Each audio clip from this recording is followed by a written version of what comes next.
Good afternoon, one and all. It's Monday, it's the start of the week. As Espry's pointing out, it's indeed an eclipse day for those of you over in past the US, and it is time to jump on to some more Warframe. Welcome on in, one and all. Hope you're doing well where you are around the world. Let's back and say, a first time live stream watcher, love your videos and the quality of you guys. Can't wait for your next one. Thank you very much on that. My next one, in fact, is going to feature this guy here.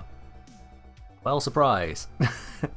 But seriously, yeah, it's going to be on the Lavos augments. That is the next one planned to get out. I was looking at doing a Dante video, then DE kept on changing Dante and said they're going to keep on changing him. So I will cover him when DE finished making the Dante Warframe and putting him into the game. Yeah. 16 partial eclipse with some on the west side of UK too. Yeah, I've had a look at the weather forecast in my area. There's a very high chance that I'm not going to be able to see any of it, even if I went to the highest peak nearby and looked out in the right direction, because cloud cover, and I would have to travel to get basically any visibility on it, so it's just not worth it. I can wait a couple years for a much better event that's going to be crossing Europe. Oh yes, indeed. We got Dante Beta right now. I mean, Warframe is itself technically just a continuous ongoing beta, and we're feeling it a little bit. Yeah. Can I show my Lavos build with the augment real quick, please? Well, I suppose you did say please. Let's see. What augment have I got equipped on this at the moment? So, I'm gonna sneeze. Okay. Don't know where that came from. There we are. So this was a setup working with using a full caster openage. So you can use all 4 abilities and set up with Venice Formation, but I'm not satisfied with this build because you'll notice the polarities on this are wrong. And that's because this is using my Umbral setup. So gonna need to make some adjustments to continue working on that, and still thinking as to what other direction I can potentially take this all. So it's not a completed build as yet. It's not a completed build. This, however, with the other ornament, Swift Buy, that's the build I've been running for a very long time, since before the Valence Formation one came out. So yeah. I will be going through multiple builds, many variations in the Lavos Orbit videos, so that you can put it to thorough use as and when it comes time for that. Don't you worry on that. Esprit, it kind of did, kind of didn't, because if you look here, it was necessary. The final umbral there has meant that I've had the capacity to fit this all together. This is a D polarity, so prime continuity was always not going to fit. So it made it possible to fit this all together with a raw setup Esprit. But in other areas, it's just the sheer nature of umbral form and they get in the way. The fact that we can't stack formers to, say, have a umbral polarity and D polarity on this slot starts to become a problem. That's just how it go. That's just how it is. Do I prefer this new ornament Swift Bite right now? They do 2 different jobs. To say I prefer one over the other would be trying to prefer a fork over a spoon. A spoon is going to be better for your soup, a fork is going to be better for holding things in place while you're cutting them, or just picking up bits and pieces by stabbing. They're 2 different tools. But yeah, so I'll see what I end up settling on in terms of a go-to build, but yeah, forks and spoons right there. Alright, as it is indeed a new week, despite having Archimedea done yesterday, we can also do it today. So I'm going to go have a look. What am I cursed with this week? Last week I had Kuverhind and Mirage, which is plenty workable. But this week, well, who knows, eh? I mean, technically, right now, no one. Let's find out. What has the game blessed or blessed me with?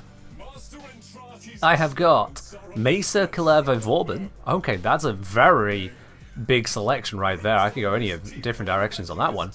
Weaponry, Archiplasma's in there, that is good. Seconds, I mean Nell, I can use the Nell. And then melee, ooh. Zoris Gwandal Massacre, that is a good selection as well. That is a good selection. I've definitely got stuff I can work with here. I'd say that the secondaries are the weakest point here, because Nell, Prime, I'm not the biggest fan of overall. Yeah.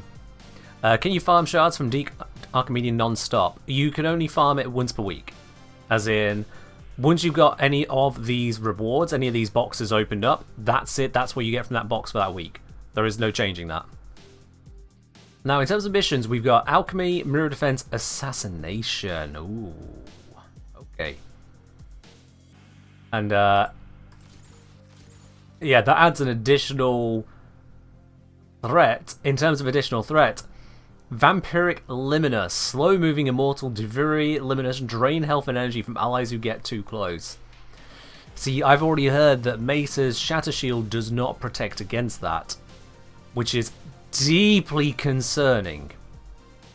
Deeply concerning. I'm thinking a clever approach might be a better idea here.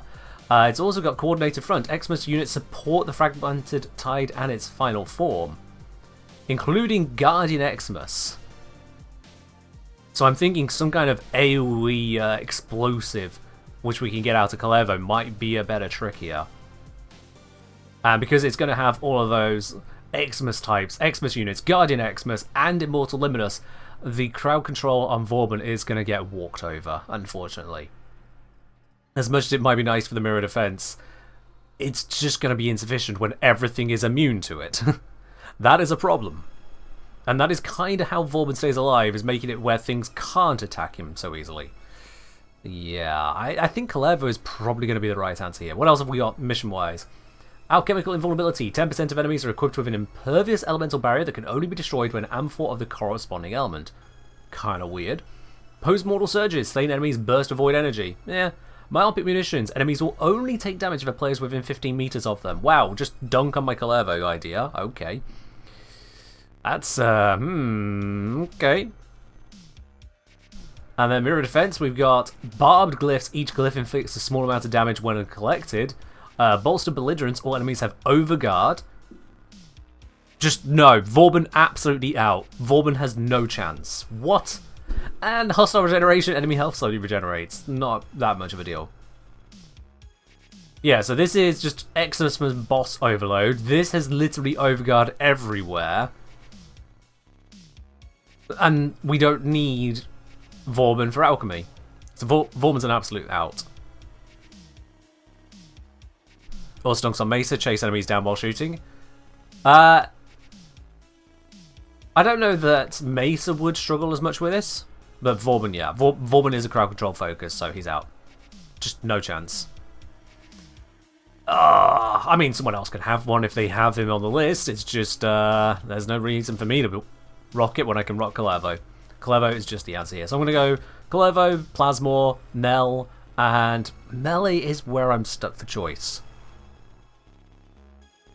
Melee is where I'm stuck for choice, because on the one hand, Guandao, I feel like I can get a lot of work done, but Zorus gives me a unlimited ammo ranged attack. Plus, you know, AoE. And part of the ammo is ammo deficit. Ammo restored by drops in gear is reduced 75%. The gear cannot be used.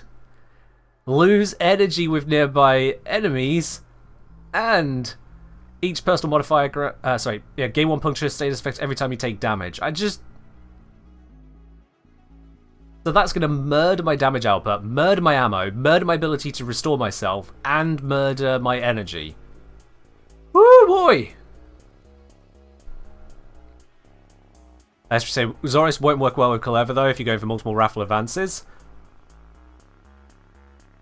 Not sure what you quite mean by that, Esprit. Raffle advance just giving us crit buff, sure, why not? Not going to be using it for targeting stuff for heavy attacks, but more to the point is that what are the others going to bring that doesn't get obliterated here? So yeah, I'm not going to be teleporting onto enemies to use the Zorus heavy attack. There's no point doing that, because I can just throw them normally. So just don't do that. Alright, yeah, this is going to need a bit of work on this one. Okay.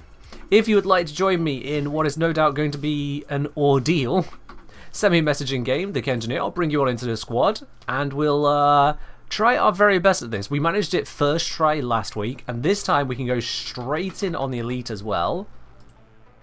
Solomit, you absolutely can join on in. MF, you too. And then do we have our fourth and final member?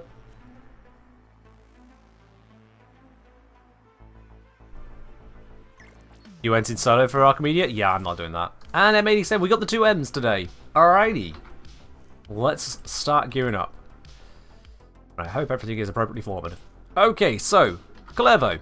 I have a guide on you, which means it should be well equipped. That is a good starting point. We have the Archiplasmor. I don't know how much I've invested in that. 2 Formers should be alright. Nell, I've definitely not invested much into. Yep, not even a Former. Okay.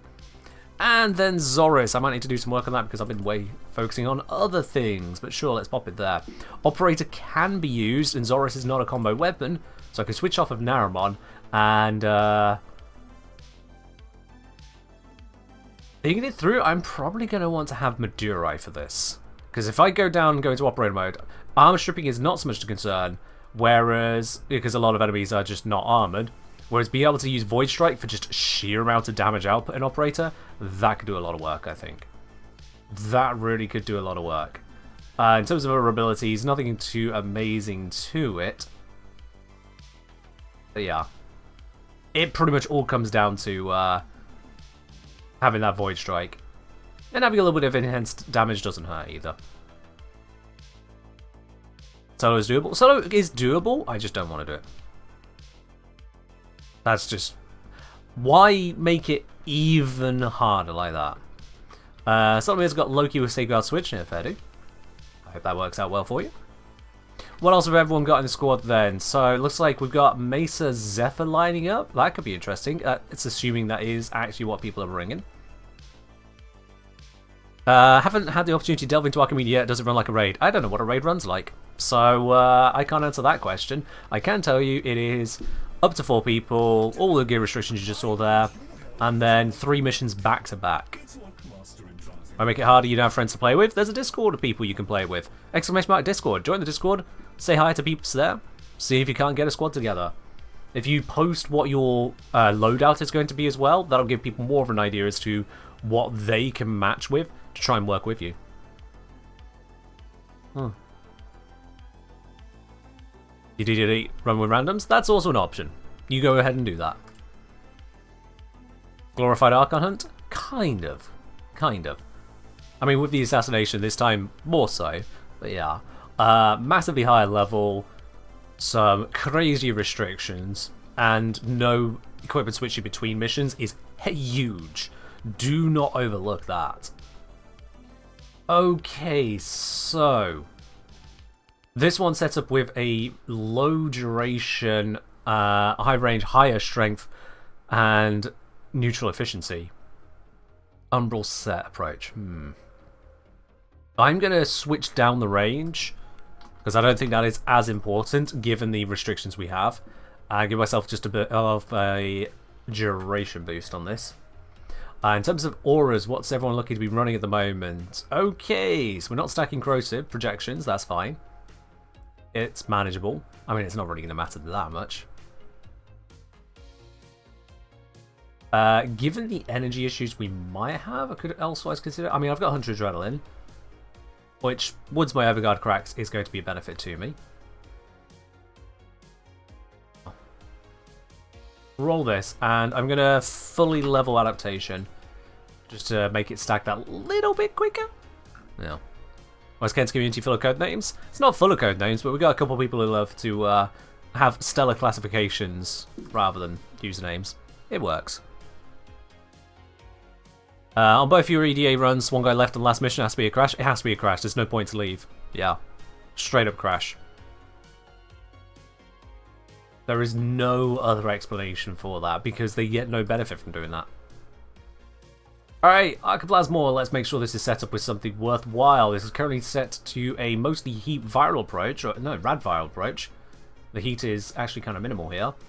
So with this rad viral, hunter munitions as well. Do I want to go hunter munitions? I don't think that's an idea, given the relative status resistance of that final boss we'll be up against. Whereas what I could do is put even more radiation into it. With Atomic Fallout, which I need to mod. Need to increase the value of. I wonder if I can do that here. But that'll give me plus magazine capacity as well, which is kind of cool. The alternative is I could go for electric and status chance. That seems wasteful. Because I'll also lose my heat. Whereas an extra proc helps with Galvanized Savvy. So yeah, let's go with the atomic fallout on this one. And then mod that up even higher. Oop, wrong button.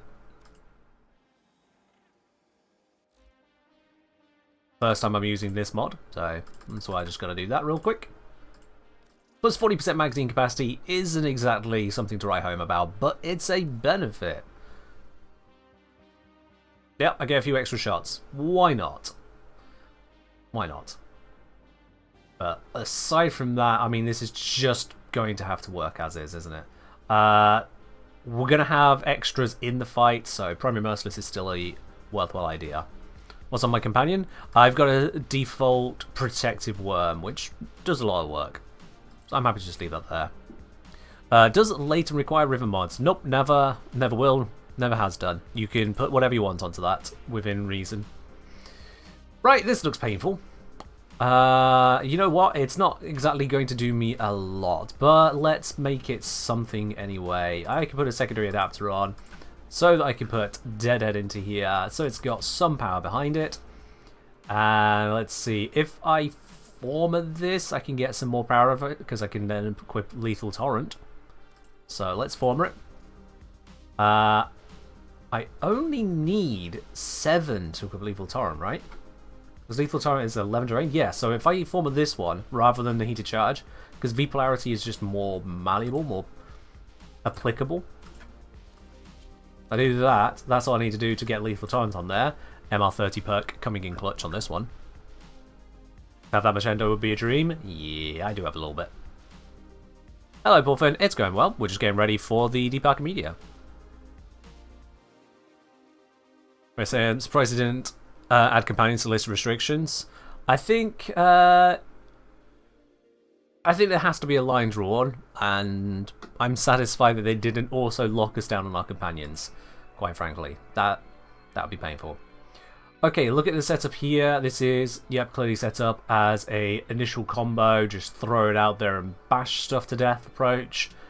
Set up also with melee influence. I mean, there's nothing really to talk about on this one. It is just what melee influence is made for. So hopefully that should do the trick. And yep, that's got the blast radius perk. That should be sufficient. All of this should be absolutely sufficient. Okay. Lastly on the Parazon, can I get any extra value out of that? Swift Mercy, Blood for Life, Druida. We're not going to be hacking anything, so I could take this a little step further. What can I get on Mercy of additional value? I could go for extra strength. I can go for Energy Orb. Blinding. I don't think that's going to work because of the crowd control stuff. Particle Velocity, not really needed. Blood for Ammo. I'm actually going to equip that. I'm actually going to equip that here because of the negative on the ammo perks. So I can use that all the way through. So, for example, against the Xmas that are going to be in the final boss fight, that can recharge my Archiplasma ammo, which could be a big deal. So, bit of a weird one, but I'm going to equip that there. Oh. And we've got the EP perk.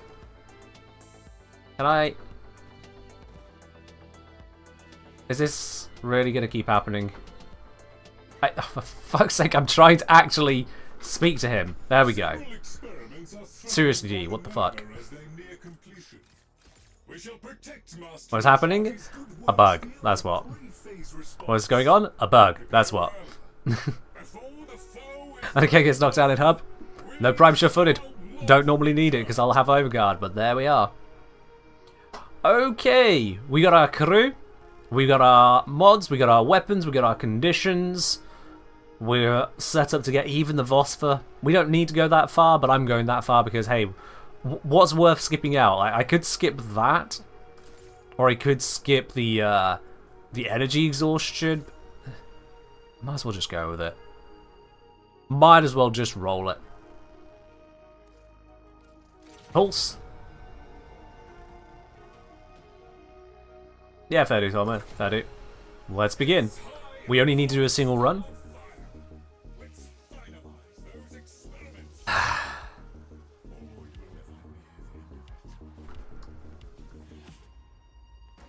hope DE figures out this bug soon.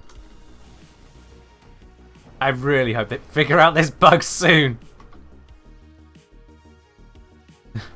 Stop, please. Stop. Just stop.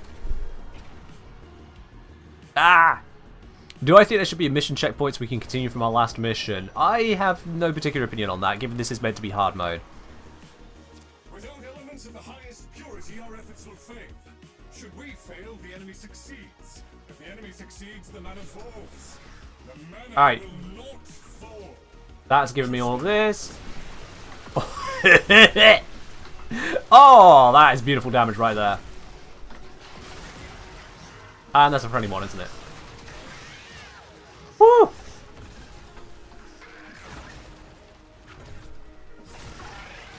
Yeah. I know it's not that big a damage number, but the red crits are just beautiful. I love it.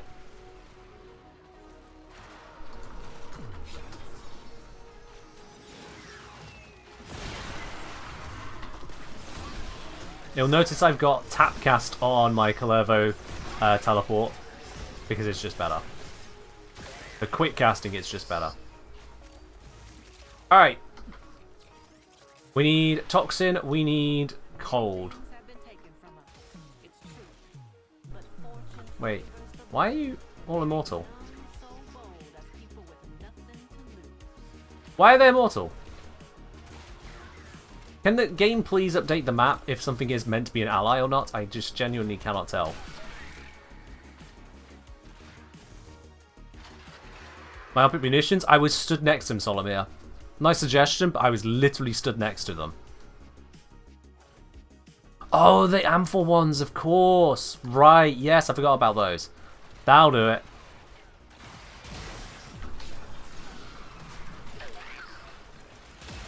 Right. Gotta watch out for that.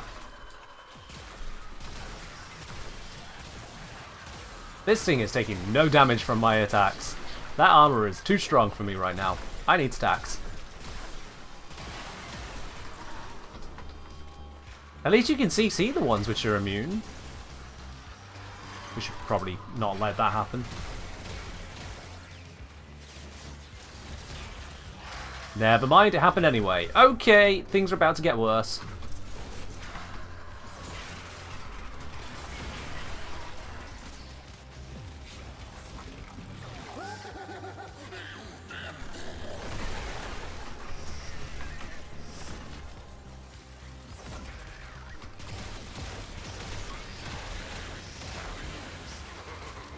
Oh, that does not look good.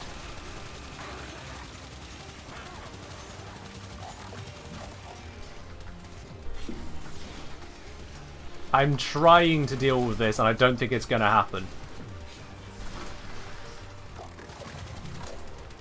I need you to stop moving. What's my cold damage? Do I have cold? I don't think I have cold. Okay.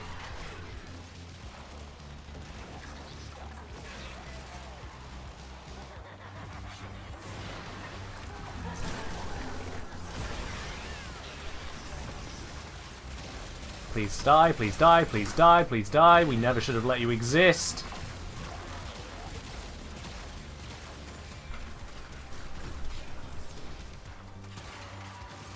That doesn't count as a headshot. It's only its shoulder. Okay, there we are. I have run out of energy, and I have run out of overguard. I'm just going to grab amphors and throw them.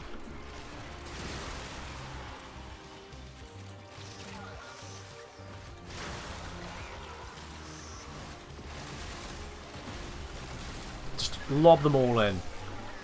I don't care if it's the wrong one, I'm chucking it anyway. It doesn't matter.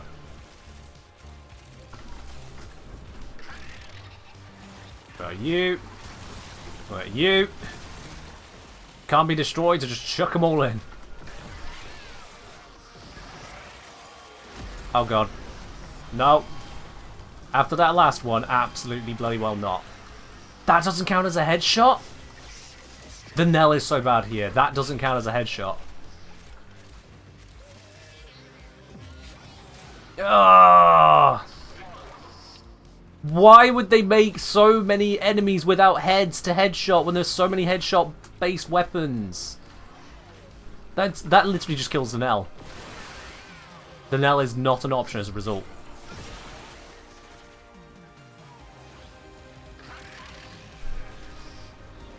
Yeah, energy peaks would be great, but gear is turned off. That's why I have Hunter Adrenaline, though.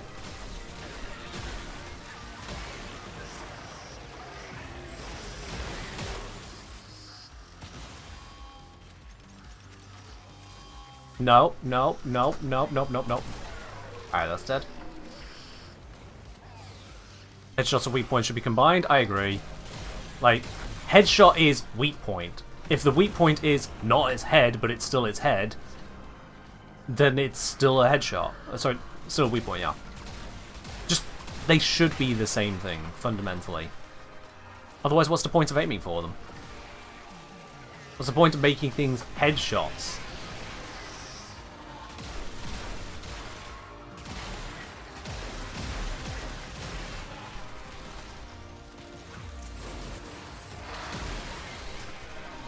Oh god, they take no damage from this.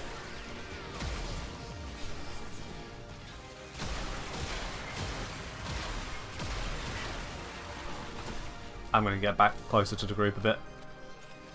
Let's grab the heat amphor. At least I don't need to worry about this killing me for carrying it. I'll be honest, I'm not engaging with the whole, oh, you need these specific amphors to damage them mechanic at all. I'm just ignoring the immune enemies.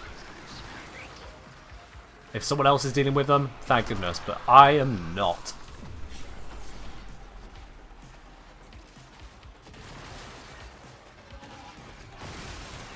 God, my overcard keeps popping.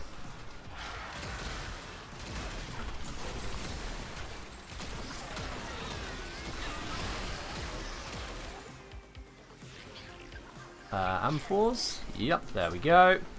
Heat one, pop it in here. Do I have any recommendations for a Uradi build? I recommend you check out my Uradi guide.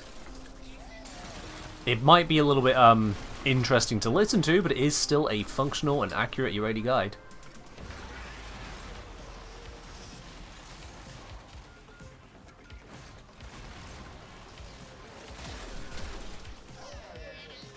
Alright, there's a whole cluster of them over here.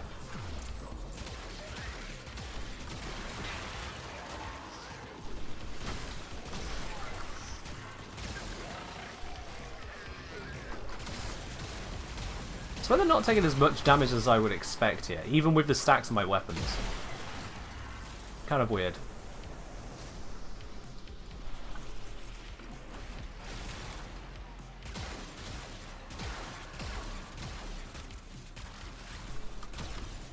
Okay, yeah, that's just not working out.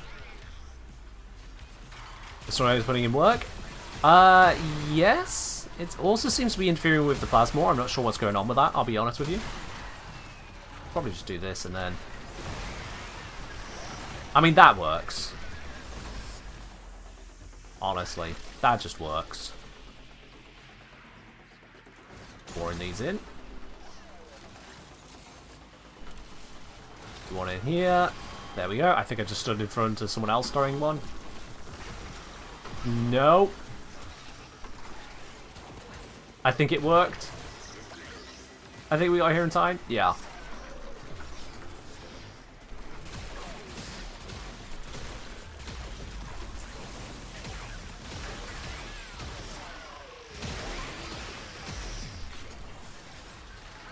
Alright.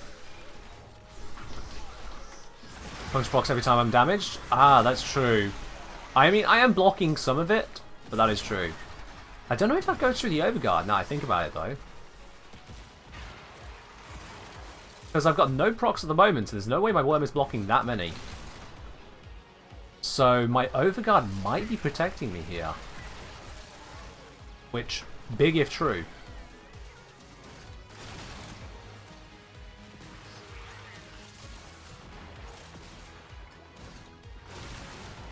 Heat is nearly stacked up. I'm just going to keep on grabbing and chucking. There it is. Beautiful.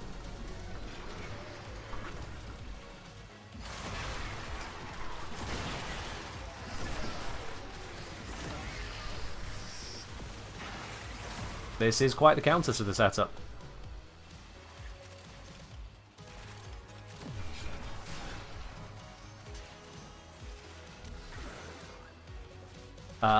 Okay, that's a little bit weird. And they're all invulnerable. Okay, what do they get killed by? Genuinely cannot tell. Everything. Does that make it vulnerable? I don't know how this Amphor thing works, I'll be quite honest, when it comes to the immune ones. Well, I need the electric one for that one, anyway. If I hit it with one, does that wipe out its invuln? Yes. Yes, it does. Exactly, yeah, there's a tiny symbol on them. Alright, we're done. Let's get out of here. There is no value in sticking around any further.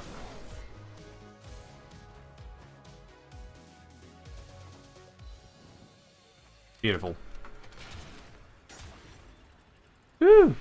How long does it take to get Helminth? Hard to say, both in time-wise and in perspective-wise. Really hard to say, sorry.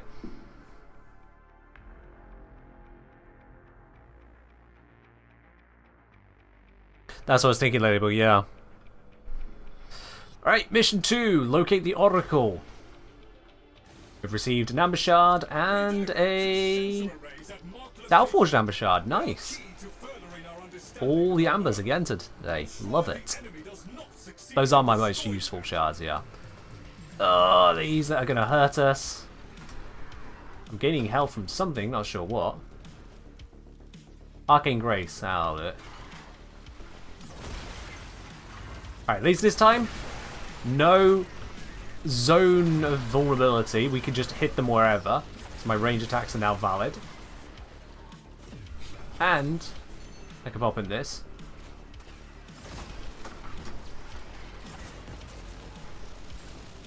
We don't need to be collecting the Vosphine. It doesn't give us crystals like with the Mars Mirror Defense. There is no mission value to it other than a little bit of Stellar. The only reason to collect them is to reinforce the health on the Oracles. Which we probably won't need to do.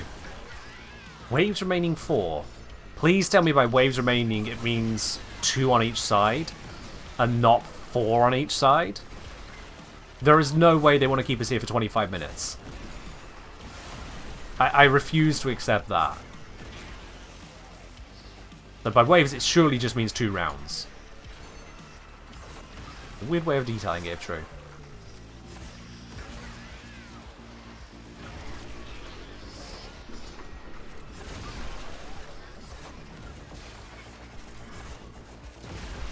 Oh, those are some juicy big red numbers.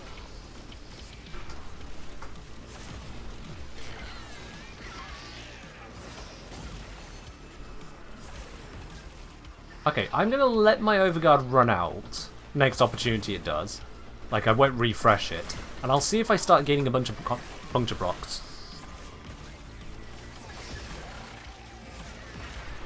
Because it seems to me that's just not a threat.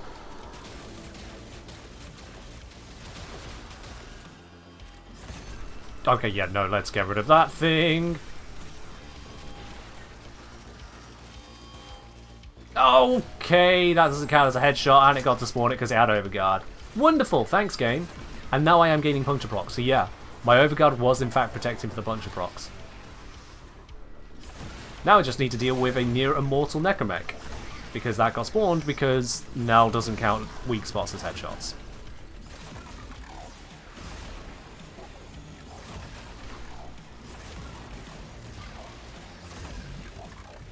Paul saying you'll be able to spawn mechs by interacting with the mech dispensers to make the time shorter. Oh, interesting. I had no idea you could shrink the time on this mode.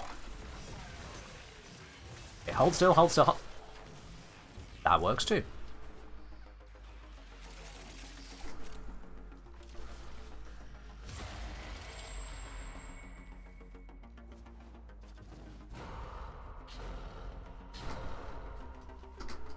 On my way over. The most tactical of teleports, of course.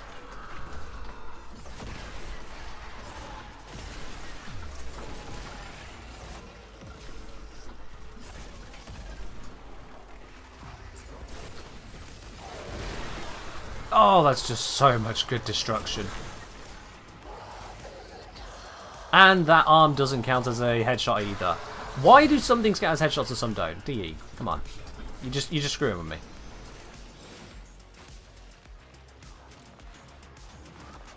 Hello, Turtle Chew. It's going well in here. We're learning that the Knell just doesn't work against the Murmur because nothing has a head. I mean, a couple dogs do, but that's not enough to run it.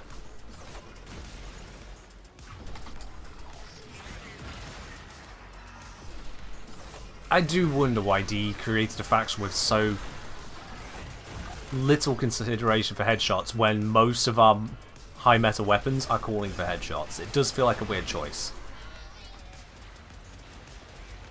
Yeah, Dark Players, I'm aware of that. It's just, it's only for Incarnate charging. It doesn't count for, I'm not sure if it counts for deadhead kills, actually. I can't remember. But deadhead doesn't need to be every single shot.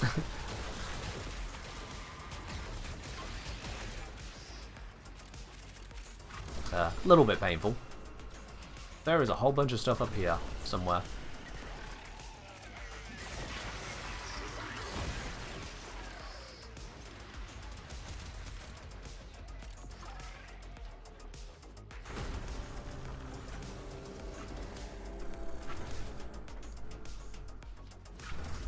Nope. Teleported slightly into a wall there, but it's fine. This is a long route between them.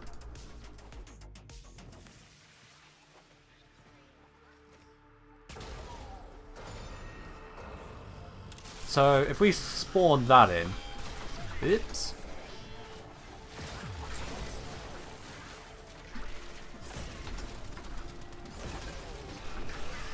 Oh, I'm out of energy. That's problematic.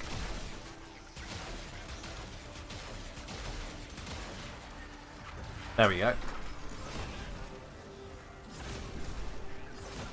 This is doing nothing! I need to be shooting in the back. Okay. There we go.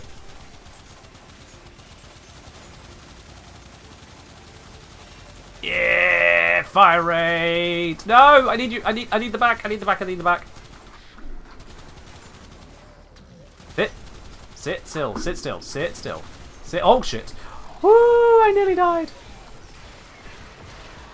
I very nearly died there. I was down to the 2-digit hit points. Bye?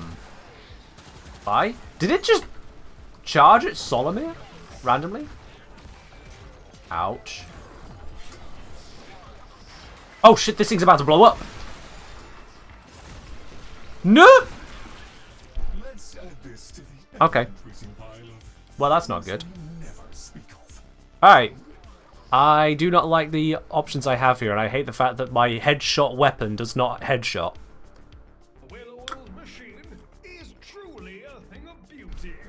Great. I'm trying to focus on 4 different things at once with a kit designed to work with headshots in a non-headshot environment. I'm not going to get less salty about that. It feels like just such a poor design choice. It really does. What happened? The defense objective got killed. Because I was too focused on the Necromech and then on a revive, and there wasn't enough general dealing with the other mobs. Because this thing doesn't work here! Which is so stupid! So stupid! And the other weapons aren't really any better for me, to be honest. Twin Gremlins suck, Vasto sucks, so that's great. Yeah.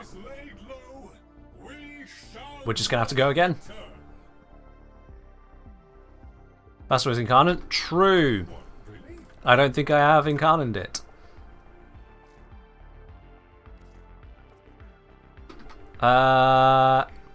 That doesn't look promising, does it? Yep, nope, I've not got around to sorting the Incarnate on that one. Well, that sucks.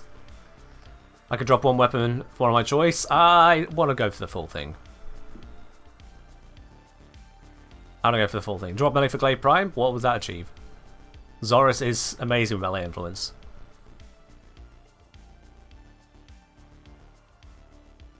Alright. Visit Cavalier and Zarman to install it and lock the Incarnate Evolutions. I'm going to bet I don't have the Pathos Clamps for that, so I can't even do that right now, so I'd have to come back on that one. Which is a whole bunch of effort, but it is still a weapon I can use right now, and of course it doesn't even have a catalyst in it. Let's fix that. Okay. You know what, let's go cold approach. If I'm using this, I'm up shit creek. So I need a paddle.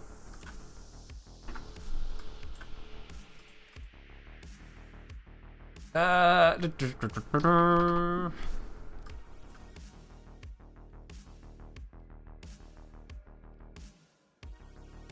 fit everything like that.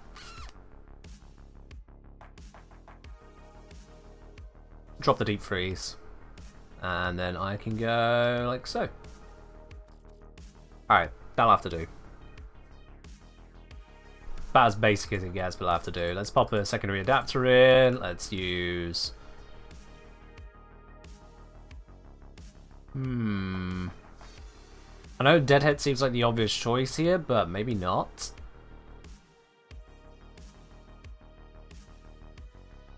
I'll stick Deadhead, fuck it. Actually, because of the amount of electric procs I can put out, maybe this would be worth it. I'll stick with it. Let's just throw that on there. That's my alternative setup. Hope for the best. Yeah. Is there an operator approach I can go for here that'll help? Hello? What's up? Maybe you should switch from Loki. Do as you do, Solomir. I mean, given that Loki should be able to radial disarm, go for it. Porfin, that's just asking me to look at yet another arcane, and I've just looked at page of arcanes. Do you have a full suggestion?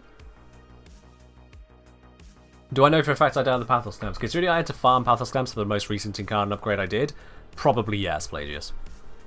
But let me put your mind at ease. Oh, for fuck's sake, this bug. Let me put your mind at ease here, because you'll want to know for a fact rather than just take my word on what my own equipment is. Can I please access that? Can I not access chat whilst I am fallen over? That's so stupid. Yeah, 0. This mess can still work. This bug is so stupid. This bug is so stupid. These Carviers seem like jolly fellows. Well, most of them. Even midair. Not a bird anyway. Alright. Experiments are under... Would Zederic Freecast help with having Overguard ready to go whenever? Not particularly, no. Energy isn't that much of an issue on Calevo. As much as it looked like it was an issue once, it wasn't. Why am I running fall over? Bug. It's just a bug. Believe me, I am not intending to fall over every 5 seconds. DE just has coded their game with some really shitty bug. I don't even know how they've managed this. Elemental resources. Highest possible purity. You don't need to know why, you only need to procure them and procure them now. Alright. Crucible Mark. Well, that burned my Overguard instantly. Not entirely sure how. Let's just explode that. Yeah, it's working. Alright, we need cold electric. Let's get going. Long way to the objective.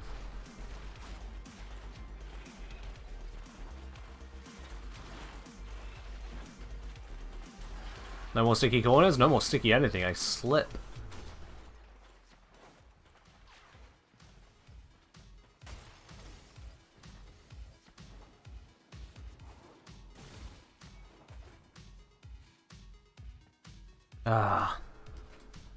Alright. Travel 500 meters to the start of the actual mission itself. Everyone else will catch up eventually. Now we can play the game. And the first thing it drops is not the right one. But I could throw this at something else. which works. Those two are both immune. I don't know what we're supposed to do with a bloody Gruzzling.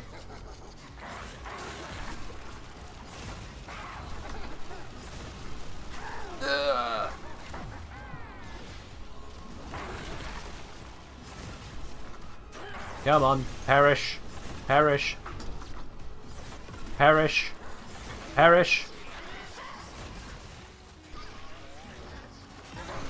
There we go. What did I get for that? Evoker. Whatever. The other day you're doing Steel Path Rescue, teammates were just randomly dying at extraction, weren't even enemies near. Okay. That's a weird one.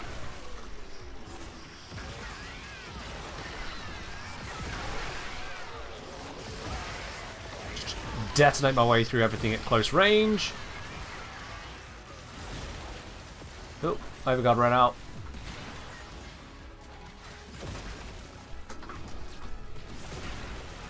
There we are. This should give us a whole bunch of these to chuck in.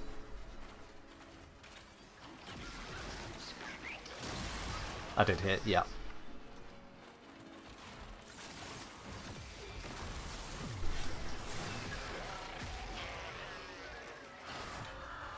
Up. Perfect throw.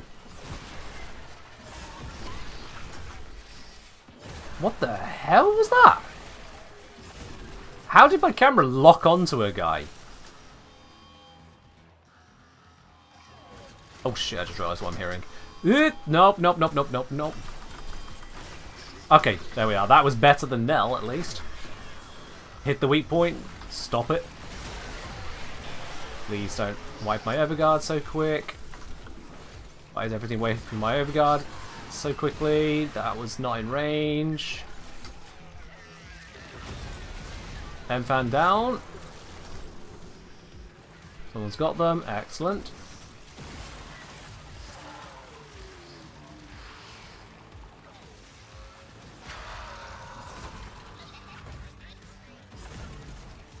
These are some hefty modifiers. Seriously hefty modifiers.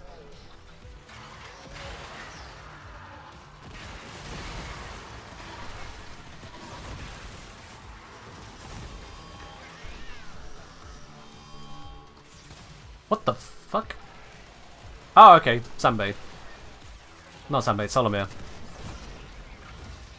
Why I said Sunbathe, I'll be honest. I was reading Solomir and just went for a different reviewer's name. Go figure. Do we have some things I can chuck at these? I don't know if it's the right one, but random bullshit, go! I'm gonna Moon Knight this shit. Maybe this will help. Looks like they all need heat, actually. Do we have a heat one? No. Wonderful.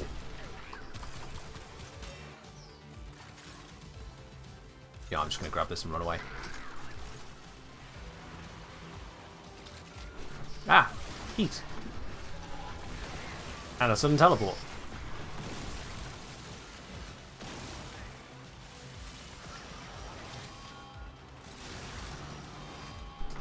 I'm just going to chuck all of them in. That can go here because we don't need it. That one can go this way. That one takes cold to kill. I don't have cold. I swear I threw in more heat than that. I wasn't missing that much, was I? I don't think I was. Another teleport.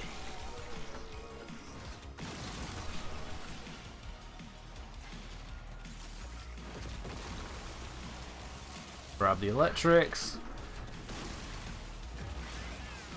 Just teleporting the fucker away from Exum is a fun idea. I mean, it worked. It's just if they're overguarded, you won't be able to do that. Those are the ones that can be real spicy.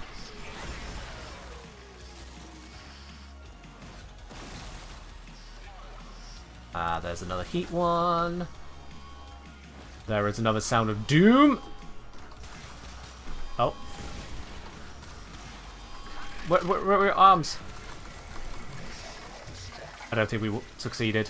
We didn't succeed! Shit. Alright. Come on, Vasto. Apply some cold procs. And I just lost my worm. That's fine. It's not, but it is what it is. Okay, let me fix that. Ow. Yeah, whilst you guys deal with the Necromech, I'm just going to focus on this.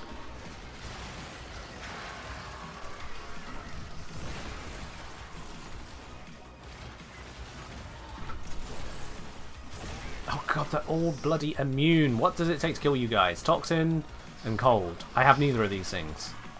I have electric. Ah, where did all my health go? I was trying to throw that, not finish her, but sure, okay.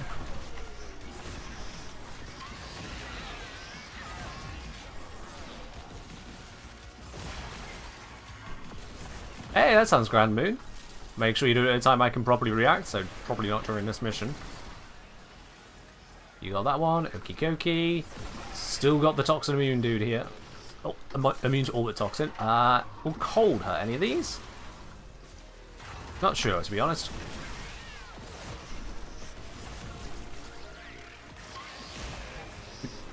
Ow. Just need a bunch of heat and force. Are there any hiding down here? Where's a whole bunch of stuff? Most of which is immune. In fact, dare I say, I think a lot of these are going to be immune to all but the heat one, aren't they? Worth a throw. Just to cleave through all of that a lot. And it didn't give us a heat ample back. Okay, that might have been a waste. That one gave it a heat one.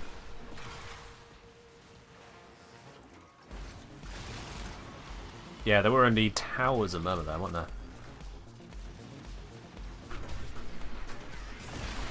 Well, at least those ones are vulnerable. And I've got toxin. Alright, let's go find something that requires toxin amphor. Oh, speak of them. There we go. Cleave through, earn heat.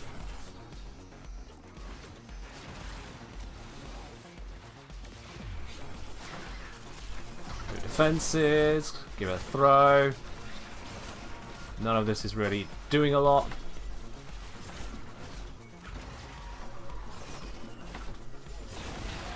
That's better.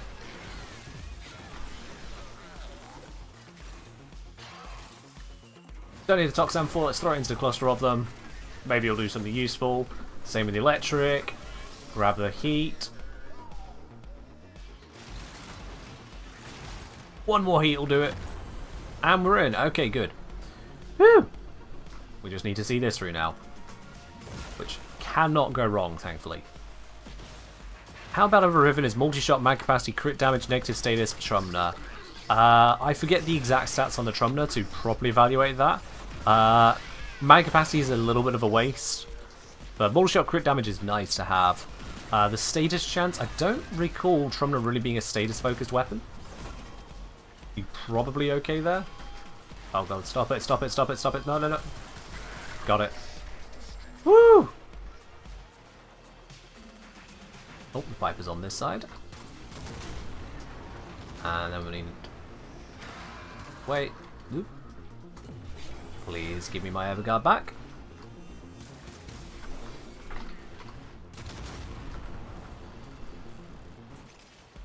Sun Rolls just wanted to know if it's worth using or even selling. In terms of value, it's an art piece. There's no fixed value. Good luck. Ready for more? Quite frankly. How do you view drop progress on iOS? You don't. So, iOS will tell you you're not making progress to the drops, but you are actually making progress to the drops. iOS has this whole stupid BS about it. If you want to look at your drops, you need to use a browser, either the Safari browser or just on a different device entirely. It's the better choice. Okay, mission 1 completed again. Now let's see what happens. Let's avoid having Necromechs. I think just pure time is better than dealing with extra Necromechs with all the modifiers we got to deal with. Unless you are specifically equipped to take down a Necromech before I have to worry about it, don't summon it. Because otherwise we will just get murked.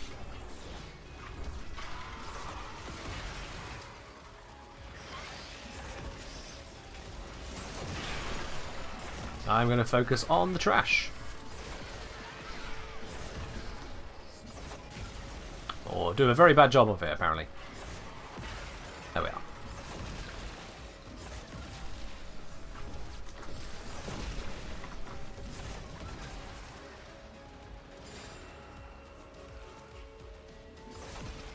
That's fine, Queen. The new drops don't start until 4 PM UK time, which is not for another 45 minutes anyway.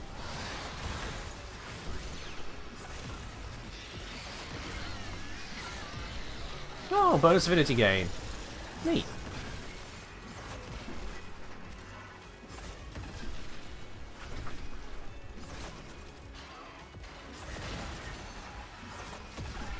I'm just gonna chuck my electric bomb into this.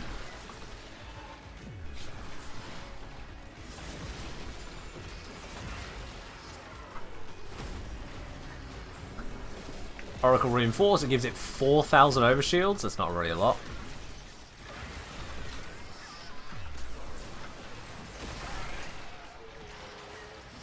Clever Zoro's not busted at all. I mean, honestly, no, not busted. Given the circumstances we're in.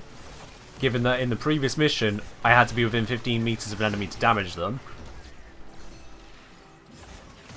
That takes out a lot of the potential here. Like, it's good, don't get me wrong, it's a nice combo, but it's not obscenely powerful, I'd say.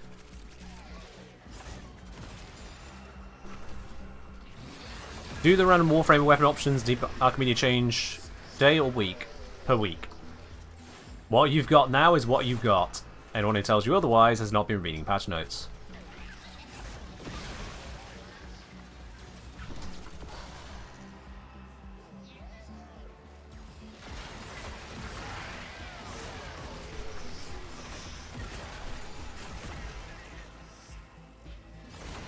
Alright, on to the other location. Let's move across.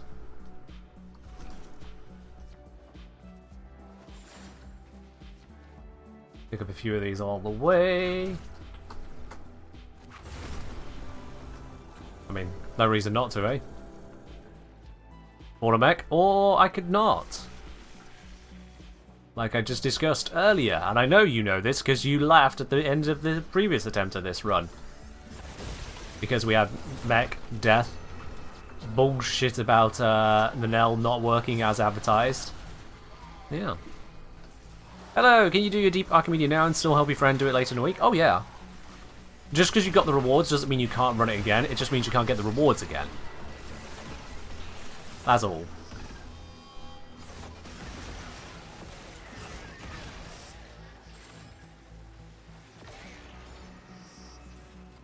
A 45-second time save? Yeah, it really wasn't a 45-second time save, was it now?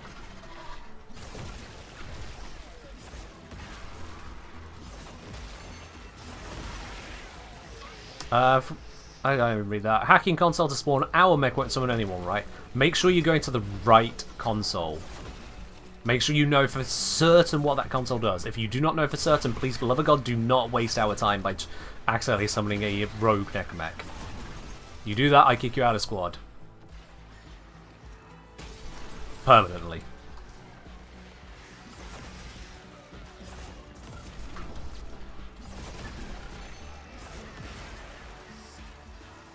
Just no point to it. As much as some chatters may be like, oh, but Chaos! Chaos is fun, yes! Yeah, repeated the same mission a third time over?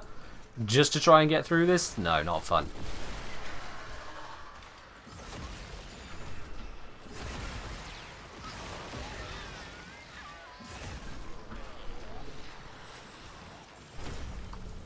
God, that gave so little health to this thing. And it's already lost all of the health it gained.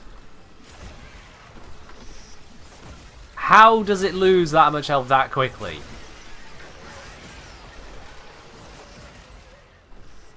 Picking up the Vosphine almost feels like a complete waste of time. It gives so little health.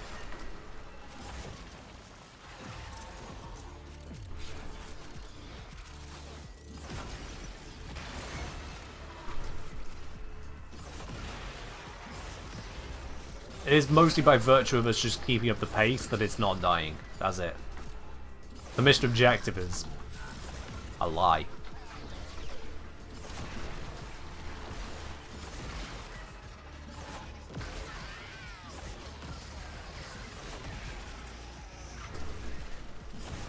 And we still got to deal with the Luminous assassination bullshit. Ooh. You had a bad weapon, so you're doing the collecting on your run? Fair, dude. It only does so much, so... I mean, fair enough, but, yeah. I'd say if you've got bad weapons, focus on status application, because status does a lot of work for your allies. Even the least damaging weapons, so long as you can mod them for status, you can get work done. Cold procs especially are great against the real big nasties, like the Necromechs. And then you've of course got either viral procs or corrosive procs you can put out to make the enemies weaker. That is your weapon utility there. Help someone else. Heat Theft of the Universe? I mean, if you have a Heat Inherit focused weapon, it's an option, but that really relies on a teammate also building heat procs out the wazoo.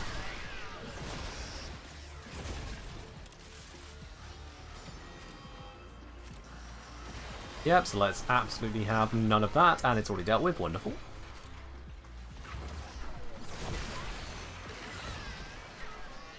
There to buy the Arc later because you didn't have any of the secondaries. I mean, you can build it. You've got a whole week to get hold of the weapon. If you are at the stage of doing Netrocells, rank 5 with the Calavia, and you cannot get a weapon within a week, you might be doing something wrong. I'm not hugely concerned on that side. The slots can stack up, that is true. That can get expensive if you haven't been doing it already.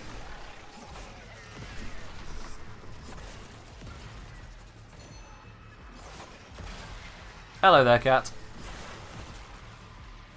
No weapons not worth the slots though. I mean, there's 3 weapons to choose from and they'll have variants of them. Yes, there are weapons not worth the slots, so you make the choice. Do you build the weapon and then sell it again for this week? Usually weapons not worth the slots are also going to be relatively cheap to build and then get rid of. All you're doing is just waiting. Because it's not like you need to invest into it, you've already declared it's a weapon not worth investing into.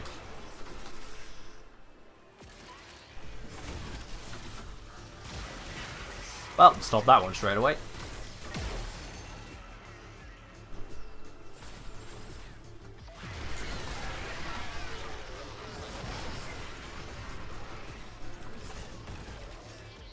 Weapon slots are 12 plat for 2, not hard to farm and trade for. Again, the slots can kind of get away from you. If it's 1 or 2 slots here or there, sure, you can handle it. When there are hundreds of weapons in the game, that starts to stack up. Manageable, but how many people want to spend, say, even 600 platinum on 100 slots? And that is a lot of slots, but it's also a lot of slots someone might not want to have spent on.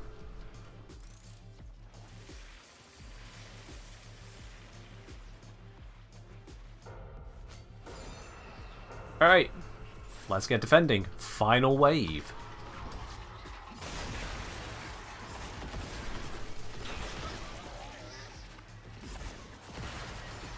Kind of weird that I know melee influence is here. I know that melee influence is having an influence. It's got to be doing. It just doesn't feel like it's doing a huge amount. Like, the feedback from the arcane isn't quite there. I know it's doing something, I just can't see it. The hell is this damage? Calevo, Zoris, melee influence.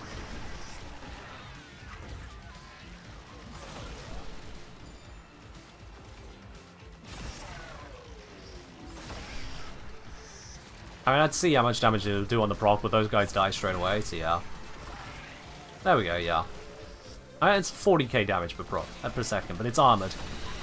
I don't know if I'll see an unarmoured thing live long enough to tell. 1.7 million there.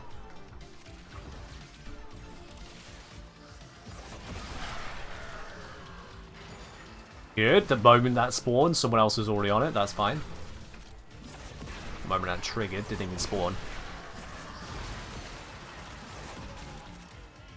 Don't forget the Luminous rush you at the start. Don't jump in them. Yeah. Luminous are bad. We got that.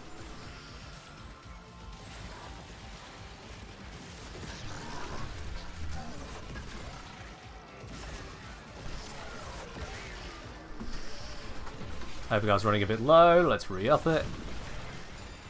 There we go.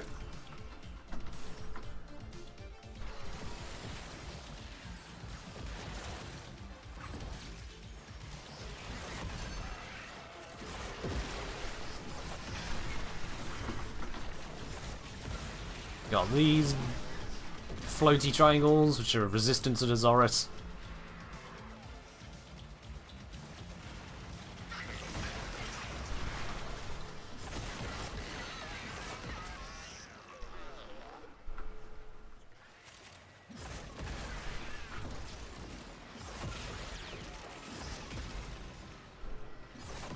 Alright. And we're good. The fact that that instantly jumps to mission complete is slightly off-putting, considering how many missions just lag for a while. Oh, I maxed out my standing. Whoopsies. Right, now on to the bit which is really going to bake our noodle, because if we fail this one, we have to do the other two missions again. So let's make sure we don't screw this up. We want to switch in the music.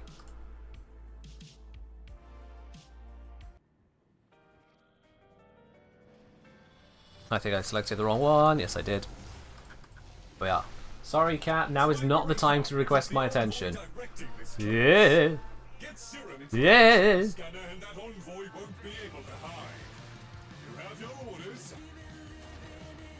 Dodgy, dodgy. Okay. I know I ran straight past the thing I could pick up, but I can pick up one over here. Yoink. Let's get this mission cracking. No 60 eyes. Any advice for boss specifically? Get good, don't die. Practice the boss on Steel Path first. If you go into this mission just thinking, oh yeah, I'll handle it. No, no, no. Grab your loadout and practice if you're not certain about how you can handle the boss already.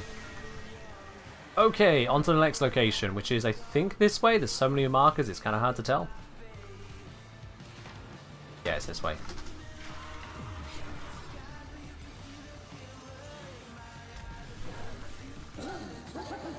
You know, I really do not care about that Gruzzling.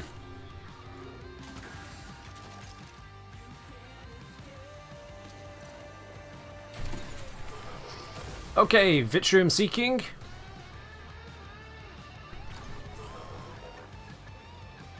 Come on. There's my pulse. Don't know why that one took so much longer than the others.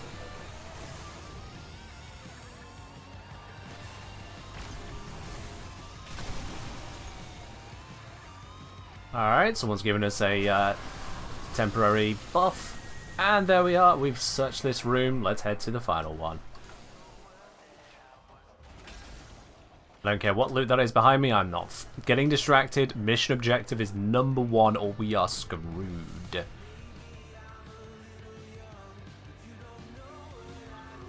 I do not want to be in a screwed position. Alright, you got that one. Lovely. I'll pop in this one. That is a Necromek summoner. You know what? I am fine with that idea.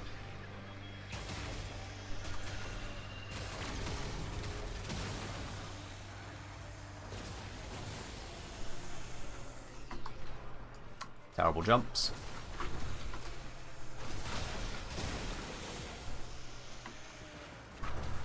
Oh, almost got the teleport. It's fine. We need 4 more eyes.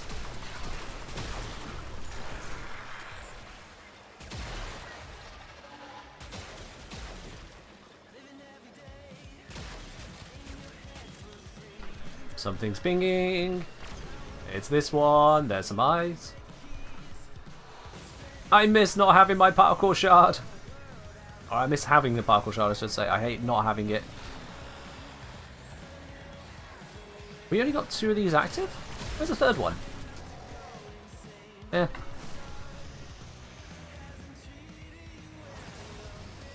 Are we 1 eye short? Oh. One is out of bounds? Oh. That sucks. Out of bounds?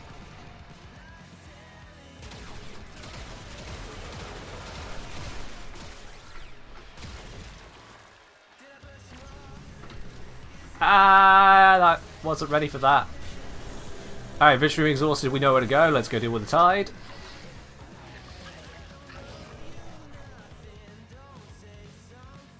Does that Bone Widow can use some love? I agree. I do not like using Bone Widow. Careful the Luminous come to the boss with time. Cool, so we just need to run through this as quickly as physically possible then. Wonderful.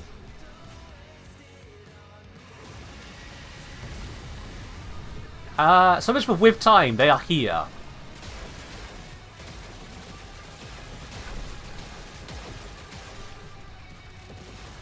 Yep, they are here.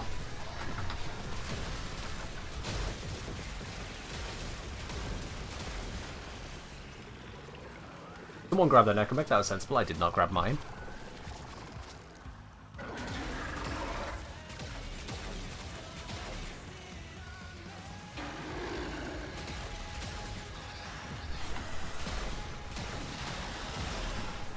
Mercy kill? Okay, this takes a lot more to mercy kill than I was expecting, not gonna lie. I was expecting to reasonably be able to mercy kill it, so I could then use that for ammo purposes. That appears to not be an option.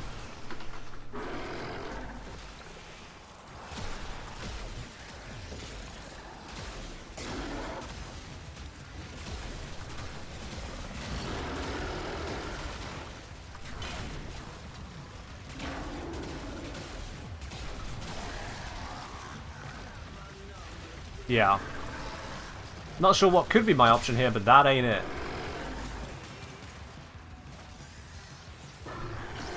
Loki is doing everything to keep us alive. And we will bring them back up. In fact, if I do that, is this going to help me out?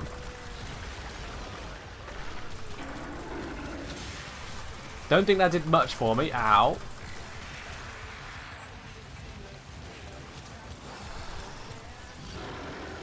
We've got Garden Xmas to deal with.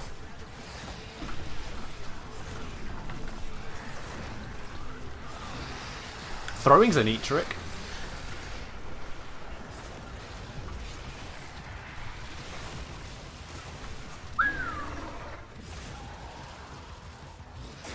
Where am I? I get Loki's doing that to save me, so I'm not going to complain, but it is also very confusing every time. Not complaining, just observing. Piss off, Luminous. I have Overguard. Actually, can my Overguard just stand next to these guys? I'm immune at the moment, but let's... If I just chill next to them, what happens when I'm not immune? When Prime is down, that's slightly problematic.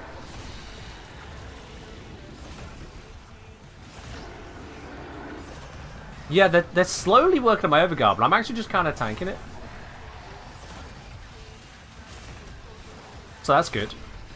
I can just kind of sit here and wail on him. Except when he does that.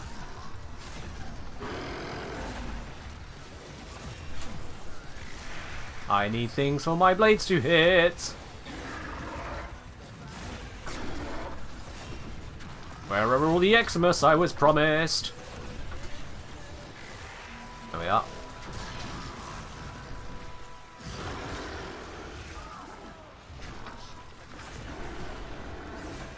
Nope.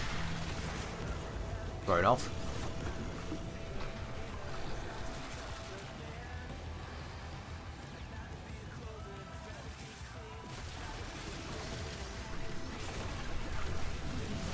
I love that cold procs have no effect on this boss as well, so my equipped secondary is literally useless right now.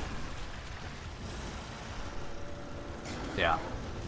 We got Loki focusing on defense, incidentally enough, so I am just focusing on offense. Need to re-up this. That is my entire role. Just throw, throw, throw. The AoE should hit the ads in the process. Solomon's down. Are they actually down or are they being revived? Okay, we're good.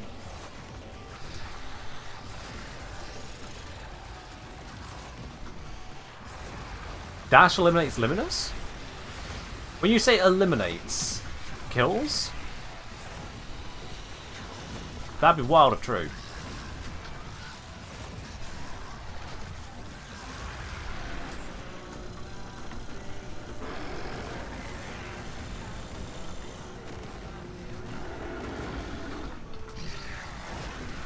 Oh, that was a big explosion, and it actually locked me onto one of them. I didn't expect there to be that many things summoned at once there. Blink out.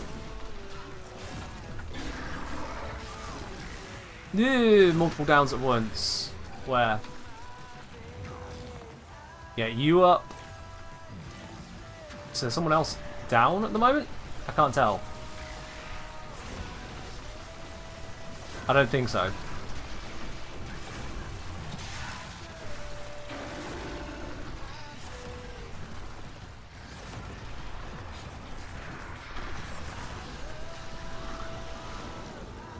Keep the throws, keep the crits. Crits mean good throws. Solomon's down, that is our tank, we need to rescue them. Rescued. Blow up the tide. Zorus putting in all of the work here, not gonna lie. Not saying for the entire team, but for me it's really big that that was available. Again, explosion of stuff. Melee influence should be kicking in and doing a lot of work against that. Worm Prime is down, what's new? Worm Prime is back, that's new. It's so quick. There's so many Xmas that Worm Prime can't stay dead, because the only thing I'm killing is Xmas.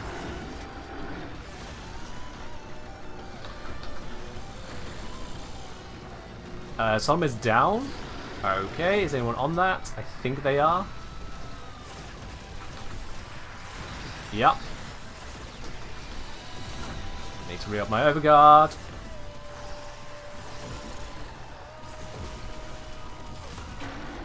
Overguard looking good. Don't lock onto a random enemy. I pointed at the ground. Why was there someone there? Boss a bullet sponge? It really is a bullet sponge. But we survived. Woo! Tank Loki, Kalervo DPS, crowd control Zephyr, which makes sense in general anyway, and then Mesa kind of multi-role. Woo! Alright then. Miralabe, thank you very much for the 5 gifted subs there. Going out to Chronic Predator, to Pew Pew, to Zunara, and to Acriem and Slugnut. Miralabe, thank you very much for that. Oh. And what was that as well? What was that as well? That was a Tipperinos. I can click a link. Tipping £50. Whoa! £50! For those of you who need that in dollars, let me just give you a rough idea. That is, I think, about $62.50 US, roughly. Woo! Thank you very much on that. I appreciate it. Cheers. Oh. That is absolutely up there.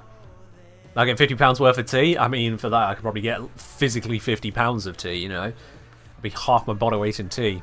Slightly less. Only slightly. Thank you very much for the subs and tip, though. I really do appreciate that, both of you. Whoever sent through that tip, because the name is I Can Click a Link. Thank you. SNL with a hydrate. Cheers. What's my tea of choice? I go for an English breakfast with milk, no sugar. as my tea of choice. And I usually drink decaf. I'll only have decaf if I'm out and about or really need a pick-me-up. So we got earlier a Amber Shard and a Tau Amber, and now we've got a Crimson and a Tau Crimson. Got a melee influence as well, some Lanthorns, bunch of Vosper thrown in. I will say, for the amount of effort we put in, this does feel like endgame rewards. Like, if you do it right first time, 3 missions, and you get 4 Archon Shards, 2 of which were Tau Forged. Was that 2 Tau Crimsons? I don't think it was. Oh, I guess, no, yeah, it was. It's not showing how many I have, it's how many I gained. Yeah, no, my bad there. I mean, the mission results screen doesn't really handle it very well, but yeah. You know what I wouldn't mind? If this screen had the rewards you got from these boxes. Because it doesn't actually show me what I got here.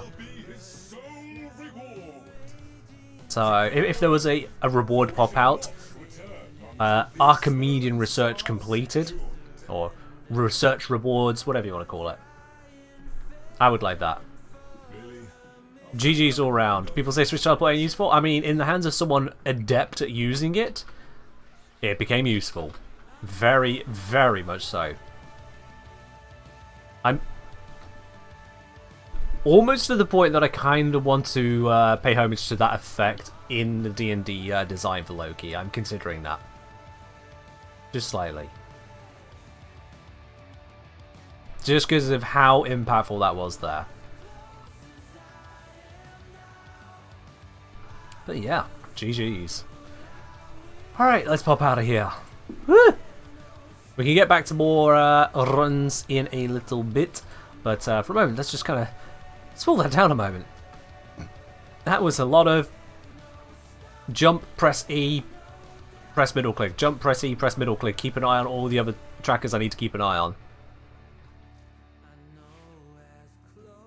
Hello there, Stargazer. I'm doing well. Hope you're doing well yourself. What does it feel like Loki's best builds are all meme builds? I mean, I wouldn't call Tank Loki a meme build, considering it actually did a hell of a lot of work in that boss fight. An unusual build, perhaps. Niche build, perhaps. Meme? Nah. That ain't meme. That ain't meme. Really saying, please no, we saw all the invisible ones already? I suppose. I suppose. Tank Loki sounds quite memey. It sounds it just because you're not aware of it. That's basically it. It only sounds like it because you didn't realize it was an option. How do you tank Loki? So the orbit that was being used was Safeguard Switch, which I haven't even ranked up. So let me level it up and show you what the full value is on that. Base values, for starters. The Safeguard and Safeguard Switch. The Safeguard Switch. There we are. So, switch teleport orbit. Switch with an enemy for 3 seconds invulnerability. Switch with an ally to give ally 6 seconds invulnerability. Switch also removes negative status effects on Loki and allies. So, basically, you switch teleport and become immune to everything. It's a Vazarin dash at a distance with Loki. Now, put into that perspective, does it sound very memey, or does it sound like an actual goddamn solution? When you compare that with invisibility, you compare that with the new decoy, you compare that with raid or disarm, all goes together. And Snowball pointing out, for solo players, swapping with your decoy counts for the invincibility as well, yeah. Solomon was giving up 15 seconds. That's what, 250% duration? Which is not unreasonable. I mean, that's the duration I have on my Loki right now. Like, if I swap that in here... Yep, sure enough, 15 seconds invulnerability. Yup. That's some pretty powerful stuff, and it's a 25 base drain ability. That's pretty cool. That is pretty cool.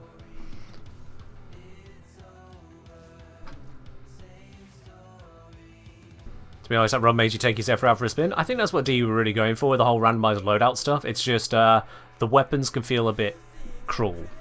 I was lucky I had the Zoris there. If I didn't have the Zoris, I'm not sure what I would have been contributing to that entire experience. Archiplasma would have run out of ammo. Vasta I needed to Incarnon, which is probably what I would have had to have gone and done.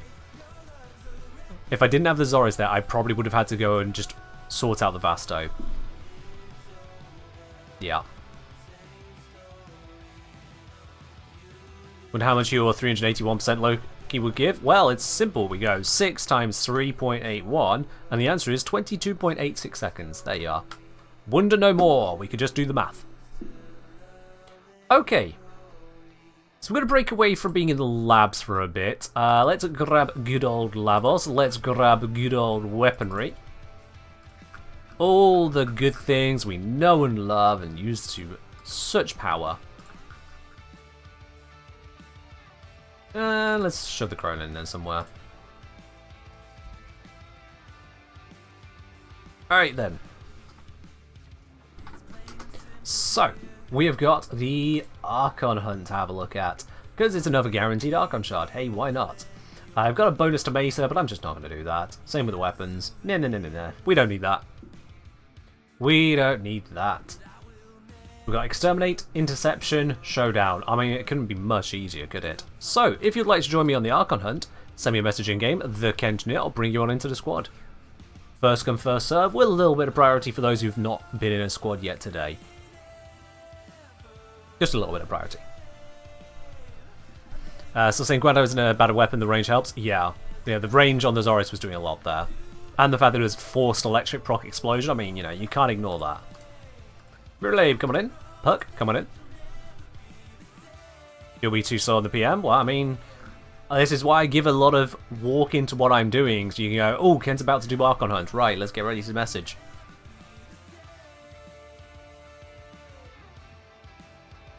Special Stargazer not yet ready to face Archons. Fair do. It is a bit later in the content. And Solomir, taking the spot no one else is claiming right now. Let's do this.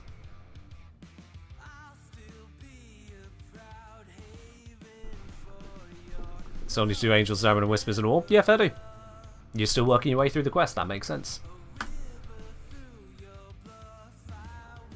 Alright. We've had our rock for the moment that demanded it. Let's switch back into the synths. Because I prefer the synthwave set.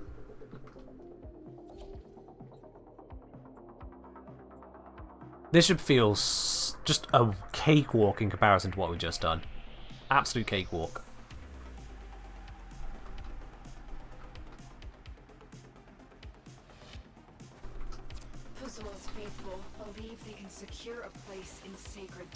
And I'm not using the new ornament on this, I don't think. Let's see, no, that's not the new ornament at the moment. I should probably look into making that a standard part of my kit. Okay, gonna struggle to charge my guns, apparently.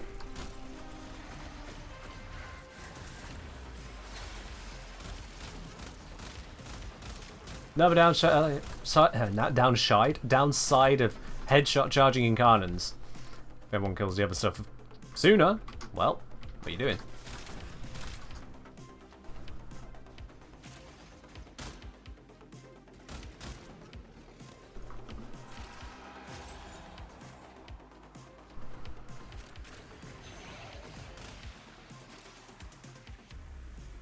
As there isn't a latcher. I was going to say, it says there's an enemy here, but, didn't see one.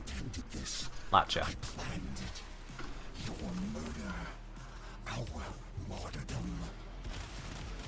Alright, Pazzy.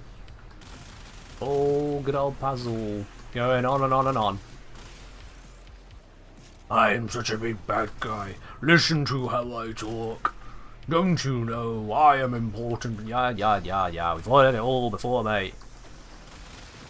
Not just from him, from other attempted despots and dictators and whatnot. We've killed them all. The Tenno, we're pretty good at this now. Our resume is pretty much wiping out civilizations full of shitheads.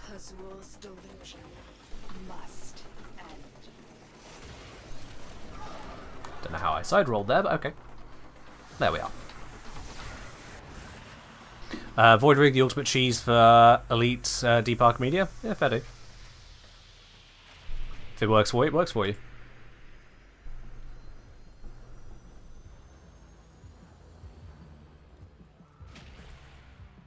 Any fellow gamers not getting a little indicator to alchemy immunities? It was working for me, so can't help you on that one, sorry. Does the Angstrom have any weird interactions with multi-shot? I am unaware on that. I have not tested the Angstrom. I am going to switch off the Boltor, just for now. By switch off the Boltor, I mean switch to the Boltor, off the Burston for now. That's what I actually meant. Alright, let's do this.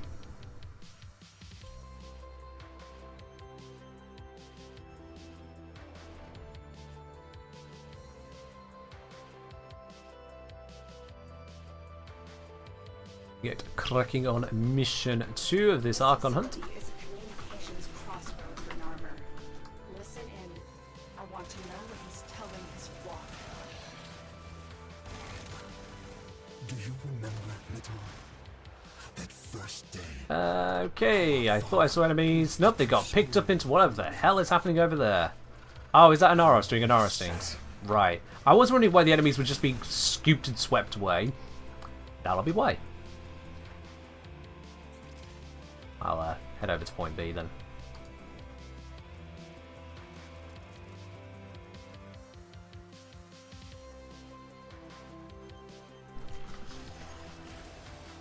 Then I'll do fire wave, see if I hit anything. A little bit. I think they're all above me, which doesn't help. And whatever the hell happened to them there, okay. Just got blasted backwards by something.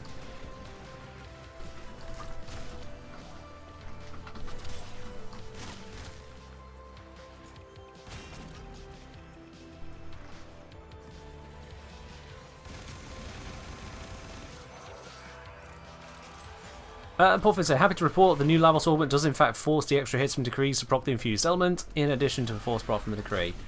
Damn, that's kind of wild. Lavos Orbit is really kind of cooking. I do need to incorporate it into my go-to build. I think I'm going to drop down some range, honestly. Like, the full range on Lavos is nice, but for that augment, I don't know that I can justify not running it.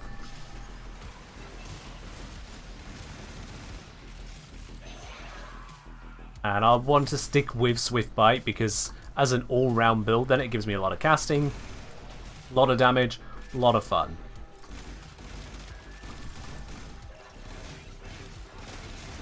Means missing out on a few mods, bit of range, quite a bit of range at this point, but 190% is still worth it.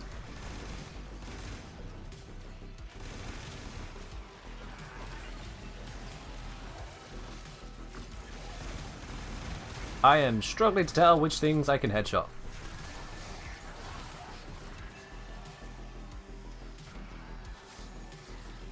Where's the other? Oh, it's C that's been taken. Oopsies. Well, they took it, but we'll take it back. No sweat.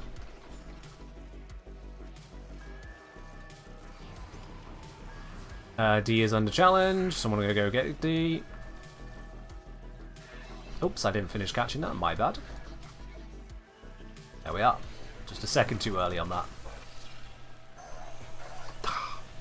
Come on, bullet. Bullet jump. Oh, for goodness sake. I'm trying to bullet jump up here. There we go. All to do that.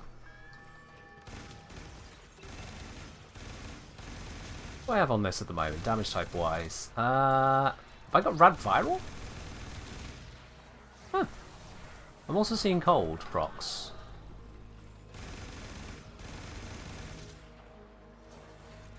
What have I got on this? Oh wait, Viral's going to be from Nourish, so I've got Rad Cold with Nourish Viral. That's what I've got.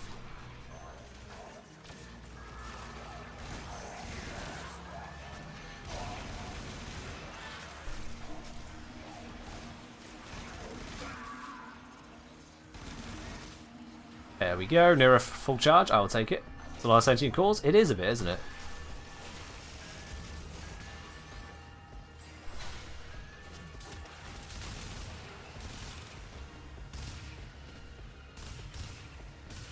I don't think I have enough punch through to get these ones through walls.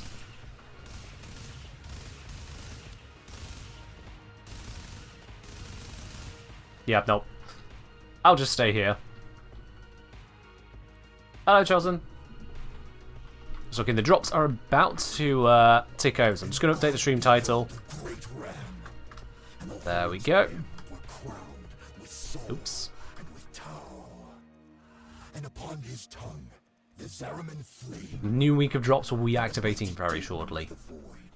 Coward before him, and he feared it not. Okay, puzzle. I didn't actually listen to a word of that, I'll be honest. But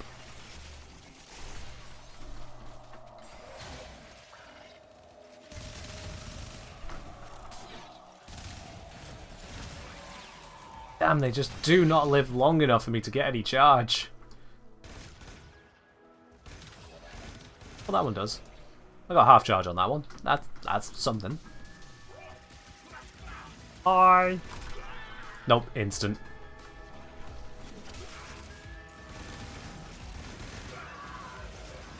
Just instant.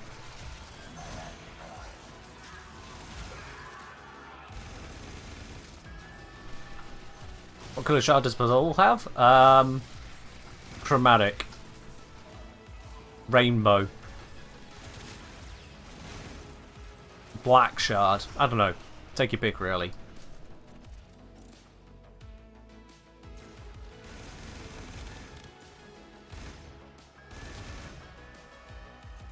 Octarine.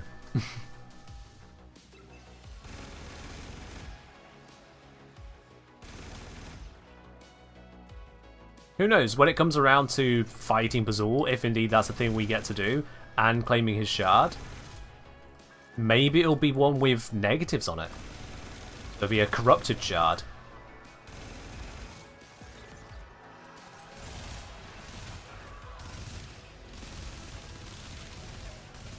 That could be nifty. Okay, how did the sliver fall away from me? That was weird. I went to pick it up and it just fell off the ledge. They really got rid of everything sticky, didn't they?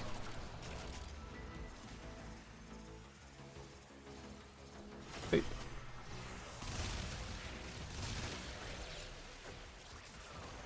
Those shards give negatives, give you more mod space, or open extra mod slot. I wouldn't expect that, no.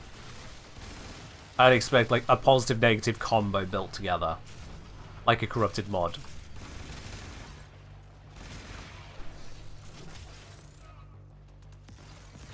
More mod capacity I could see as being one of the positives, but that'd be an odd choice. The drops resets at 4 PM GMT. 3 PM GMT.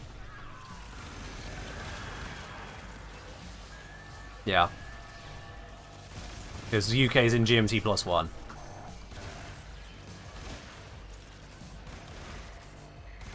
God, I hate time zones.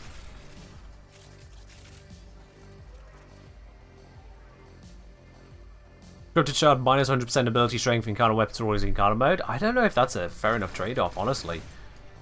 Because always Incarnate is pretty powerful, and 100% strength you can work around in a lot of builds and just ignore in many others.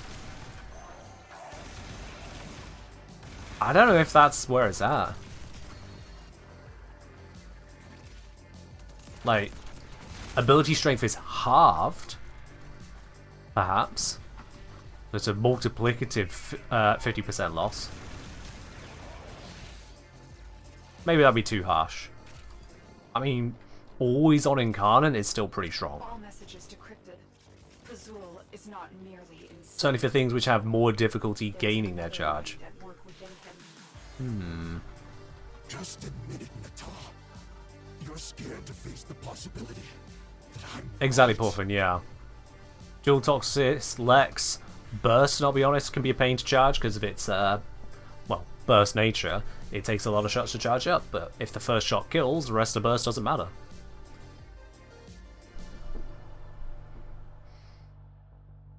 No Warframe abilities or weapons gain 100% body shot. I don't like that as a shard. A shard that just tells you your Warframe has a sack of hit points. We don't need to recreate an Aros. Old in Aros. That just seems like a bad idea. Let me switch back over to the Burston now. No, that was the wrong button.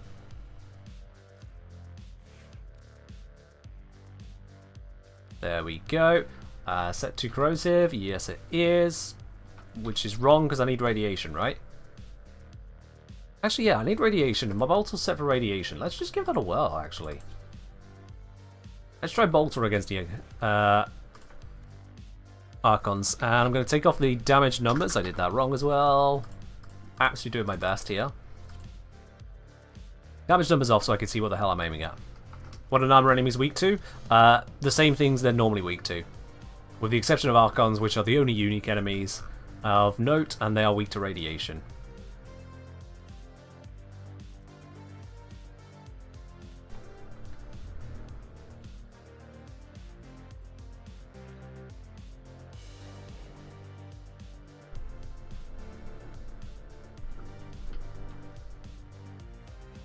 Is there a prime that's as easy to use, high-end DPS as later miss? Horrid. Very easy to charge. A lot of the primary incarnants, just in general, are very good. He imagines he will be a lord of the wilderness instead of what he is now. The price of that vision is measured in innocent lives. Make our way on over. I do need to get some incarnate charge and headshots going, so I should probably be doing that. Well, that was brilliant.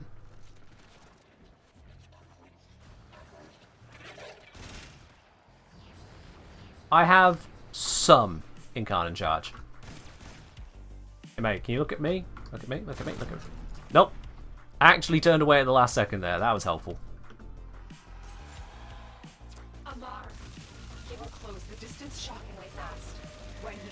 Oh, okay, that was good enough for charging.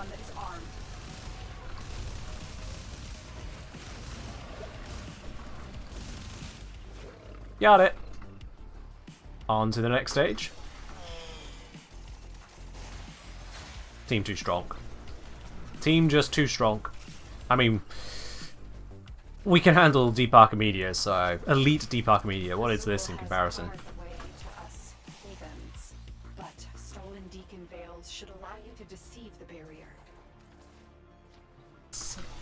Spin our way through here.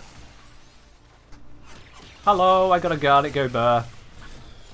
Sorry, I ran out of burr. One moment. Hey, go burr. Okay, I guess he's weak to corrosive? Or just likes to ignore my weapon?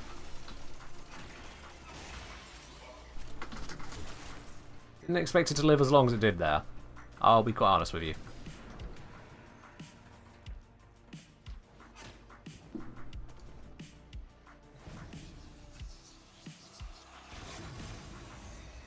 Well, that's just annoying. Where is he going? I'm here.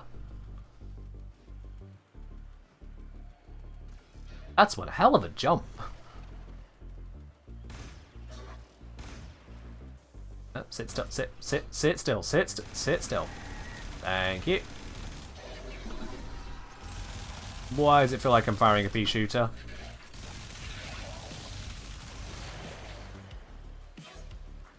Weird.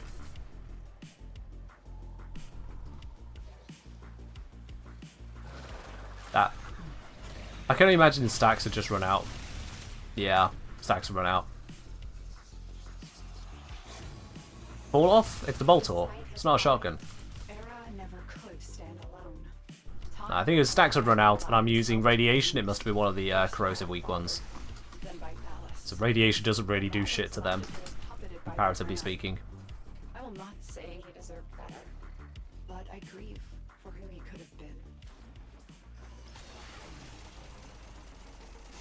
Oh, that is not the way I wanted to go. I got bamboozled by the thing turning to the left there. I was like, oh, turn left. All right, then.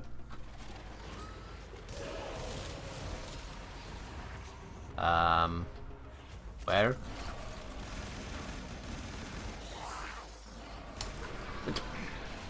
I can't react quick enough to this.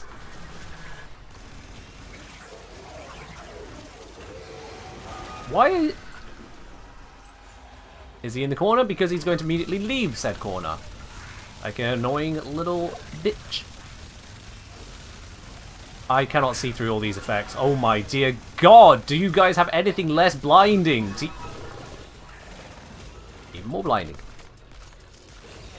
What are these effects? And I have effects turned down. I just want to be clear here.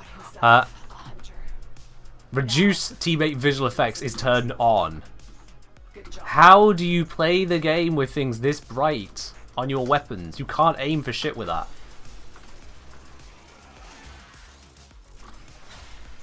I play Warframe to see the game. Well, considering I'm using headshot weaponry, which is what D continued gearing us towards with Incarnans, yes.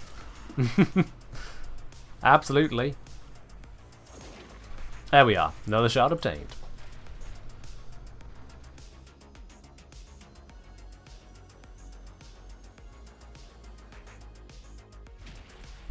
Do you need even lower particle settings? Yeah. Or just, you know, if reduced visual effects from teammates is on, maybe reduce the visual effects from teammates. Could be worse. I know it can be worse, I've played this. This is not a flashbang jerk-off challenge. This is an expression of dissatisfaction with the fact that multiple times there were just so much effect on screen, my screen was literally just effect. No tab forge? No. It's 40%. Now it's 60. That's the way it goes. Yeah, Kodama, I know I'm asking for a lot. The ability to reduce teammate visual effects with the setting to reduce teammate visual effects so that I can see the game I'm shooting at, in which I already turned off damage numbers to see the game I'm shooting at. Yeah, it is a lot. Look at you then, you got yours at 40%. Well, I mean, do we need to go through this? So, the chance of not getting it after the 20% and 40% comes out to a... Oops. 48% chance. So if you get Tau Forged on either 20 or 40 in your 2 runs, then you're in the 52% of people who got one. It's pretty much flat average. Yeah. Shoshi would say, I have run white or bright energy so many times as a solo player and then forgotten them in public later. Yeah. That's it. It's fine for people to have their appearances and loadouts. Do you hand it to us? What shouldn't be the consideration then is, hey, I'm using these abilities, but now my teammates are blinded by absolutely everything, even if they choose to reduce the effects. It's kind of wild. We need a don't show any squad mates at all option. No, just to tone it the hell down. Honestly. Let's see. Can I bring up what just transpired to really expand on my point here? I want to be very clear on this for anyone at D that ends up coming across this very concept. Let me see if I can get a hold of that. So, twitch.tv/me. Let's load into live VOD. Twitch is so slow. Hey Twitch, when I click videos, I want broadcast, not clips. They really should be different tabs.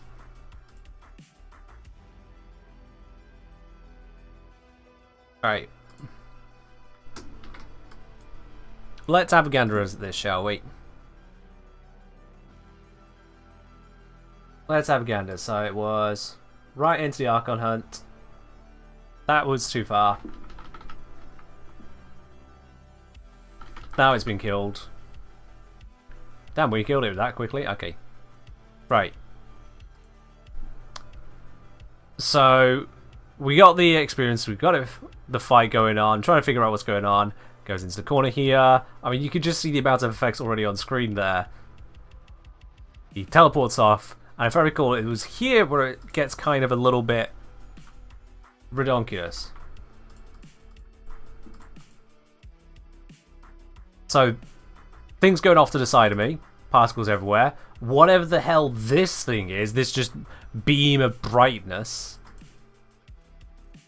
Where's the head to headshot? Looking at it right now, where is the head to headshot? I anomalously have a book next to me, thanks to Dante. There are still particles falling from the previous effect. There's just an explosion of a void. Now I can see for a bit. Okay, cool. Someone else jumps in. Now there's this slam radius on top of more gumph. It's continuous.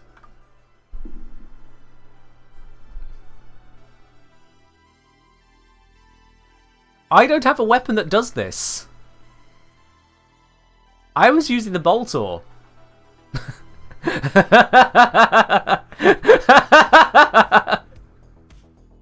I mean, I wasn't complaining for nothing.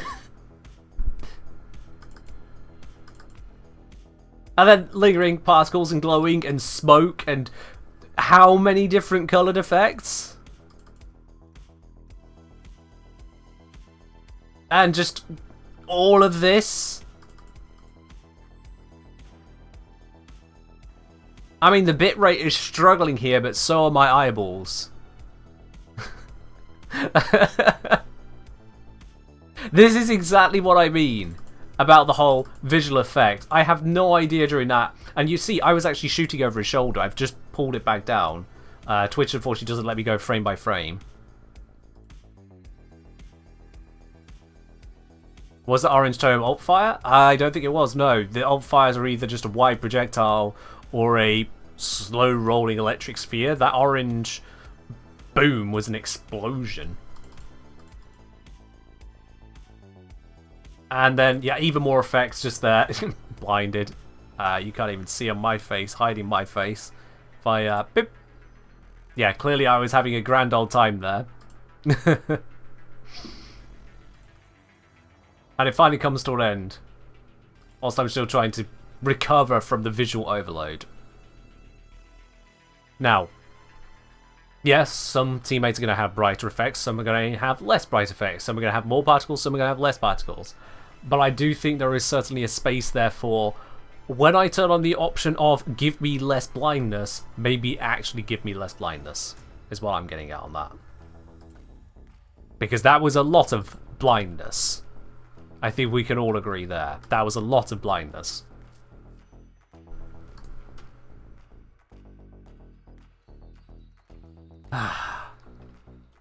I shouldn't have to request teammates to use...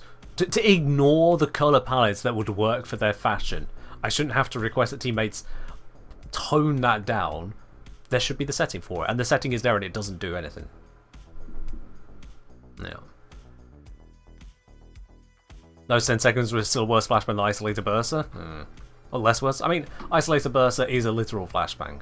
Which also could be a dark flash rather than a white flash. That exists in parts of Warframe. They could do that. I prefer dark flash rather than white flash. It's just easier on the eyes. Yeah, that was a lot of blinding when I'm trying to use a targeted weapon. Don't work. Do not work. Alright. We're going to go into the remaining Netrocells I have now. Because I've done the 3 that are deep Archimedea, but I can still just do... Oh, sorry, I've done the 2 part Archimedea, but I can still do another 3 runs normal. So if you'd like to join me on that, again, same old, I'm going to close off the old tabs. Send me a message in game, the Engineer, I'll bring you into the squad, and we'll go run the Netrocells, just 3 runs of it. It's a whole bunch of 3-run missions. I use Natural without going blind. It certainly contributes to it, doesn't it? It certainly contributes. Bit of Gamba? Yeah, we can run a bit of Gamba. What are we thinking?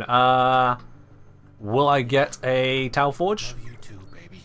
In fact, what are the rates on Tau Forges on them now? If I bring up the PC drops. Here we go. Netrocell. Okay, that didn't start searching. Netrocell. So the drops now, a Tau Forge is 4.17 3 times. That's 12.51% of a Tau Forge.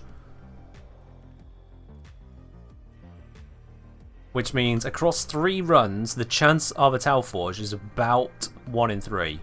So it's 67, I don't get one. So let's do a prediction for all 3 runs. Will I get a Tau in 3 runs? Yes or no? Gonna give y'all 5 minutes on that prediction, get that up and running. And let's build our squad. Hello again, M87. Hello there, Wolf, come on in. I think that's another stellar classification if I think about it. Fairly certain Wolf class stars exist too. You know, the poor Snake screams as flashbang hits. Yeah, it's pretty fitting, isn't it?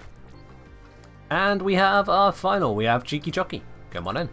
Murmur or no murmur, Come on in. better since coming back from the dead. Try it sometime. Yeah, probably, probably. Alright, we've got our squad. I'm satisfied with damage type setups. Don't need to do anything weirdy schmeedy with all of that lot.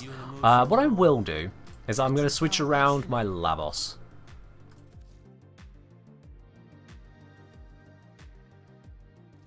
Let's switch to a Valence Raw Lavos. Why? Because it'll do even more damage. And that just seems ridiculous. You haven't had a Natural Cell Tau in 2 weeks? That sounds about right.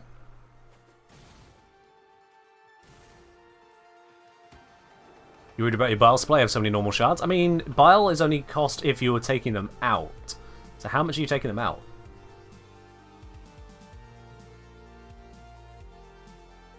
I realise I've run down here rather than start the mission. Another day. Whoops. Are we heading out then? You got a lot with The Natural old Cells, I bank, notice. I'll be with you in 5.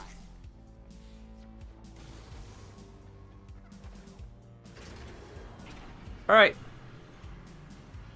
Let's get cracking on this, shall we? We're all restored to key glyphs. Grab some key glyphs. No wrong answers. They all suck. But you're not cracking Bop. a Netra cell without them. Bop.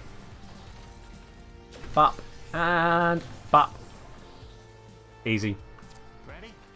To leave the anchor hole, access Off we go. terminal.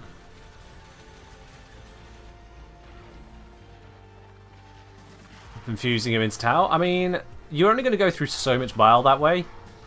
And it's going to be a brief thing if you've got a backlog of shards, because, well, you got a backlog of shards. The radius narrowed already? Bloody hell. Okay, that's a Titania, isn't it? That is definitely a Titania doing Titania things right there.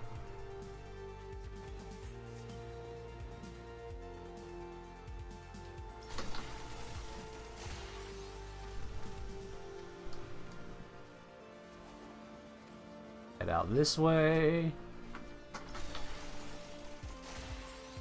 Is this one of the new tiles, or have I just come in a side angle from a existing one? This feels like a new tile.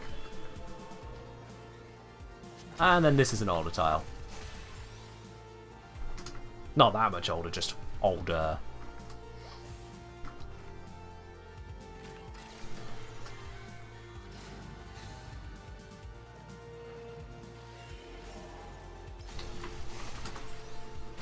Alright.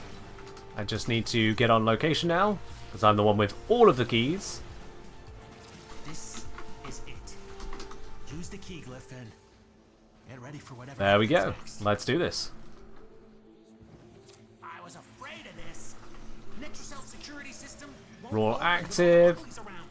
Electric buff, because it just seems like a fitting one. And now we wait for the enemies to get here. Doing it. And because of the way this game runs, they're probably all around the player on their way in still. He's running a Dante. Alright. So we shall wait for the mission to reach us. You're made of stronger stuff than me.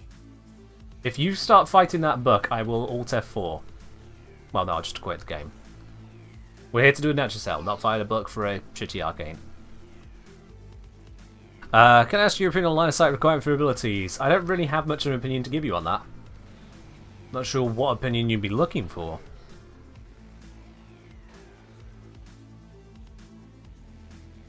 Just gonna sit whilst my screen continues to explode.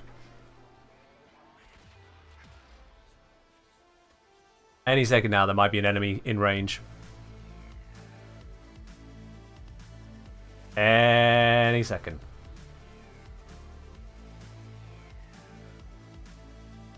somewhere.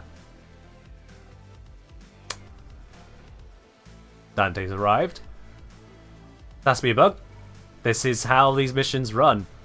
The enemies just spawn along the really long route to get here, so if there's anyone still lagging behind, that's the nearest person for them to target, and so they seem to go towards it. And so the enemies aren't here. So we have to wait for the enemies to get here. And specifically here. Once they get here, we start killing them here, they respawn close to here. But until that happens, we are waiting for them to get here. Yep. Do you still use like a frame? I do, yeah.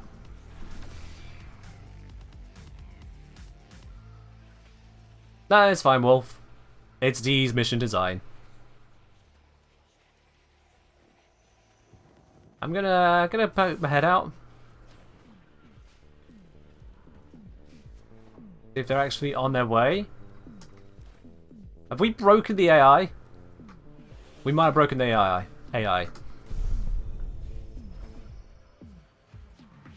But yeah, I feel like this should move them forwards. Yo, Miralabe, thank you very much for gifting us 5 more subs onto the channel here. Going out to Quirty Man, Elbiticeros, to Finessa, to Anim, and to Nay OG. Thank you very much on that, Miralabe. I really do appreciate that. Cheers once again for your continued generosity. Cheers indeed. You kept getting pub groups, people wanting to voca search? Yeah, nah. I won't do pub groups because this mission is not designed to be run anywhere remotely close to efficiently in a pub group. It's just not. Also, this is really bad. Titania, could you do us a favour and just kind of go scout out where the enemies are at? Maybe pop a few in the head? Because you're faster than the rest of us.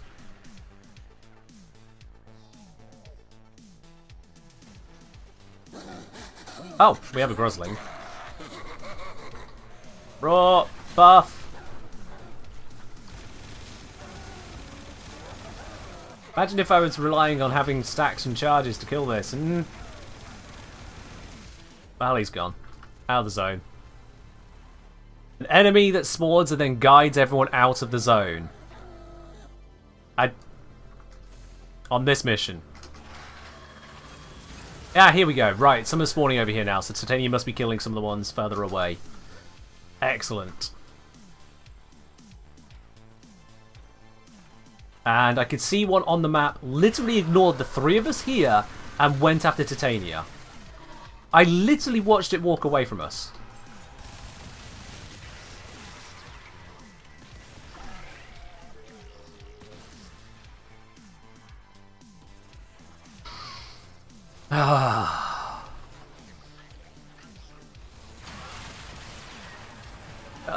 Alright, here we are.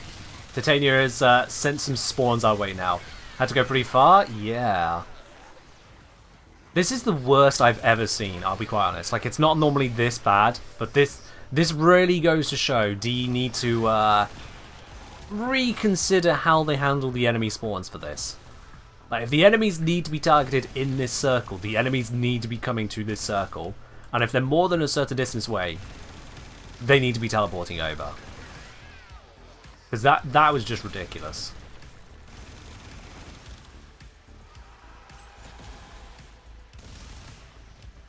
We'll say I was stuck outside the mission, I had to listen to 2 minutes of talking, maybe that's why. Stuck outside the mission. Not sure what you mean by that, my dude.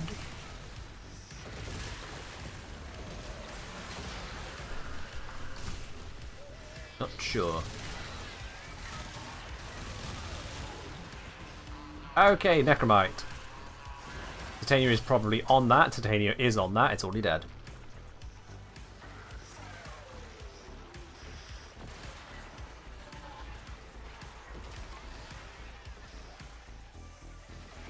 It's not necessary. Dog kept talking with me. You all entered and ran to objective. Okay.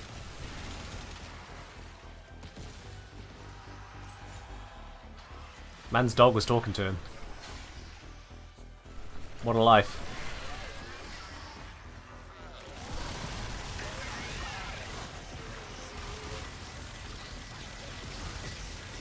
I'm at the edge of the zone. Shit, I need to move more in.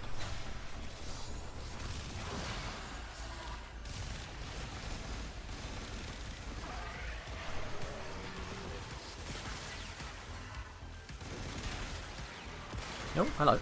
Okay, didn't realise there was one right on top of me. Oh, I've still got used to reinfusing heat into everything. Oh, I had one bullet.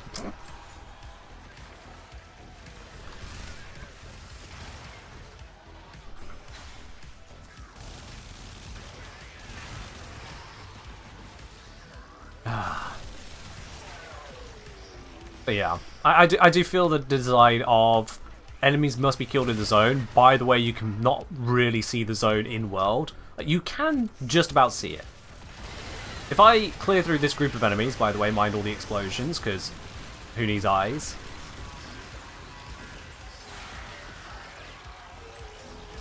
Alright, so the zone is repaired. I'm at the edge of the zone on the map now. Am I out of the zone? Am I at the very edge of it?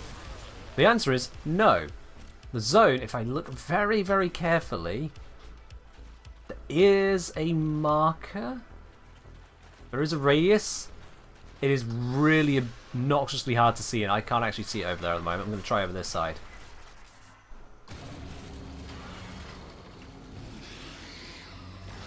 I'll be honest, I actually don't see it. So yeah, even knowing what I'm looking for, I can't see the unworld marker of the zone. It might be that it doesn't even show on this particular tile. It might be a bug at the moment. I don't know. That's how bad it is. I don't know if it's bugged to not appear right now.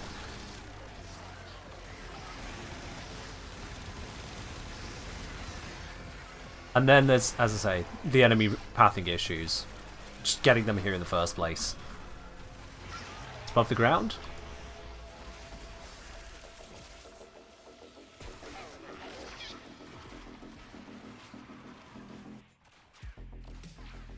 Not seeing anything here, no.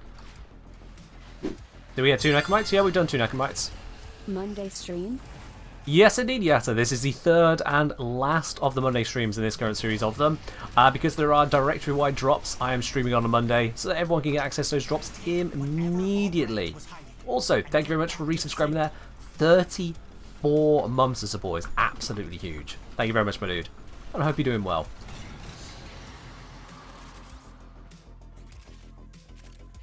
Yeah, I know the effects I'm looking for, Caster. It's just, I could basically not see it there. Which, considering I'm looking for the effect, ain't good enough. Next time. If you're going to be killing in a zone, we've already got the tech in, something like the Deimos bounties, to show very clearly where that zone is. And I mean, very clearly. And then beyond that, have the enemies just get to said zone.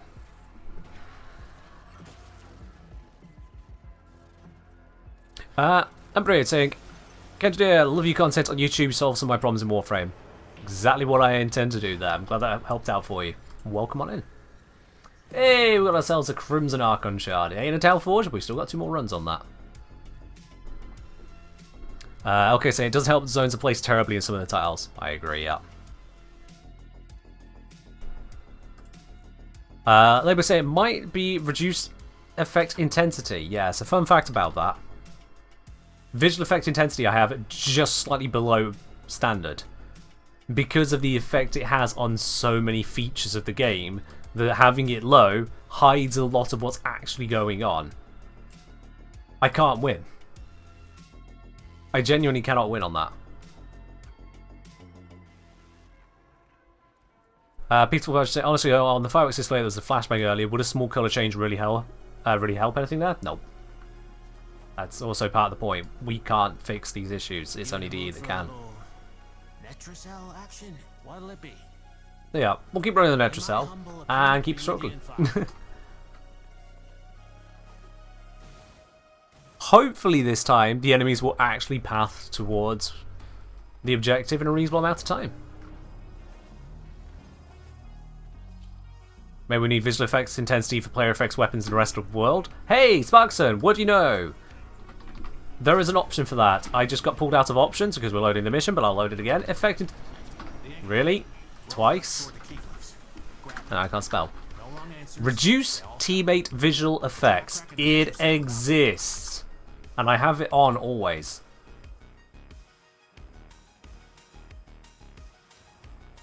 Yeah. What's my favorite flavor of Jolly Rancher? I don't think I've ever had a Jolly Rancher. Only one way out of the anchor hole. Use that terminal. Keys obtained.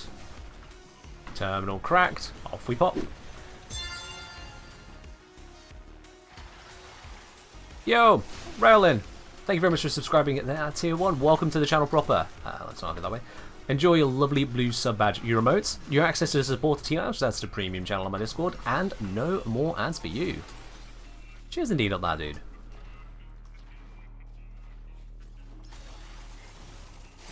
How do I feel about the Dante after nerfs? We'll wait until all of the details are finished, because Dia making yet more changes to him.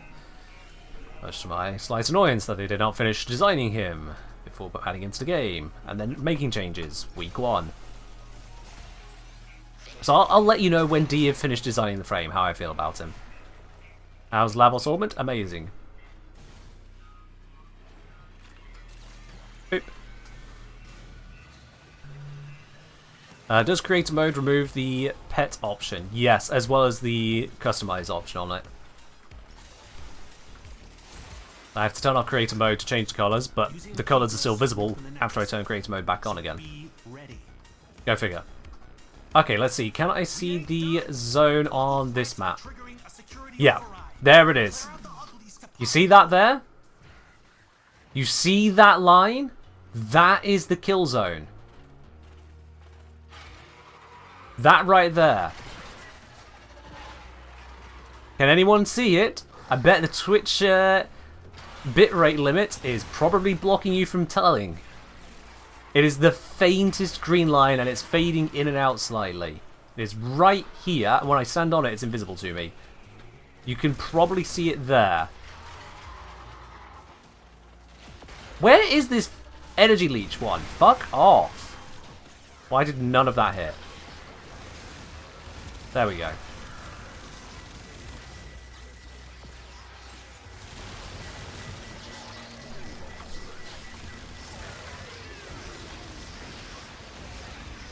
Okay, yeah. So there it is. That's the... How is there another energy leech? Leave me alone for a second so I can just not have a purple bubble on me when I'm trying to demonstrate something. It's not an energy leech. I just realised. It's the key glyph electric zone. My bad. That thing. Yeah. There's so many effects. I'm getting the effects mixed up. There's just that many of them. Oh my god. This just, again, goes to show how many effects there are at once. And how hard it is to see the important ones.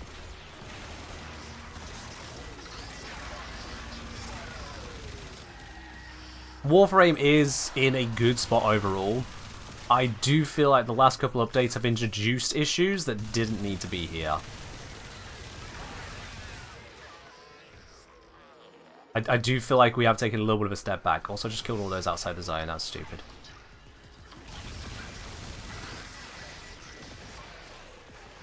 What's controversy about line of sight in Warframe? There's not really a controversy about line of sight in Warframe. It's just people who are going, ah, Dante nerf, ah, line of sight, right, now it's a thing to complain about. Yikes on a bike, quite frankly. Yikes on a bike. So I'm specifically not weighing in on it. Because it's not a conversation born out of logic. It's not a conversation born out of analysis of stats. It is a conversation born out of the game. Which, okay, cool. You're entitled to your opinion. I'm not going to address your opinion because you're entitled to your opinion. And I'm entitled to ignore it.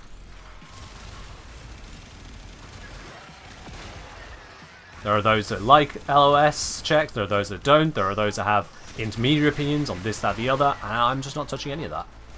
The only opinion that really matters on it is the opinion of the devs. Because their opinion is based on whatever data they're using, and therefore change the game. If I disagree with their opinion, I may wish to argue with them on it. If given even the slightest chance.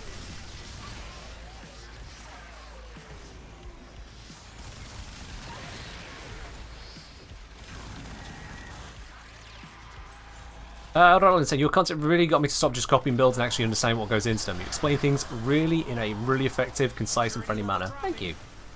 I will be honest, I am slightly less friendly on streams at times. A few times.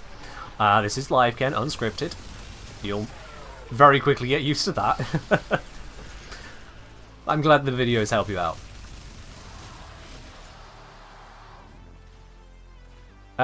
So Liana, there's some free loots happening right now. Is there? Yeah, exclamation mark drops for the details on that. Exclamation mark drops. Live Ken is very low tolerance bullshittery. Yep. I mean, so does Video Ken, but the fun fact is that in Video Ken there is only one voice. Video Ken. There is no other crap happening.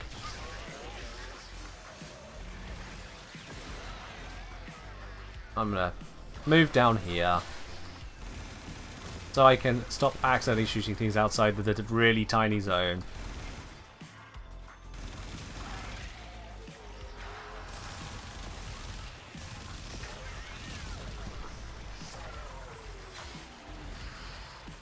Let's do corrosive for a bit. You appreciate the low bullshit tolerance too? Fair dude, you're in a good place then. Welcome.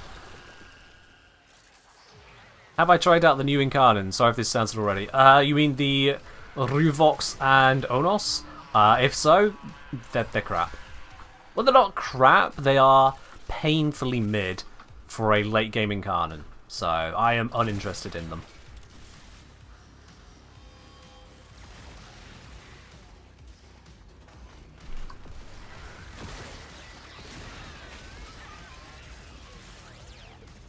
But I say, honestly, I think Dante should have been the other way around. Darkverse should have the heavy line of sight, and Tragedy should just burst him. That's how it was on release. Because Tragedy has... Darkverse has line of sight.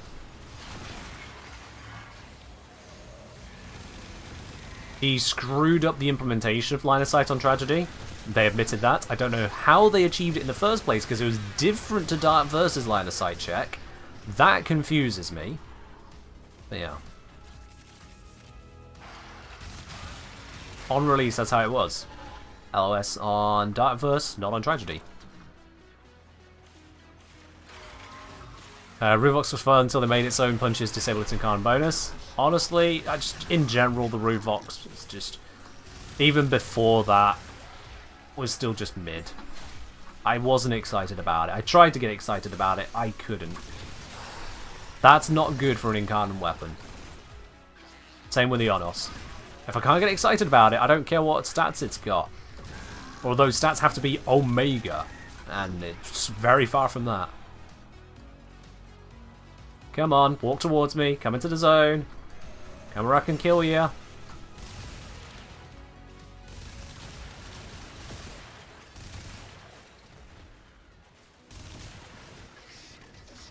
Will I be doing the totality alert? I will have to have a look at what that alert is. Unless you're being really cagey about something not actually an alert.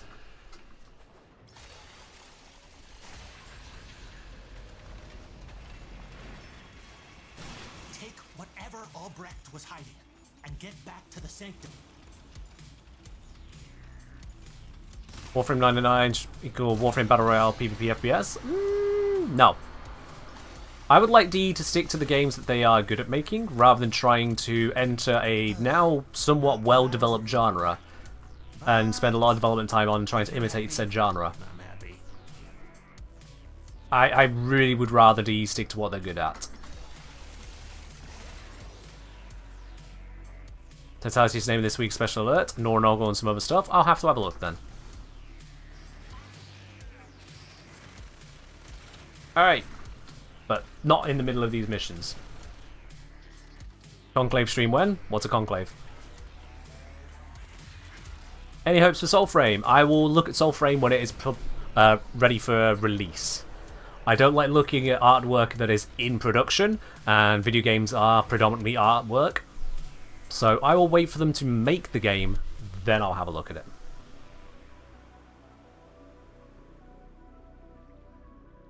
Hey, Nice Crusher. Enjoy using Dante in the Archimedea. Your squad will probably appreciate the hefty amount of overguard. That will protect against the Luminous. Alright, one more run, one more hope for a Tau Forge from these here. How long someone had nice.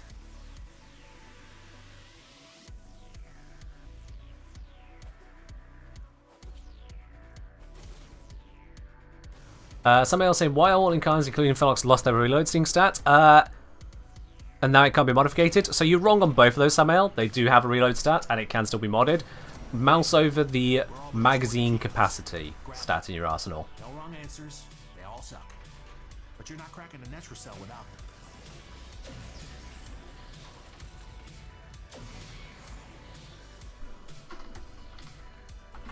Can I have that? Thank you. Racing, I'm one of the first Warframe testers, it's nowhere near release. Exactly. So I will not pay any attention to it until it is near release. I mean, how many of you would determine how tasty a cake is by sampling a bit of raw egg and flour? Anyone here? Would you really... Oh, okay. Would you really taste a bit of flour, a bit of raw egg and go, yep, I have a good idea what this cake is going to be? Realcaster saying me. Cool. Realcaster has just confirmed they are an idiot. I mean, you openly admitted to it, so well done.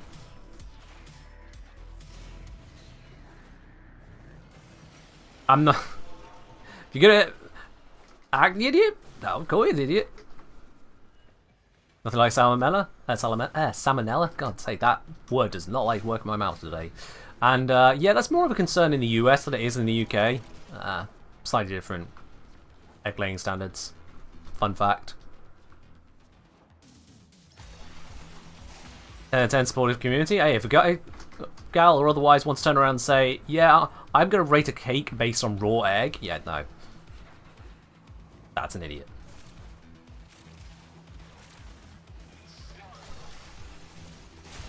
Now, the same is true, ignoring Caster's apparent insanity. The same is true when it comes to video games. You don't want to base it on the ingredients. You don't want to base it on, okay, well, who's working on it? And what themes are they giving it? No, no, no, no. The final product, that's where the interest is at. What do they actually make? Is that made thing going to be of interest? And is it even the right genre? Is it the kind of cake I want to eat? The answer to that may not be yes.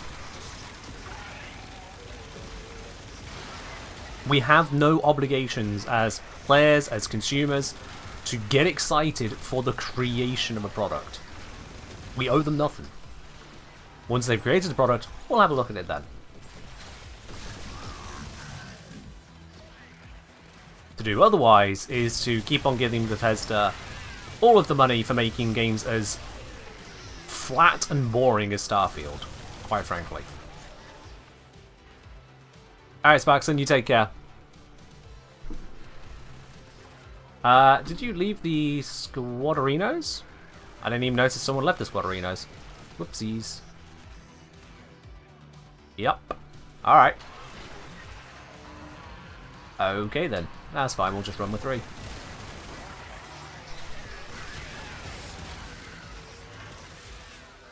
He was empty, fair dude, we're right, fair dude.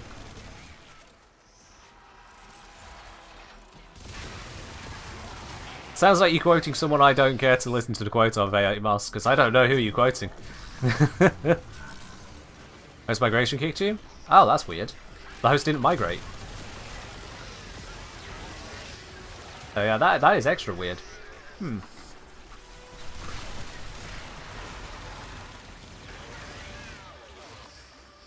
They're outside the zone, not going to deal with that. There's owls. Are these your owls, perhaps? Did you read too many books? This might be why you got kicked from the squad. Because even next to Lavos, that would make you a nerd. And Lavos is a nerd.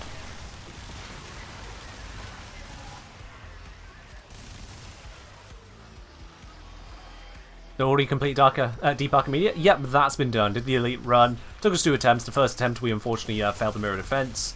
it got kind of overwhelming as we didn't focus on the right things. We're spawning in Necromex. Mistake in the end. But now we won't do that.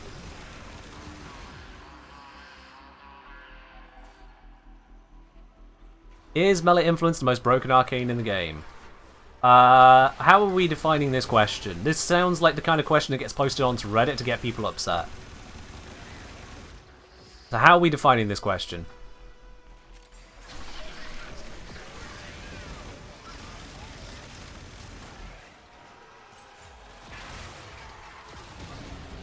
Play Gauss a lot, every concussion... get a concussion every UFO mission, slamming your head into every wall. Fair do.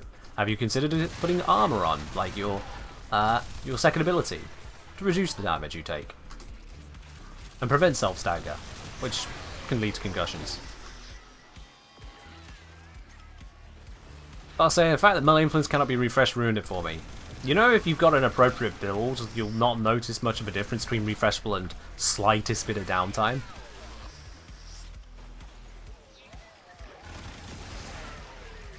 Hey, non-refreshable really isn't the bugbear you seem to be making out to be there.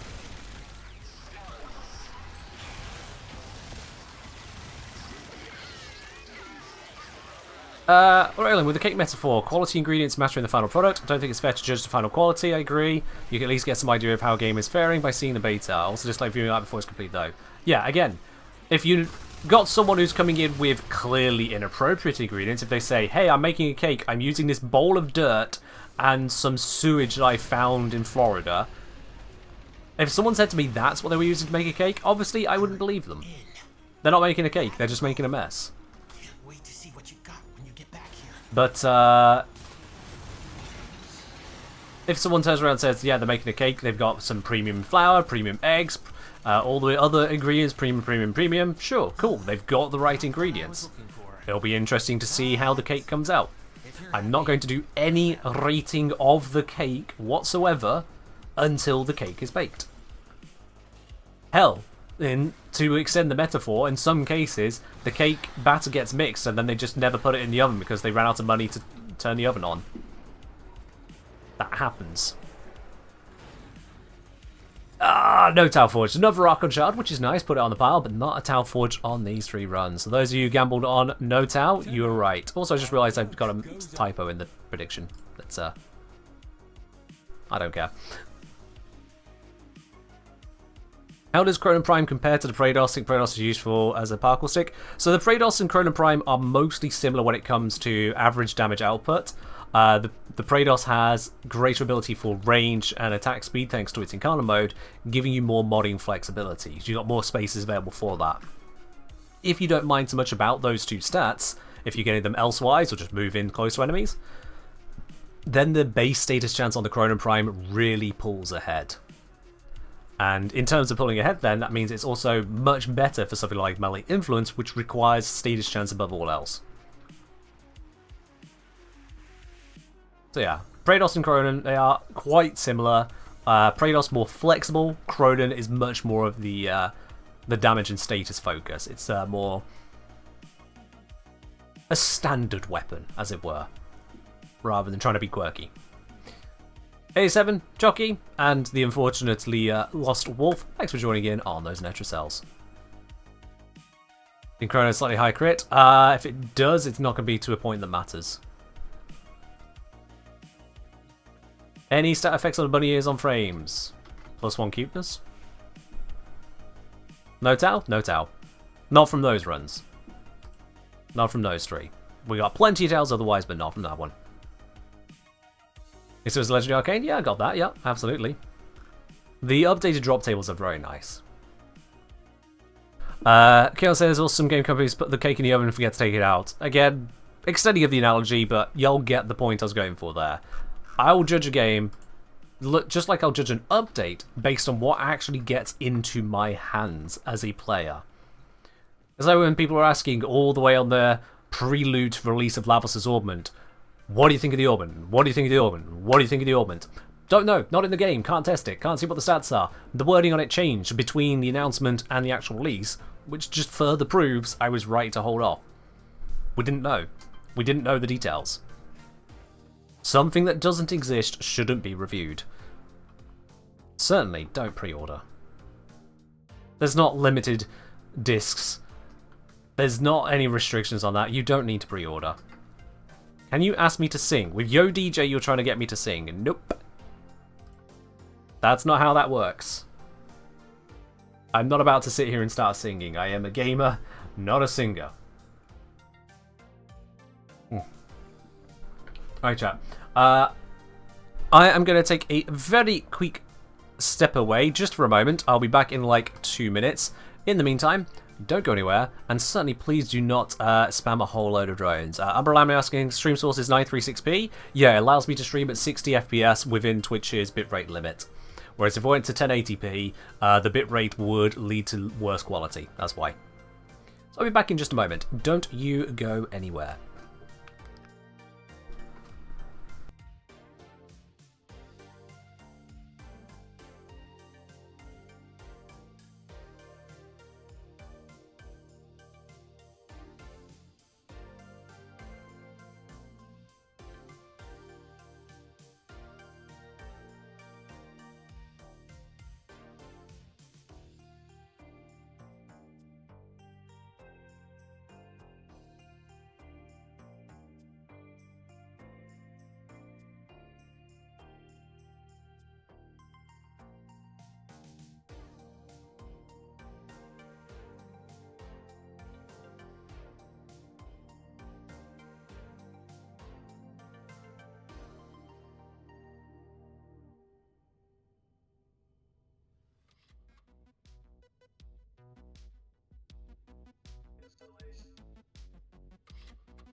I am back. Welcome in one again all.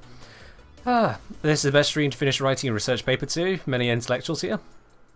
I'm not sure we're going to help with your research paper, but sure. Why does catalyzing shields have such a low drop chance? Because it does. Never seen him with his headphones before? Yeah. I have a dent from said headphones. Just a dent in our, of course. Does 2 amber shards for casting speed? That's not a question. If you're asking are these, one is not. One's particle velocity. Yeah.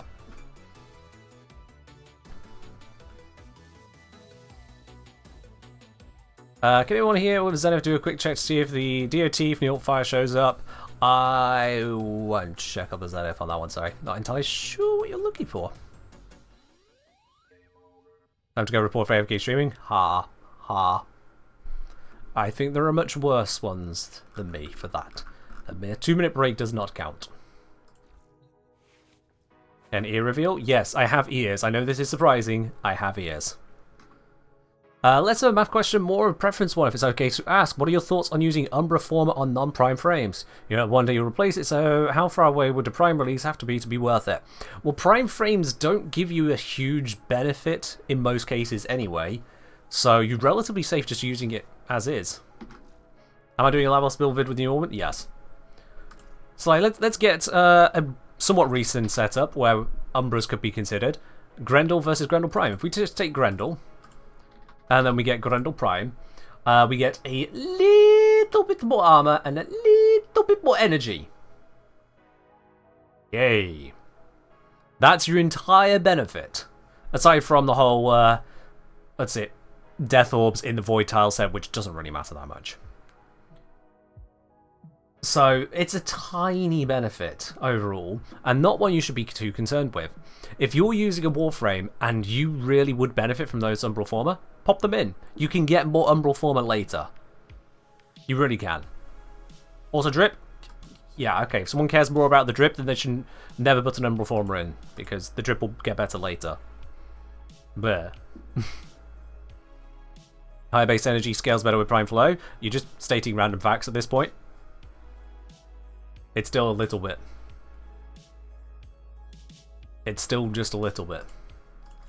Free polarity? Free as in, yes, you would have it on the Prime frame, which you don't get it automatically on the base frame. But this is someone looking to invest Umbral Formers. They're probably doing okay for polarizing stuff. This drip? The drip's just not important. The question of Umbral Former is unimportant to the question of drip. They are two mutually exclusive things. If someone wishes to tie those two together, they're doing it out of personal choice, which means the entire asking someone else for their preference doesn't matter at that point. It's personal. Do I know if Dante's Word Warden affects Zaku's too? I haven't tested it. I wouldn't expect it to, because it's a ability is Zaku's too rather than a weapon attack. So I wouldn't expect it to. But I haven't tested it. Could go either way.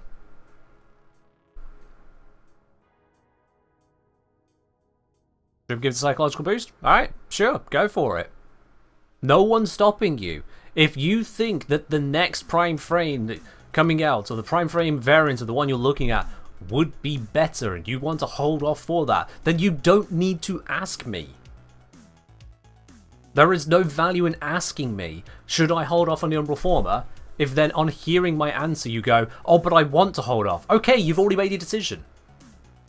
Go do one. Quite frankly. And in my case, I've come back after months and not playing, realised I missed it. Steel Path Umbra literally by a day, so I'm very much skinned to Umbra Former. Yeah, I understand on that one. Like, Umbra Former are pretty hard to come by. Umbra Former are pretty hard to come by. I only have 19 of them left. So, you know, that's going to run out real quick. That is going to run out real quick. So, hey. Only? Yeah, only. I definitely don't have 20. So the Uraeli? I mean, this might hurt, because given what Natneath has just said, this might hurt them and they'll never come back to the stream. So, you know, I mean, I can open this up, but viewer discretion is advised. Only have a look at this if you are fine with the most cursed of shit. Because this is a Uraeli with 7 Umbral Former.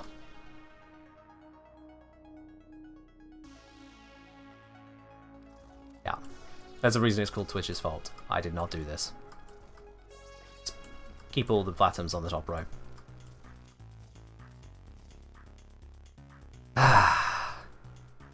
Yeah. Oh god, why? Charity. That's why. Why do I have 2 Uraelis? Because one of them has a real build and one of them has 7 Umbral Formers.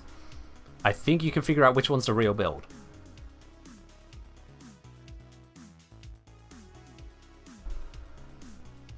You need to keep up because that's just madness? Do as you do. Don't measure yourself against me, measure yourself against yourself. 108 Umbral Formers? We didn't get that far with the charity. We raised $6,000 for charity, and that already put a lot of Umbral Former into Uraeli, on top of all the other things that transpired during that time. Also has 2 Lavos? Yes, I also have 2 Lavos. This one's got Umbral Set, which is causing a problem for this particular build here, which you notice matches 2 polarities incorrectly. So, that's actually one of the next things I was looking to do on today's stream, is rank this up, get a bunch of Former into it, so that it can have a non-Umbral setup. I'm going to do exactly that. And in terms of appearance, I'm going to have it use the appearance B. No, C. There we are. Although, given prior conversations, I'm going to need a different energy colour. As much as the gold was nice, let's go for blue.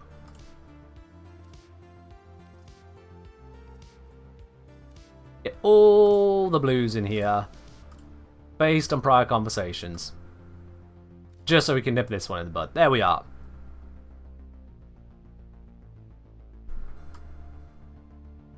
We've got Lava Lavos, and now Cryo Lavos.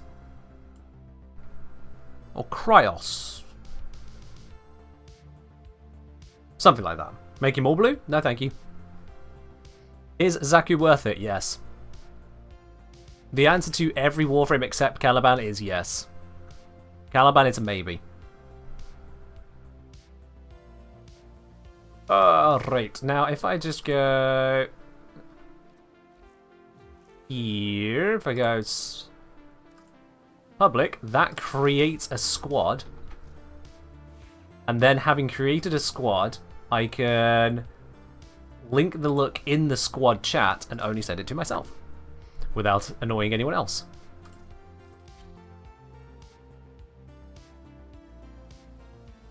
And then we apply this look to the Lavos 0, config A, override. Boop. Beautiful. Okay, something broke.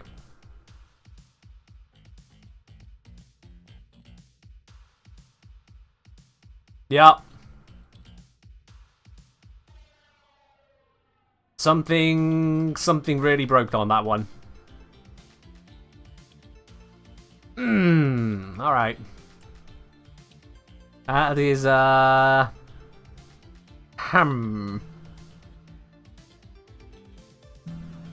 Snake duplication glitch? Yep.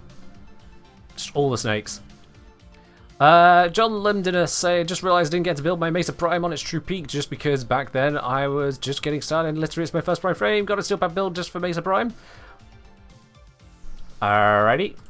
I don't know if this is going to be what you're looking for. I don't know if this is even what I am satisfied with. But let's see what build I have when I just open it up.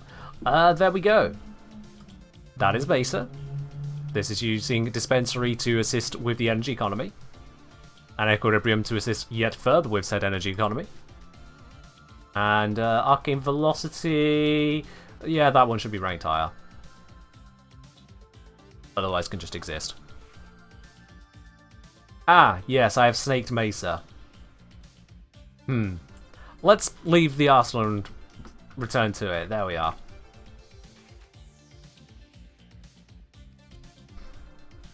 How's Boltor Prime feel? Boltor Prime Incarnon is amazing.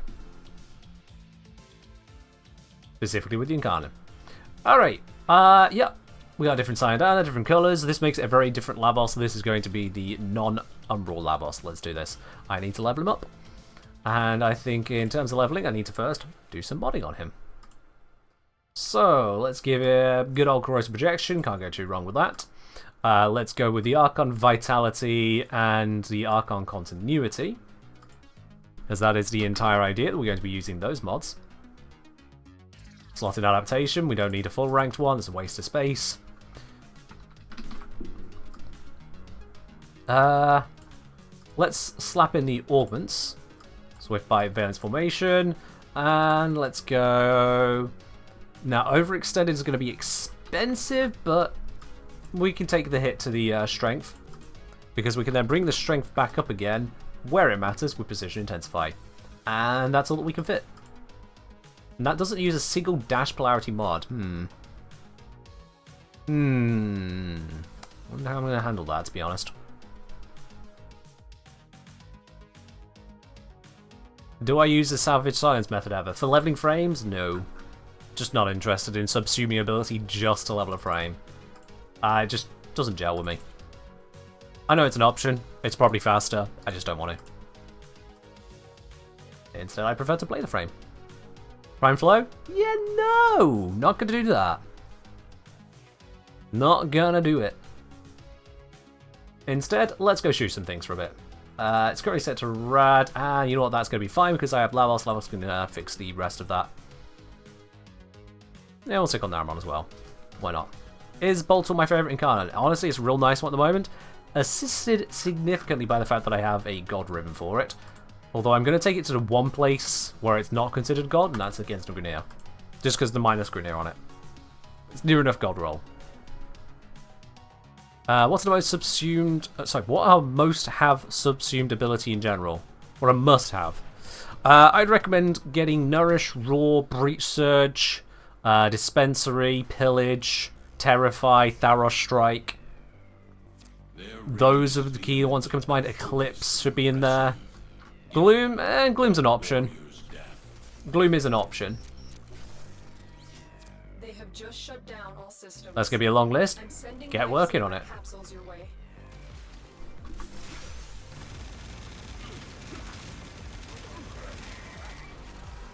Alright, I'm not gonna have any of the Archon shards on this, so I'm gonna feel that.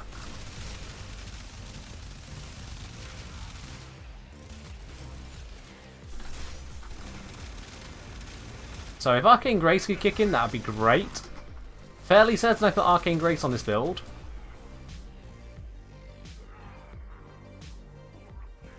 Did I not put Arcane Grace on this build?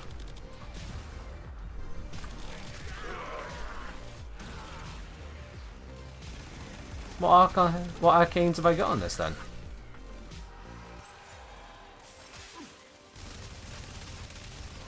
No, Arcane Grace, it's just giving me not many hit points. That's unranked Lavos on non-Umbral for you. He is a lot weaker. That's painfully weaker, actually. And that's with adaptation. People are comfortable running that? Ugh. How did I slam on my operator? Did you mean on activating Last Stand? Or, sorry, Final Gasp? That's the Onairu ability.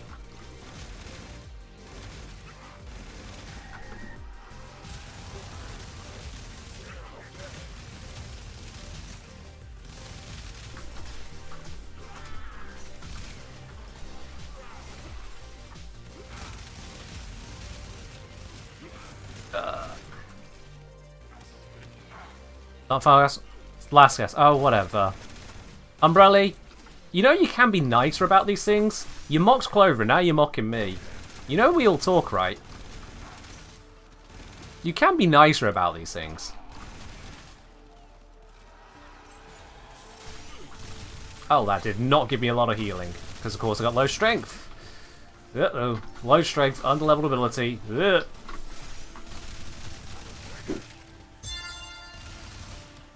Yo, the bombs! Thank you very much for subscribing with your Prime. Welcome into the channel proper, my dude. And enjoy your lovely sub-badge remotes, your access to the support T-Lounge, that's a premium channel on my Discord, and no more ads for you. Cheers!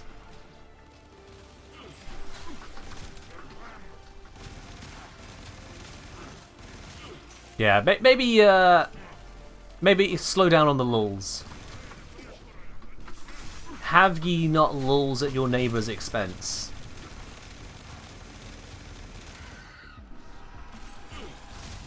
Or at least not quite so frequently.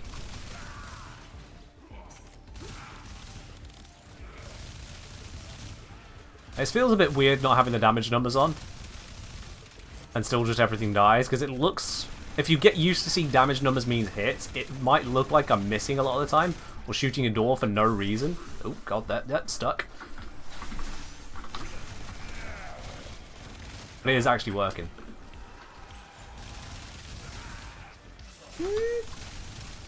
Man, I miss having an Immortal Lavos. I genuinely miss having an Immortal Lavos. How do people do this? Wait, I didn't put on an armor mod, did I? That's half my issue. I didn't put on the armor mod, so I've got half the armor I'm supposed to have.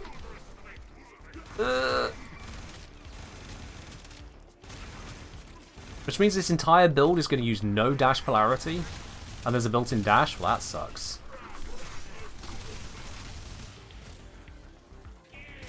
That sucks.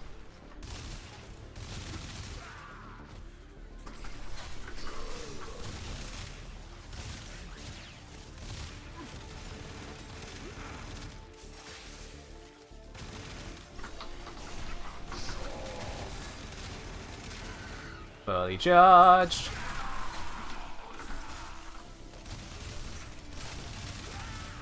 How are we doing on that leveling there? Rank 12. God, it's going to take a minute.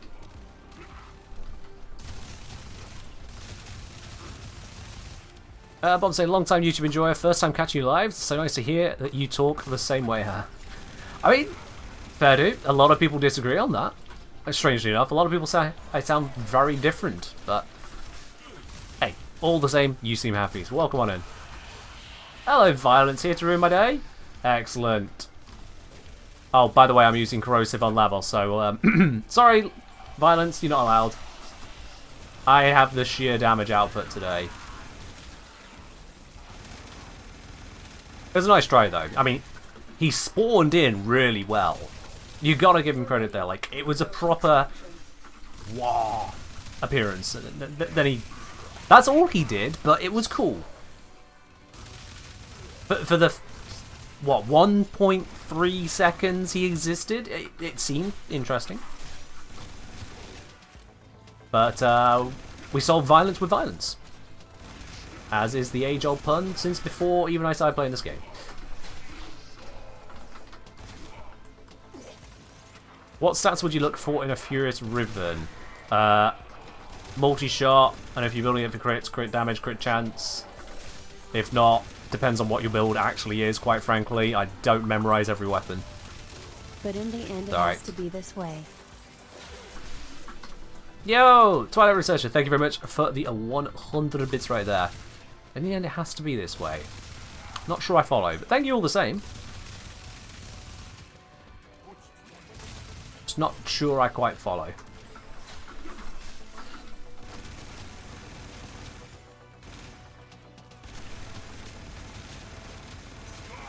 Getting headshots up a slope is difficult. Oh god, I can feel the lack of casting speed on that catalyze. I'm gonna have to put Archon Shards into a second Lavos, aren't I? That's painful. That's just painful. Yo, RoadsDXE, thank you very much for subscribing with your Prime. Welcome to the channel proper, and enjoy your lovely sub bits and pieces.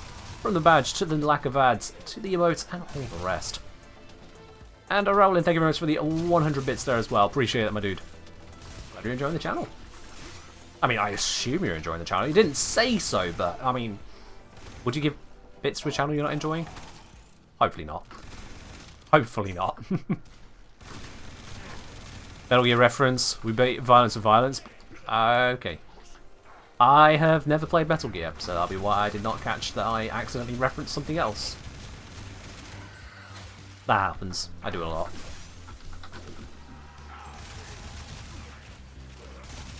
Cryo allows glacial casting speed. I mean, just because he's Cryo doesn't mean he has to be slow. Yeah, I mean, he's still a Lavos. So, I'm still going to invest all hell into him. Get around that.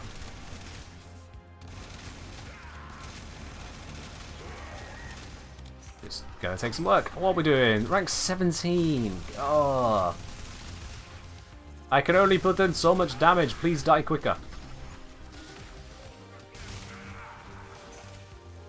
Rose saying, don't usually have a lot of time to watch streams, but videos help me understand a lot about the game, so I thought I'd drop by in Prime. Well, I do appreciate that, my dude. Thank you very much on that. Just as a general note to everyone, because I know I stream at very UK-US accessible times, rather than, say, Eastern Europe and over into Asia or Australia. If you do want to catch my streams, you can always head on over to !replay, check out the replay channel. All the VODs end up there as well. A couple days later, but they all end up there. So that you can catch the streams, have the live experience just without the live chat yourself. It's like you're watching while signed out. Imagine it that way. Plus, you can also pause and go back to it. That's helpful. No overlooking that one. Scubbly, thank you so much. You're very welcome, my dude. That is a really loud motorbike. You're very welcome, my dude. Link is broken. Link is broken?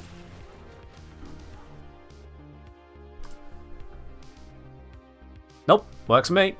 Alright then. That was fun.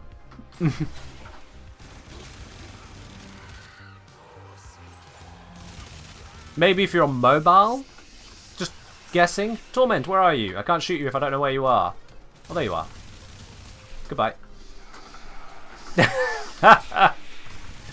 Just evaporates. It took longer to find him than to kill him. Channel name, The Kengineer Extras. Yeah. You'll recognize the logo, you'll see the VODs. It has next to no subscribers on it. Not even 1,000 of y'all. Because it's a VOD stream, I don't expect it to be popular with the subs. Not meant to be.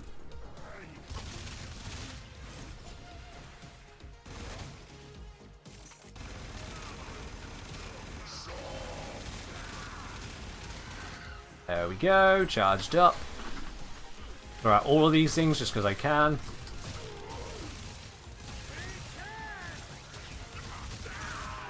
The longer you fight, the more successful we will be. Oh, the healing on this is absolutely pathetic with this strength.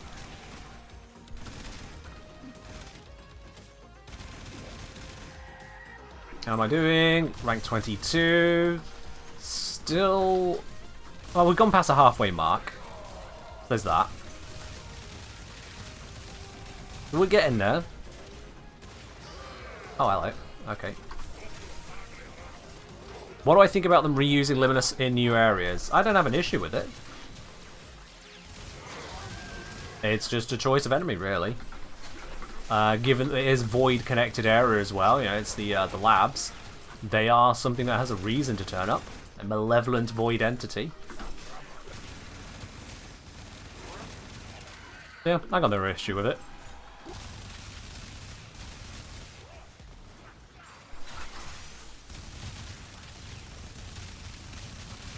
God, this just carves through them. What's my kill rate at the moment? I've only got 100 kills per minute at the moment, though. Not sure if I'm doing something wrong, or if I've just got awkward tiles. Yeah, 100 kpm, not exactly incredible output right now. But then I am using a single target weapon, so it's only going to kill so fast.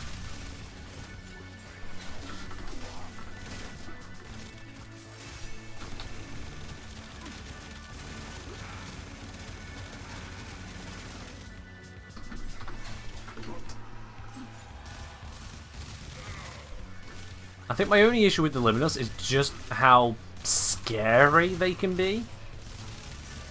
But it just requires your squad to invest in, you know, not dying. Obviously, if you go into what is supposed to be an endgame tier mission with all of the offensive modifiers against you, and then don't plan for it, expect to lose. That just makes sense, really. I've not got an issue with their difficulty.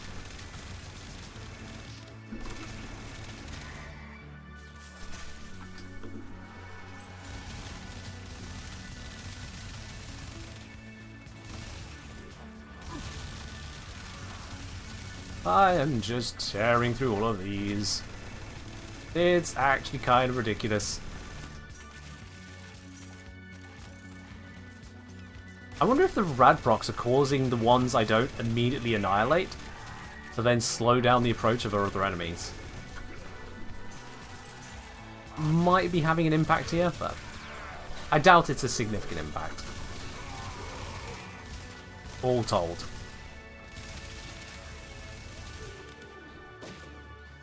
Oh, full stop at the end of the link being added on by Twitch Mobile. Right, got it. Alright, you know what, let's pause and fix that right now. That's going to have been an issue since forever. Replay. Space, save. Fixed. And Brady, thank you very much for looking into that.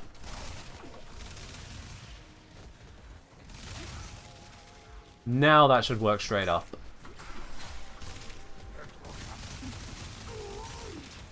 Trap light spawning? There is. We get some health up. And they're dead. I mean, it's just too easy.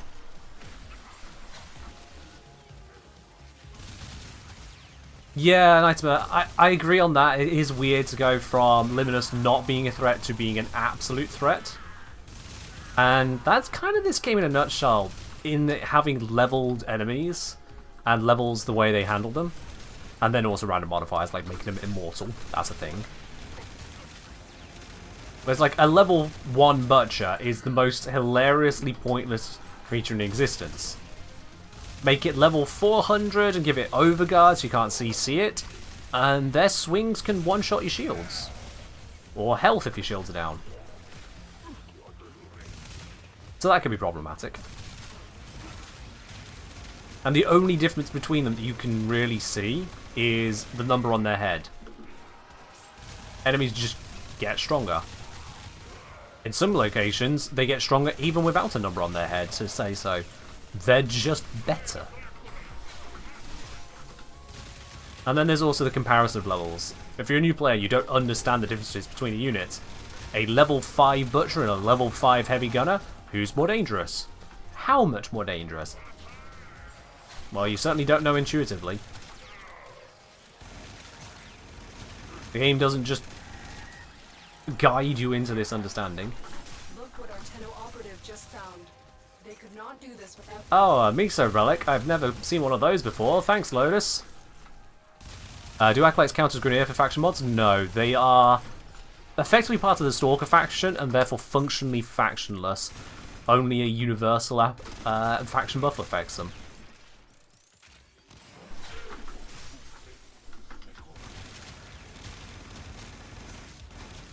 How are we doing? 29. We're about to finish ranking up Lavos. That's cool.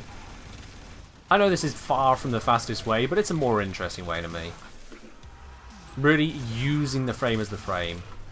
I'm using all the buffs that you can give. Rather than just same old, silence Brahma Blapper. Max rank.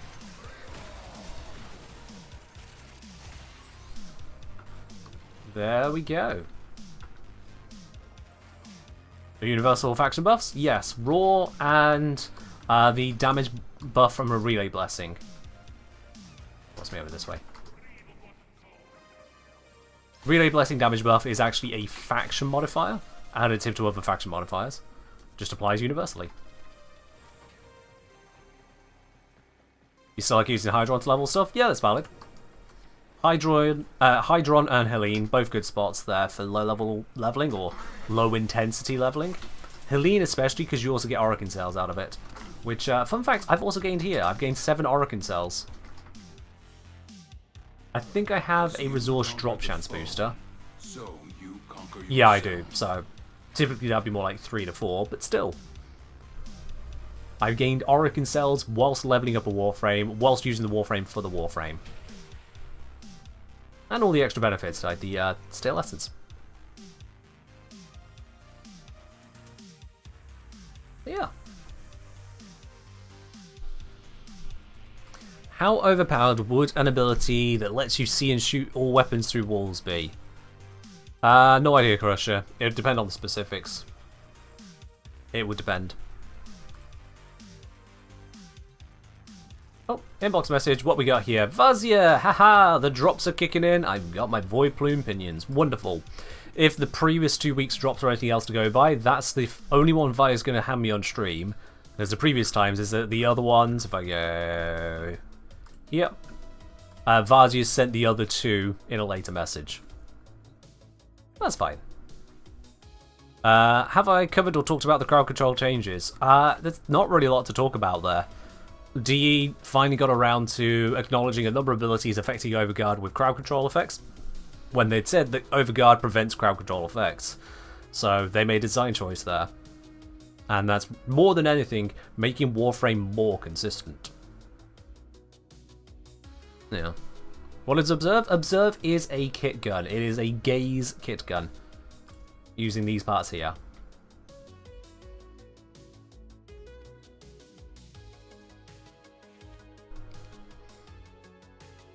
Okie dokie. Right. Polarization. 1 for Marino. Right onto Archon Continuity. Bada boop. There we are. And, let's think. So, yeah, I still need to have the armor buff on here. I'm going to drop Precision Intensify for now. Let's get the armor on.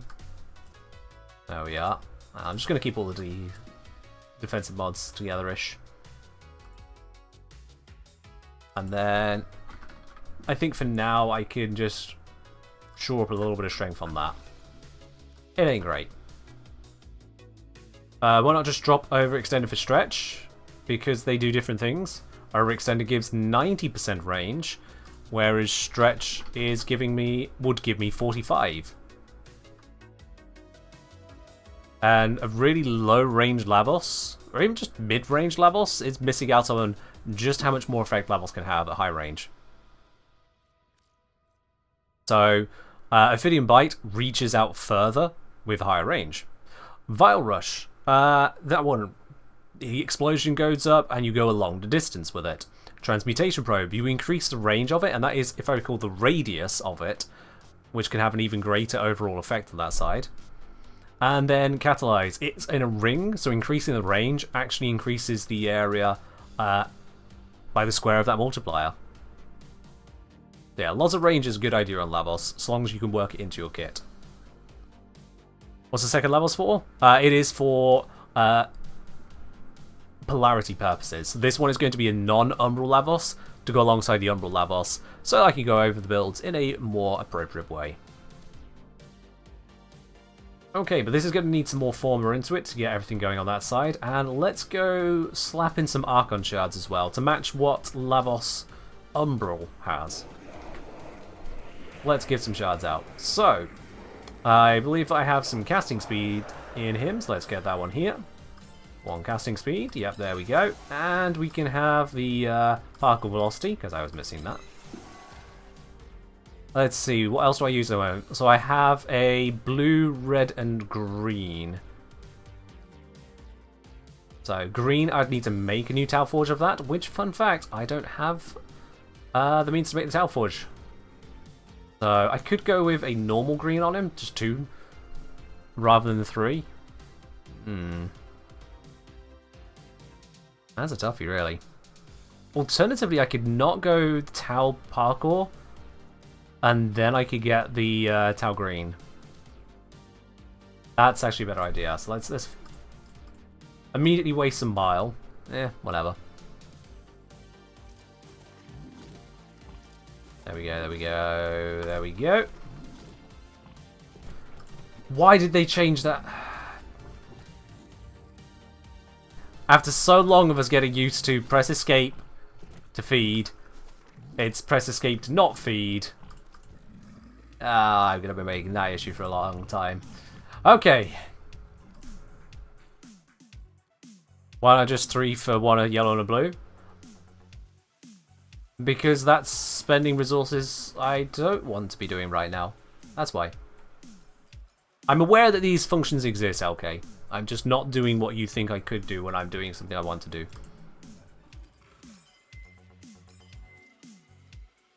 Confirm. Lavos Prime this year? I don't know when Lavos Prime is. D's not announced it. Right then, increase max corrosive stacks. There we go. With that then... I put that there now. Oh well, it's going to be lopsided. That's going to upset some people. Particle velocity. Give him a little bit of armor because hey, why not? I like having an armor shard on him. It won't give him to the 2k, but it looks nicer. And I've got plenty of these, so let's give him some strength, why not? Beautiful! What an absolute medley of colours. Nightmare's gonna love it? Yeah, Nightmare can do what Nightmare does, and I will do what I will do. We're different people. You've never heard of Archon Shards, and now you're afraid to ask. Basically, once you've completed the quest The New War, you'll get access to ways and means to get a hold of shards, which can be used to improve your warframes in various ways. I have guides to each of the shards to walk you through what those shard options can do, and give you an idea as to how best to use them. But until you've completed the New War quest and Whispers in the Wall, I would recommend you hold off thinking too much on look at those guides. The New War gives you the first 3 colours, so the red, yellow, blue, and then Whispers in the Wall gives you the next 3 colours, the orange, green, and purple. There you are. Do I feel like I've hit an upper cusp of collecting Archon Shards? I'm not sure what you mean by that. I can't really answer that question.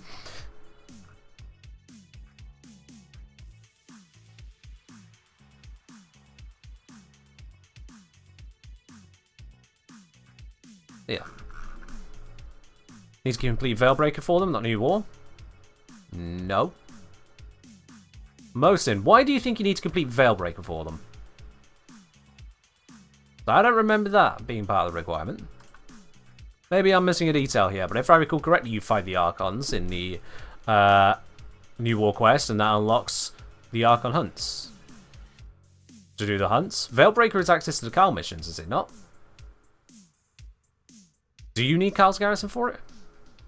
Also, Khal missions are no longer give you a source of Archon shards.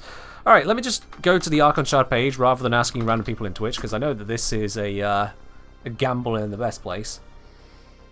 Lore, types, acquisition from Archon hunts. Okay, I'll just click through to Archon hunt instead then. Requirements, completion of Veilbreaker, I take it back. I could have sworn it was New War, not Veilbreaker. My apologies. Alright. Actually requires Veilbreaker. My apologies on that. Seems kind of weird to me in that regard, but whatever. Yeah, complete Veilbreaker, then you get access to the first group of it.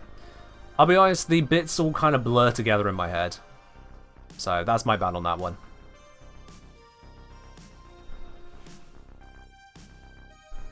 New mail? Oh dear, what has happened?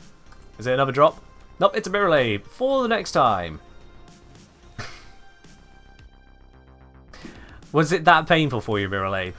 Was it that painful watching me level it up over the course of 15 minutes rather than 7? Thank you very much for the affinity boost, Mirror Lab. We'll get it done quicker. Duly noted. And, well, let's go do that leveling up now.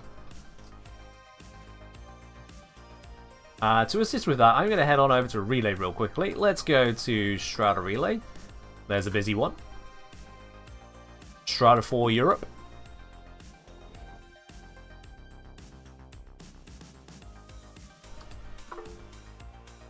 Oh, did not realise my phone was able to make a noise at the moment. And now it's going to make multiple noises. Let's tell it to kindly make no more noises until I ask it to make noises.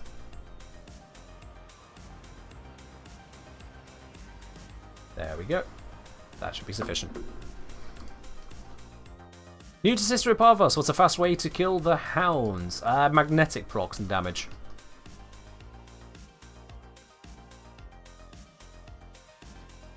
Clip draws near.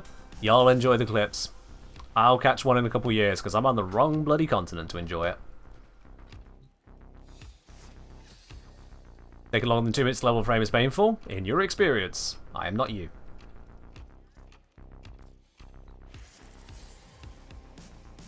Believe it or not, I actually enjoy playing this game, rather than just number go burr. It might come as a surprise, as someone who has played this game now for years as a content creator, but I do actually enjoy playing the game. Island say, your voice is really nice. Have you ever considered doing professional voice acting or narration? Could easily enjoy an audiobook read by you. I have considered it. I will be honest with you. Yes, I have. Oh, look at that. 666 viewers. However, unfortunately, the development of AI technology includes AI voice work, and I've seen how impressive the tech is getting on that. It's not even worth me considering a voice acting or narration career path. Not even slightly. I expect that line to be scuppered in the short term. Mirrorlabe, thank you very much for gifting us up there over to Islandale. I really do appreciate that. Islandale, make sure you thank Mirrorlabe on that. I'm not sure why they picked you in particular here, but hey, you know what? Don't look a gift horse in the mouth or a gift sub in the sender. However it works. Yes. When they say levels does alchemy or Dante's historian, limbo jumps through dimensions by calculating blah, blah, blah, blah. Are the actual frames the one who did that, or is it the operator who piloted the frames? Could be column A, could be column B. Most likely operator, but there is also the history of the Warframes before operators got involved, so it could be either. Really could be. Most of it's going to be the operator though. Anything with a bit more nuance to it, probably operator. Archimedea, the augment on Calevo made 4 cheaper to use, but is it worth using? With Archimedea, Tenekai combo doesn't seem to be a problem. What do you think?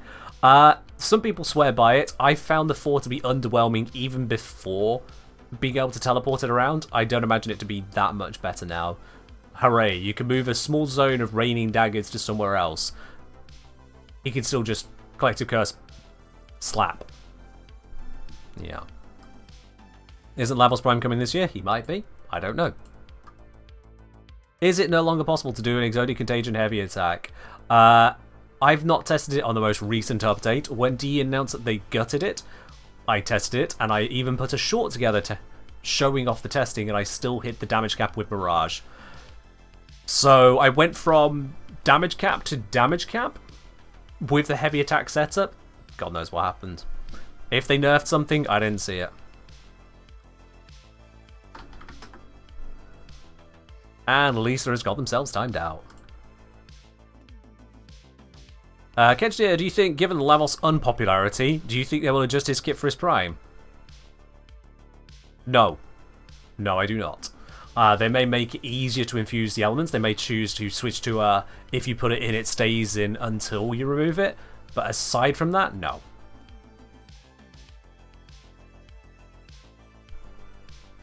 Good Artler say, I like Clever's for a lot, even with its augments, like keeping up its combo count. Okay, I like keeping up its combo count with smacking things, but sure. Do as you do. Lavos isn't Caliban? Correct. What about Caliban for his prime? You know they can change frames other than when they prime them? Just putting it out there. So, I do not know if DE have any plans to change frames. I do not predict any specific changes for any specific prime updates. It's a point when DE can make changes, but they're not required to wait until a prime to make changes. See, the changes they made to Urayli.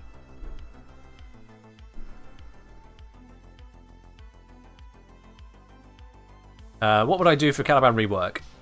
I'm not even going to touch that topic. That's not to say that I don't have any ideas, but it's more on the lines of that's going to just get us into straight up fanfic territory of talking about things that don't exist and then getting you disappointed when they don't get added to the game.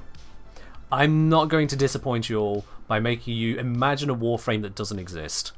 So, not going to touch that topic. It's for your own good.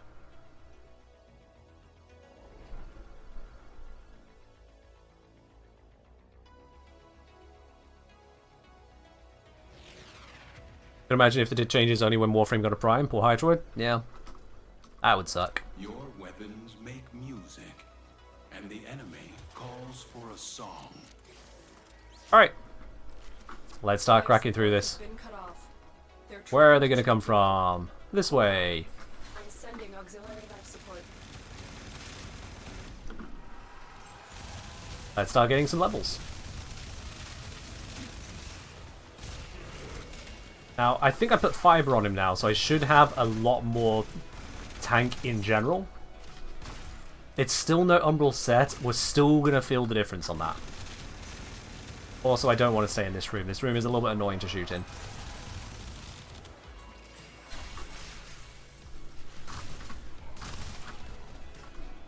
Let's see. What room does this lead us into? It's ain't the greatest room to be in, but you know what? I'll take it. I'll take it. I have a minor thing to touch on that. Speaking of Caliban, if they updated him similar to Inaros, it might help him a bit.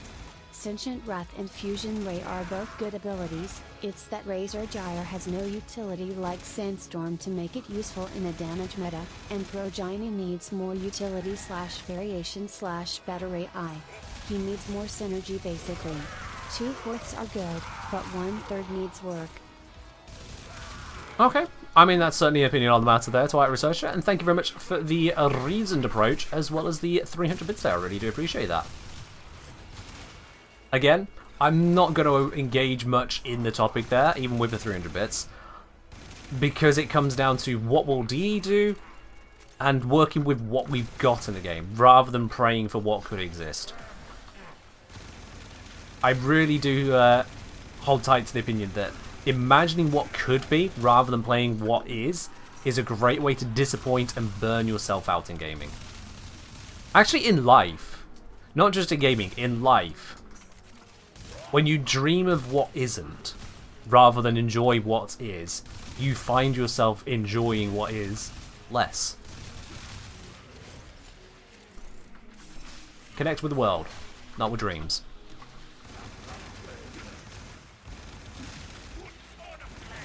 Alright. How are we doing on the leveling there? Up to 14 already. Lovely jubbly. It's almost as if we've got a couple affinity boosters now.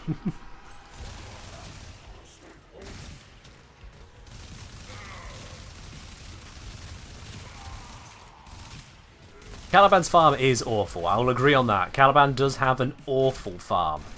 It's not the absolute worst in the game, but my god is it not a fun one. It is a drain to get through.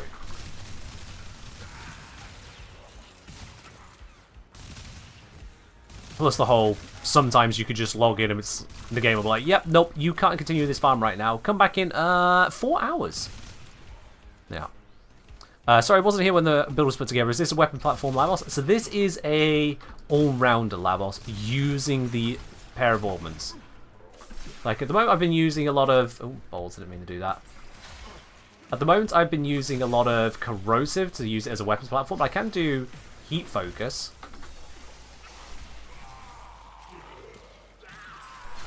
And that, with an appropriate primer especially, but just riding it around can get some work done. This isn't exactly an ideal location for it, and this is my only primer right now. But I can do that. And you can't see the damage numbers, but they're falling over where I primed them.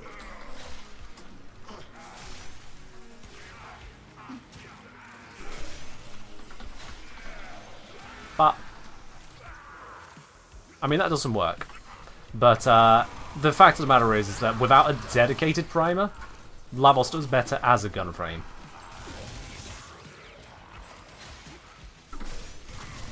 There we are. Switch back to the corrosive, melt through the armor, and just kind of murderize.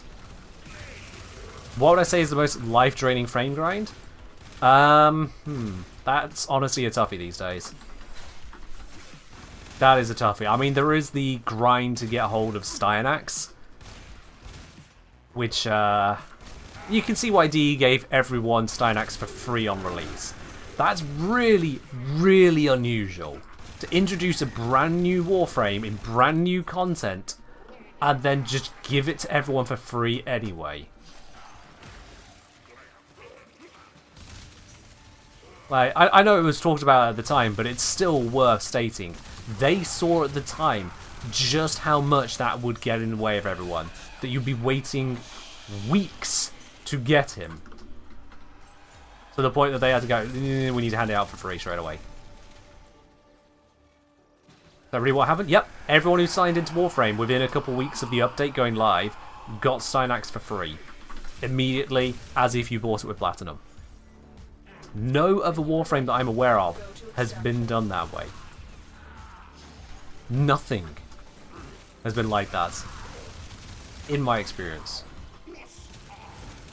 Alright, not got grand spawns at the moment. I am a little low on the KPM here. You also got one for linking your Twitch account. That was probably later. That's a separate promotional thing. It's the on-release thing, which is going to be a big money maker normally. Hey, look at this, brand new Warframe. Why farm it when you can just spend a little bit of platinum? Boom, do you make money? To give it out for free, they miss all of that money. All of it. Twilight saying, I think it was because it was a 50th Warframe. Oh, they can give whatever reason they want on that to basically be PR. But again, it's their money maker. Or it's certainly one of them. That's still a wild thing to do.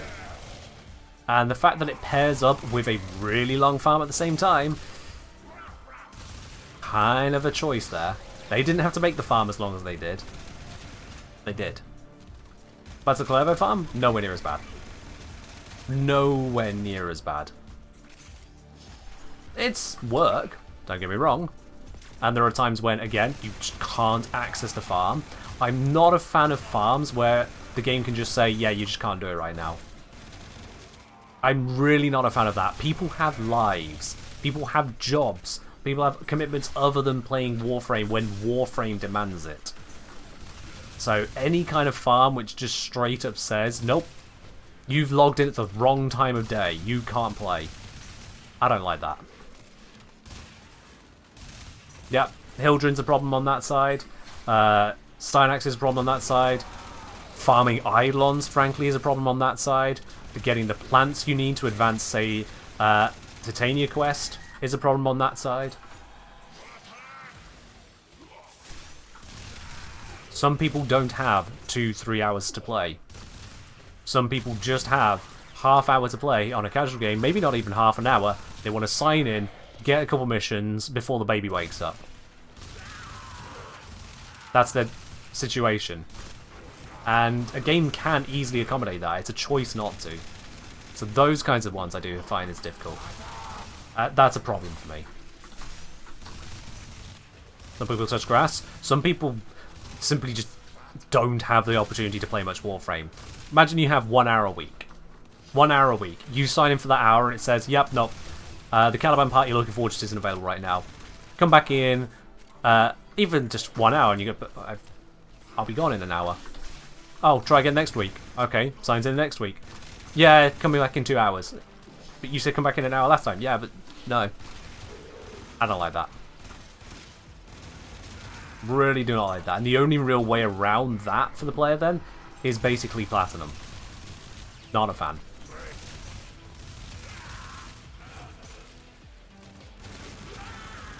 Not a fan on those.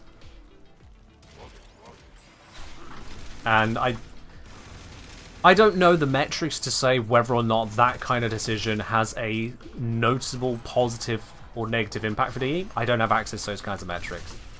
Oh, I've already max ranked this one. Huh, let's go.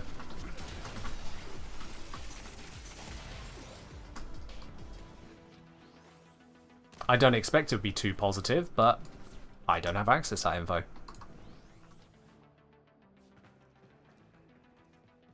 So glad Nightwave deleted one of the worst ones in the game? Yeah. Nightwave is a very positive system. Very positive. It went through teething problems, but it got there. It is done, Tenno. Incarnans 2 being weekly gated. At least with regards to Incarnans, it's not like you can sign in and say, oh, someone who plays for 3 hours this week rather than 1 hour, or someone who plays later in the day is going to have more access than me. So it is better in that regard. And I do understand part of why D's put them in a weekly rotation like they have. To get it where you can't just waltz straight through it all. I apparently have some Incarnans I've not got here. Interesting. That's the thing I might need to do then. Also, do I not own any bows? Also need to work on that apparently. I could have sworn I had at least Furious Incarnate, but maybe not. Isn't rank 10 Steel Path Circuit 4 hours? Yeah. So there is one issue, is that it takes it away. If you don't complete it within the week, it takes it away from you. And perhaps that... yeah, that does also run counter to what I'm saying here, yeah. That say if I had the 1 hour in the week to do this, I spend 1 hour, I get to maybe here, and then I have to leave. And then it's gone. And that would be a problem. That would be a problem. Burton Baker say, I've never gone past rank 5 in the circuit week because it just takes way too long. And I agree. It does take a very long time. I get that these are very powerful upgrades. You then also have to run Duviri to get minimum Pathos clamps, let alone the additional resources. And you already need to have the weapon to put it into. And then you also need to go through the actual process of investing in the weapon. It's a long time, really, to get them. Cat saying, I wish we could buy Incarnate adapters for Plat, then again, I'm just lazy. It's interesting. D experimented with that, and then I've heard nothing about it since. Which is kind of weird. Don't know what to make of that. What we got, Mirrorlay? God, you were quick on that one. That was instant reroll. I don't even have the Pathos clamps. Was that a Necromite that drifted past? Yeah, I've got a couple Necromites going around. There it is. And the other one up there. You can get them as decorations for your Orbiter.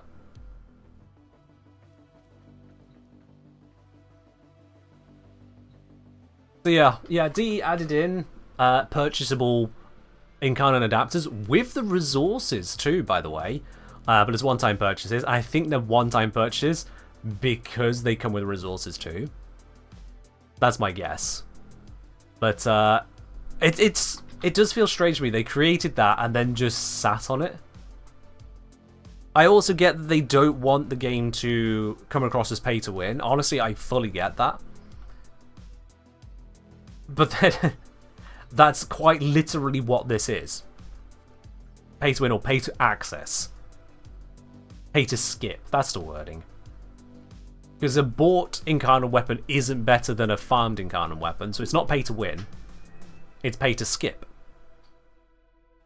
You do not complete the game better for having spent the platinum. It's some interesting choices. I'm not sure I quite get all of them. Some of them are going to be just straight up experiments by DE for which there aren't going to be clear answers because it is an attempt to find answers. Sometimes that's the case. You'll have seen sometimes where I've made alterations to videos, I've done things which are different from the mold, and those are themselves also experiments. People do that. But it's odd. Have I given the Honest a shot? Oh yes, I don't like it. I've shelved it. Not coming back to that one. It's just nope. Nope, nope, nope, nope. Curb say, I've been waiting for the ceramic dagger to show up in the Nightwave shop for what feels like months. Yeah.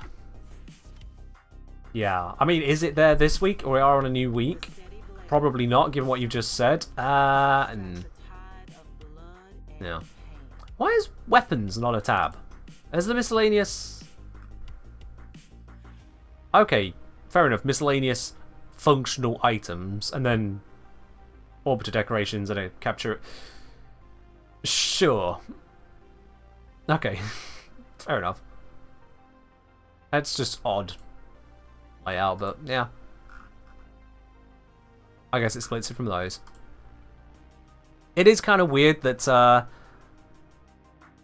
again, we've got this Nightwave, gives you access stuff, but things that you kind of want for progression's sake, again, you just need to log in at the right time, is on weekly rotations. Every few weeks you'll have access to it, but yeah. Why do I have 6 copies of Prism Guard? Because I sell them, Chick Noodle. People buy Prism Guard because Prism Guard is actually good. So I sell it. Plat maker. Yes, I know. Surprising. The guy with 6,000 plat sells things for plat. It's true. Alrighty then. That levels up the Lavos. We need to put in some more formers. You missed it? Pain. I mean, if you're not in a game for a whole week on a specific purchase, which is just straight from Nightwave Cred Store, there's only so much that can be done to help you, yeah. It is, again, odd that there are weapons which can just be available. There is no real requirement to earn it. The most basic of access to Nightwave, you can have it if you log in during the correct week. And that is, more than anything, just D trying to get you to log in, because people who log in are more likely to stay longer than they had intended, or more likely to log in again on another day. That's the idea. What's my Oberon build? I don't have a go-to Oberon build. I am not a fan of Oberon, so I've not optimized a build on him. I just can't show you one. Why does Velox feel so much better without the Incarnate mode? Because it is better. Next question. Congratulations on your skills of perception. Alright, with that on, I can now replace August Secrets with... Oh, I don't think I can actually fit Intensify yet, can I? Ah, damn. It's 1 point too far. Put that on. And that's worse than just all the secrets. Alright. Back to that. Yeah. I could, again, swap out the overextended and not have that there. Thinking about it, what range do I end up with if I go with stretch or reach? It's going to be 175, isn't it? And then I'll have 36% more strength, won't I? Yeah, if I'm not using the Umbral set, that's smarter. Let's do that. And then that leaves me capacity left over now, which means that with a D polarity here, I can then put in the Prime Sure-Footed, and I'll have my Lavos pretty much set up, actually, yeah. I'll even be able to full rank adaptation. That'll do. Why are 75% plat discounts so rare? Ask ye. You claim D would make more money if they made them more common. Carlos, man, do you have the data to back up that, or are you just wanting free shit? Sorry, heavily discounted shit. Yeah. For someone new to Incarnans, what makes sense for this week's rotation? Later on in Strun? Oh, almost probably. Almost certainly. Let's have a look there. Actually, I've already done it, so I can't circuit it. Let me circuit the circuit. Rewards. Not the frames. By the way, for the frames, the correct one to pick would be Hydroid, because Mirage and Limbo come from quests. But if you need a duplicate, then one of the quest ones, because otherwise Samaris grind. Yikes. But yeah, of the weapons, got Bow, Latron, Furious, Furex, Strun. Oh yeah, straight up. Latron, Strun, those would be your first two picks. 100%. There is nothing I could see in the Furex, Furious, or Bow that will impress me enough to say you should skip either Latron or Strun. Nah. All in. Strun over Latron? So you'll pick on which way around, but those will be the top two on those. What's my favourite brand of tea, Ken? I have not yet been given a suitable incentive to name a brand of tea. Perhaps a company is out there that may wish to change my mind on how I answer that question.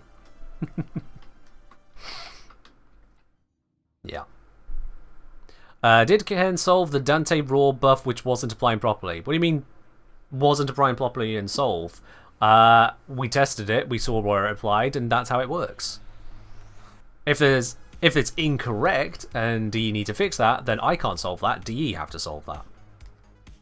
But it seemed to be applying sensibly as far as I'm concerned. Yup. Right, let's keep leveling this Lavos. Let's go to this one. Might be actually faster. The output and damage I have. Am I a Hydro homie? I drink water. I am not part of some weird Reddit cult. Warframe auto login when? As soon as you are ready to have your account hacked and lose all of your stuff on a whim. To truly master the canvas of Are you okay to be hacked and lose all your stuff on a whim there, Happy John Doe? They have just shut down all systems. Just putting it out there. I'm sending life support capsules. I'm your way. not, so. Nope.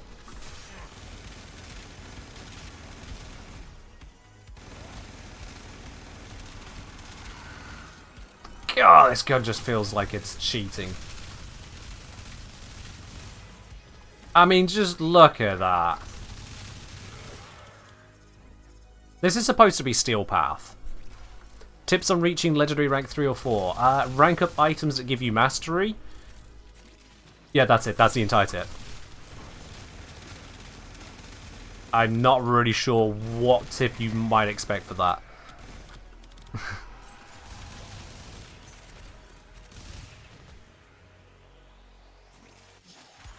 Bop.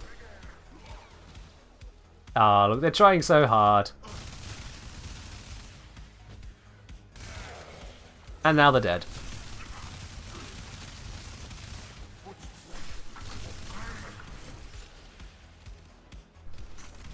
Looks like there's still some enemies on the screen. I know, it's only a single target weapon.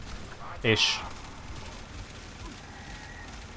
It's not the Rune Blapper 9000, it's the Corridor Rune at 900. The 9s are important. The 9s tell you it's important. Briefly wall hack through the floor, sure, as one does. Like just striding around me. Okay. This room is not a good one for kill rates. So I'm going to dip into this room here and hope that I can drag the spawns towards me. Yeah, this should be a better room.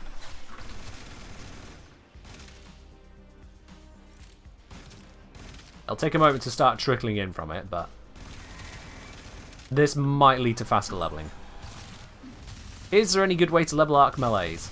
The absolute best way is when the what's it called? Not Ambulance.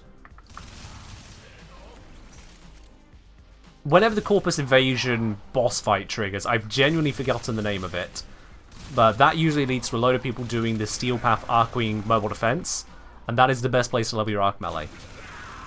Not for Morin, that's Grenadier. Try again. Corpus.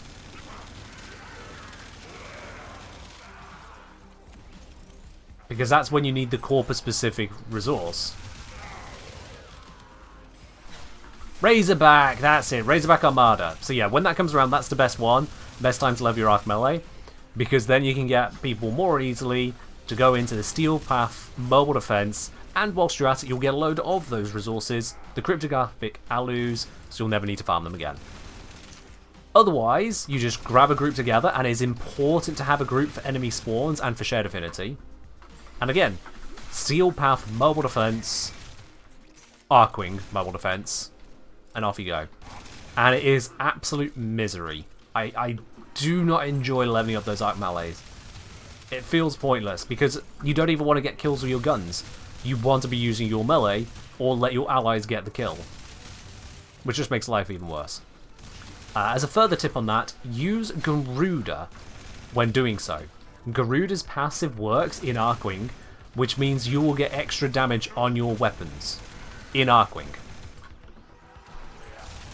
It's silly that it works. It's been a while since I've checked, but I've not seen any patch note to say it doesn't work anymore, so job's a good one. Yeah, Garuda equipped with flow and preparation is all you need when going into the Alchemy mission. You'll get loads of energy on your Arcwing, loads of starting energy, and you'll get bonus damage. And hell, why not, eh? Why not have that? And yeah, it looks like coming into this room has indeed brought the enemy spawns closer to me. I'm not moving anywhere near as much to get these kills, so that is good. Higher kill rate, higher XP per hour, or per minute. Easier time keeping the life support going. All very valuable details.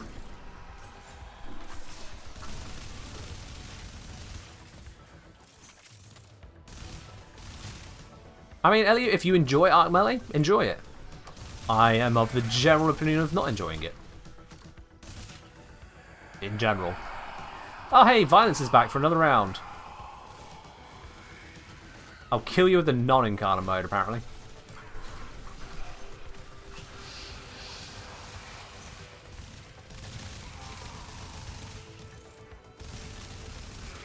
Oh, this is such a beautiful combo. When you need it, extraction is ready. Not quite extraction ready yet. Just give me a moment more. Nearly there. Would I say Primed Animal Instinct is still essential? Nope. It is nice for being able to see where loot is. Because I don't think you get... Do you get that naturally on the map? Actually, I can't even remember. But in general, it's not essential at all now, no. Having it is nice. But if you need to sack it in a build, it's worth sacking.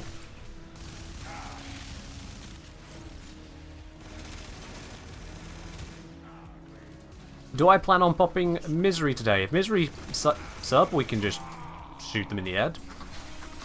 Dante showed that it's very easy to do. Oh, didn't mean gas. And I just did gas again. Fingers.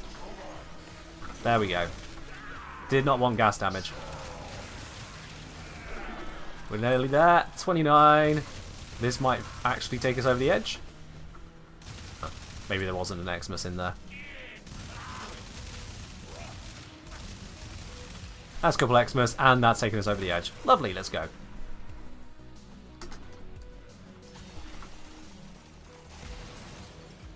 Mission accomplished. No problems.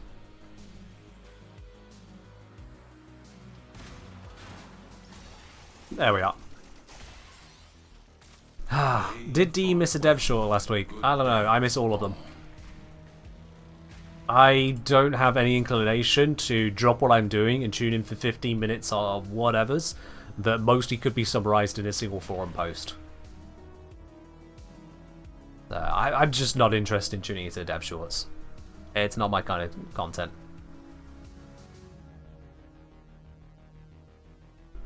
There's usually just 2 bullet points of note. Alright, Lavos. The second.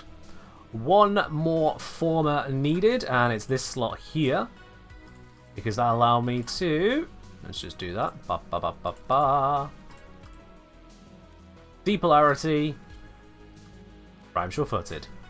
There we are. I might as well have the full adaptation on here. And that's it. That's a completed build. That is a completed go-to, all-rounder, non-umbral, valence formation, swift bite setup. Job's a good one. Using, again, neutral strength, similar to the umbral set with overextended. Lower range, all told, but it works out. Do I have drops? You're very welcome there, Wicked Radiation. Has it been all of them so far? No, it's only been 2 hours of them so far, so you've still got the Archon Shard to look forward to. If you were here right at the start of the drop sequence. Lovely. Alright, so yeah, let's go level this up again. I would mix it up and go against the Corpus, but they're just worse for XP, so I won't. Have I added Swift Bite to my Golden Instinct Rare Farm Lavos build? That's a good question. Let me just check on that real quick. I don't remember what I did with that build. It's been a hot minute. Golden... Yes, Swift Bite is on it. So, that'll of course work with Transmutation Probe as well. Help reduce the cooldown on Golden Instinct by a lot. It's only a 20-second cooldown.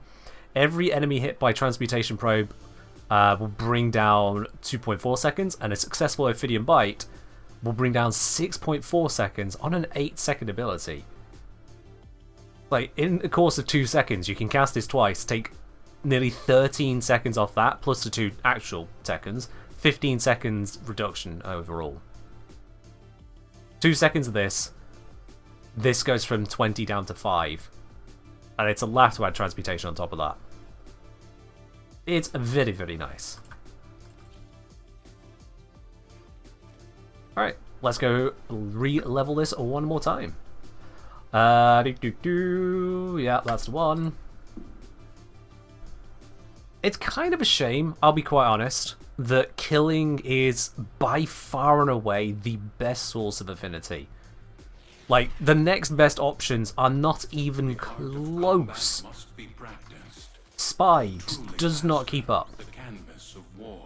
Maybe if you got together a full dedicated team, sprinting A, B, and C at the same time, don't trip the alarms, manage to absolutely nail it, maybe then it could be comparable, but even then I doubt it. Not my favourite starting room. We'll work with it. But yeah, it does really lean into just where can you shoot the most Grineer as quickly as possible, which, yeah, or go ESO, or take longer. Not a huge fan. Alright, what room we got here? Okay, this room's not going to be a terrible one. I can work with this one. Not my favourite, but I'll work with it. If we have a corridor room next to it, we do. Okay, this could be shiny. What are these side rooms? Side room, a good spawn room, and a good spawn room. Actually, it's not a great spawn room, but it's a spawn room. This is a good dead-end farming spot then. I like it. Wood Conjunction Survival will be better because of higher level. It's also got a bunch of lower affinity units. And it's got more criteria that pull me away from leveling the Warframe to continue the mission. So, it's not likely to be better overall, no. Even with the higher level.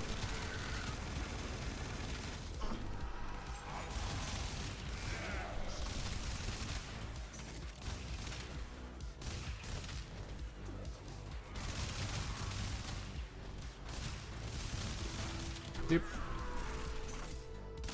There's also a matter of spawns. You look at this absolute crowd I can get in very easy obliteration range. That matters. We saw earlier just how much the spawn layout matters to maintaining a survival mission. What does status chance mean? So, status chance is literally the chance that every hit from your weapon, or any hit from your weapon, will trigger a status effect. If you mouse over the status chance of a weapon in your arsenal, it'll show you a breakdown of how much percentage goes to each damage type. So say if you have a 30% status chance and your weapon has an equal split of impact, puncture and slash, then you'll each have a 10% chance per hit for it to be impact, puncture or slash. Because it's 30% chance of status and then it's split between those three equally. If you have more puncture, you're more likely to do a puncture status. If you have more slash, you're more likely to do a slash status, and so on.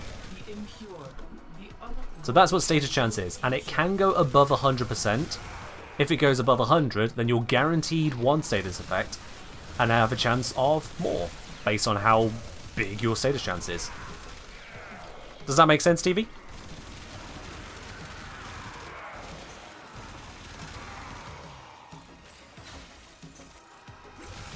And then there are some things which can also force status effects. They skip status chance entirely.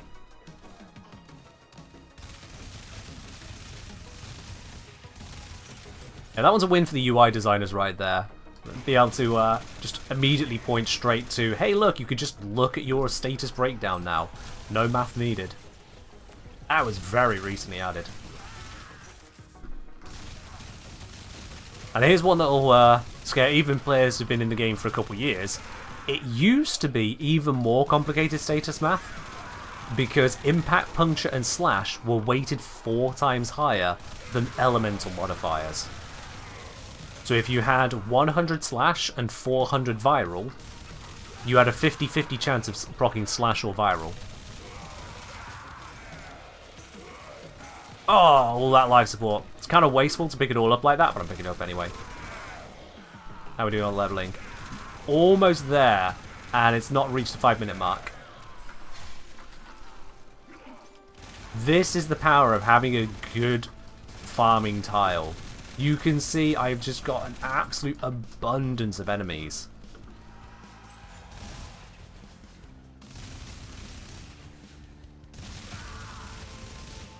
Granted, there'll be some slumps. But the difference is very noticeable. Kills per minute, I'm at 557 kills, not even 5 minutes. My KPM has gone up as well. I've just been forming the same build. I've only added Prime Sure-Footed. That's the only difference, and that doesn't increase KPM here.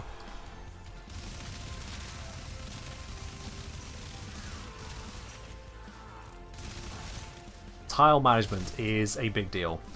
You don't notice it in ESO because you can't manage the tiles there. But here you really do. Oh, hi Malice. Ready to be obliterated?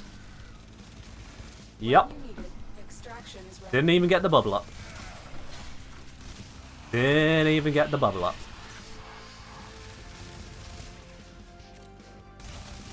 Is the new Elite Alert an actual Steel Path mission? Or does it just have acolytes? I think it is an actual Steel Path mission. I think. You can do it if you've not got access to Steel Path, but it is Steel Path, yeah. Hey, give my gun back, I was using that. Also, max rank, let's go. I grab the gun back and then just leave anyway. Do companions still attack without mods like Assault? Assault mode is required for Sentinels. Non-Sentinels... I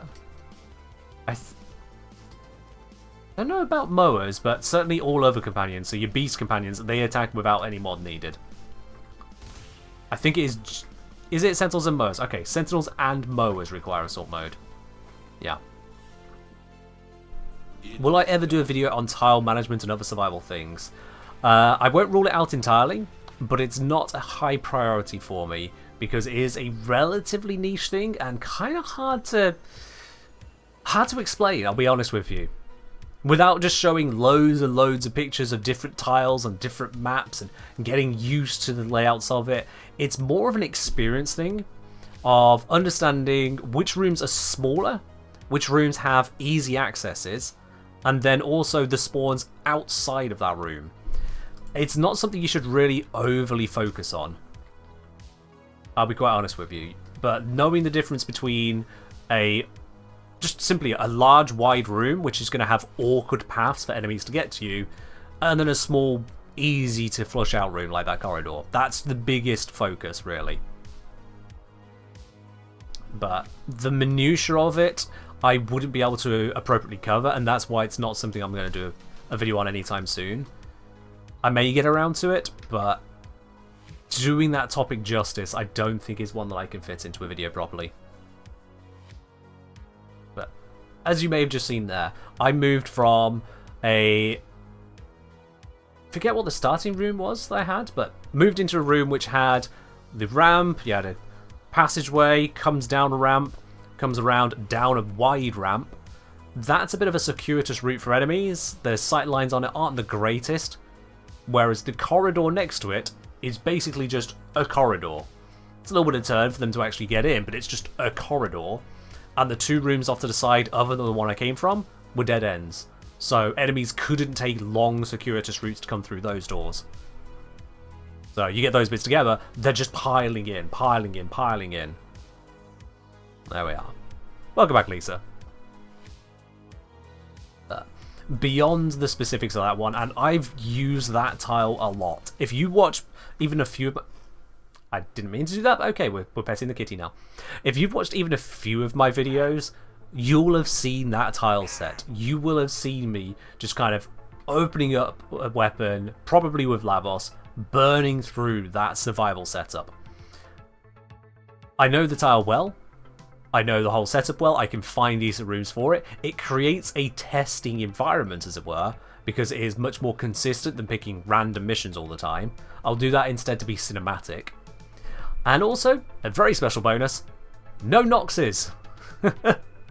Nox enemies do not spawn on the survival node Selkie, nor do they spawn on Ceres Draco.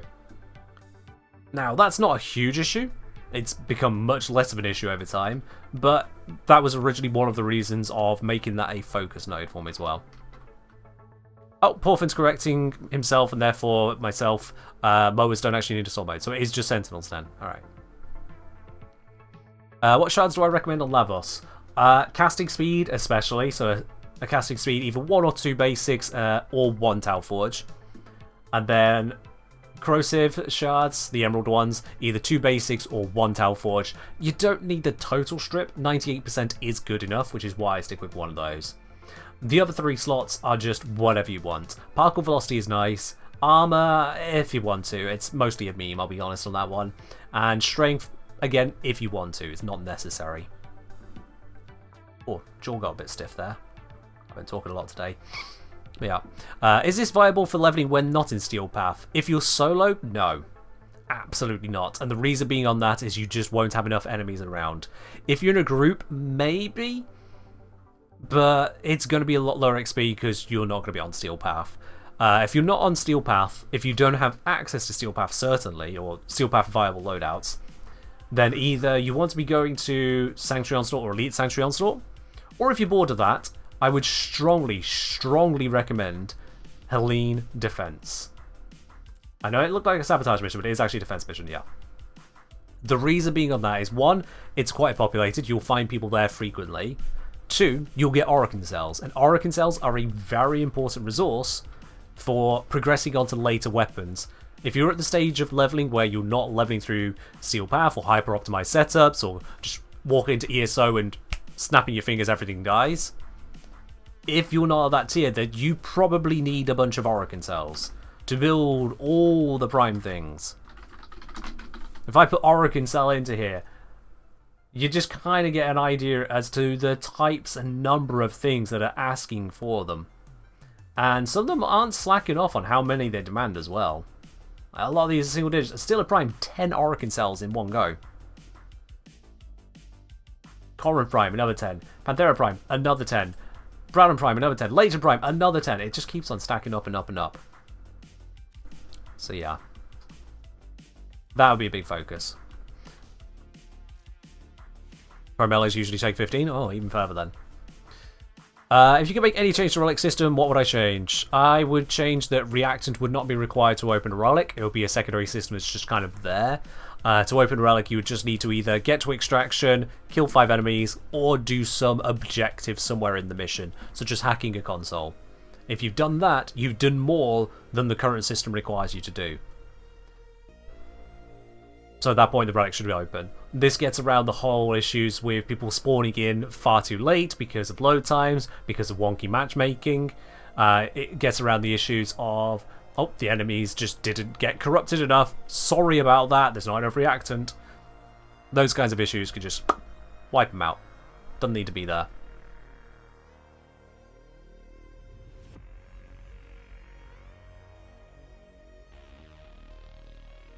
Apparently Wiki is suggesting you need 1,158 Orokin cells for everything. Fair do. I don't know if that's going to be up to date or not, but it certainly gives you an idea. You need over 1,000 Orokin cells eventually. Which is a lot. Y'all ever spawn into the last 30 seconds of Profit Taker and walk out of Mill Reacher? I've spawned into, not necessarily Profit Taker, but I've spawned into missions before now. A few meters away from extraction. I've just walked forwards, extracted, got the reward, like... they're applauding me, I've done nothing. It's an office meme. Got a quick question. Can you unlink a platform? I have no idea on that. My gut instinct is no, but I genuinely have no idea on that Silent Light. Your best option will probably be to contact Warframe support if you got an issue there. They would be the team to speak to.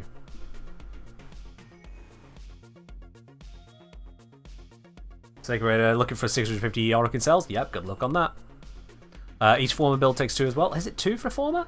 I would look, but I think I have a former currently constructing and I don't want to cancel that. Yeah, we're just going to leave that running.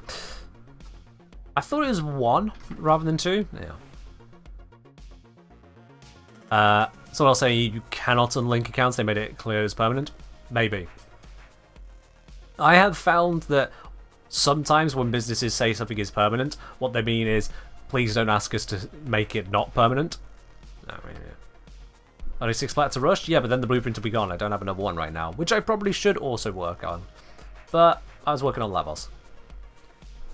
Now, this is set up for a generalized setup, so that is fully complete now. So, what I want to have now are caster focuses. Actually, this could just work as a caster, couldn't it? This is a caster setup. It's a generalized one, but it just works. Because what change will be needed for a full caster here? I suppose if you're not... if you go full caster, you won't need Arcane Avenger. So, yeah. Full caster is just... Hey, get some strength from Bolt Augmented. Job done. Because strength is shiny. That's it. That's how you change it into full caster. Corrosive projection should still be kept there. You still got your tank mods. Archon continuity you're not going to get rid of. Valence formation adds durability DPS through your status. That might be a bug. Swift bite, obviously you're full caster. Range, you're a full caster. Yeah. I think that's the only change there. Is from Avenger to Augmented if you're going full caster. When will levels get primed? At some point. I don't know the exact timing on that. And people can predict the timing, but D sometimes changes the timing as well. So, I don't know. I don't know. Alright then. Probably in autumn unless he and Sevagoth get swapped around. I mean, I could see D swapping Sevagoth around. If they could get Sevagoth Prime for a Halloween kind of thing. For Nabrus. I mean, that would fit, wouldn't it? You can imagine the cosmetics just line up perfectly. So if that were the timing, and if I were DE, I would swap those two around. Again, we don't know. Maybe they do it, maybe they don't. Navas kind of fits too, he's pretty dark. Sorry. Lavos kind of fits Nabarus to he's pretty dark. You're comparing the somewhat undead ghost ship Warframe that literally explodes its soul out into a reaping monster. It has a soul well. That absolute dripping extreme edgelord to Lavos. For Nabarus. Lavos, the prison guard who mixed up some potions and turned a guy into a snake.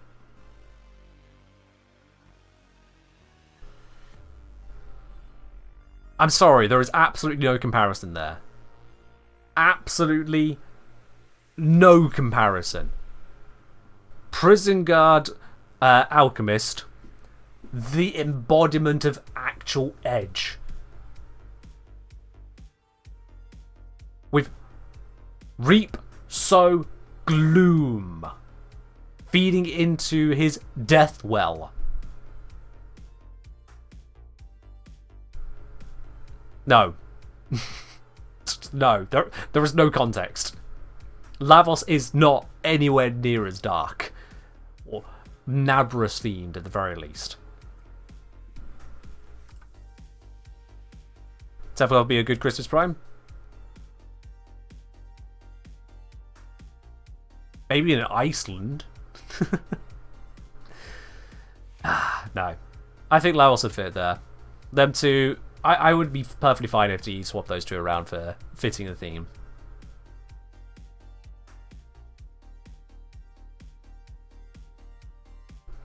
Absolutely fine with that. Theodore, say, by the way, making Chroma build for his next week, buff to Vex armor stacking. Any specific tips or suggestions? Nope, I've got no specific tips or suggestions for you.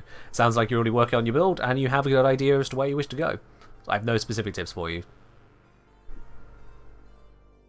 Clever embodies edge pretty well too. I mean, yeah, there is that. And Ash. There's a few edgy boys out there.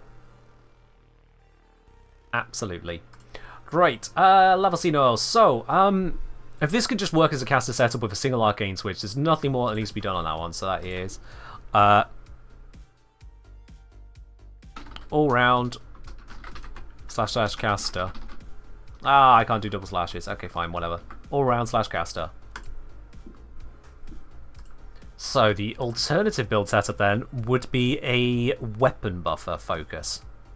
And again, I still think that putting a Subsume over Catalyze for a weapon buff, because Catalyze, if you're not using it for its damage, it's relatively mid for its status spread because of the sheer cooldown on it. It's the one to swap out. You lose on heat, yes, and that is a big deal. If you're going to care about using heat, stick with the all-round setup with Valence Formation. But if you're not using heat, if you're going to stick with Toxin, stick with Cold, stick with Electric, stick with Corrosive, stick with Magnetic, or stick with Viral. Like, that's a lot of very powerful options there. While missing out on Heat, Radiation, Blast, Gas. You can skip those. Heat is a sad one to miss out on. Radiation matters in a few places. Murmur, Eidolons, but it's not the end of the world. You got your Corrosive, you got your Gas, you got your... Sorry, you got your Corrosive, you got your Viral, you got your Toxin, you got your Electric. You'd be good. Honestly, I feel like that's the one to skip. Just like I've done on the Umbral Labos. So with this then, I'm thinking Raw can go there as well. And I mean, we can pretty much take most of this build as is. The Archon Vitality wouldn't matter because we're dropping heat.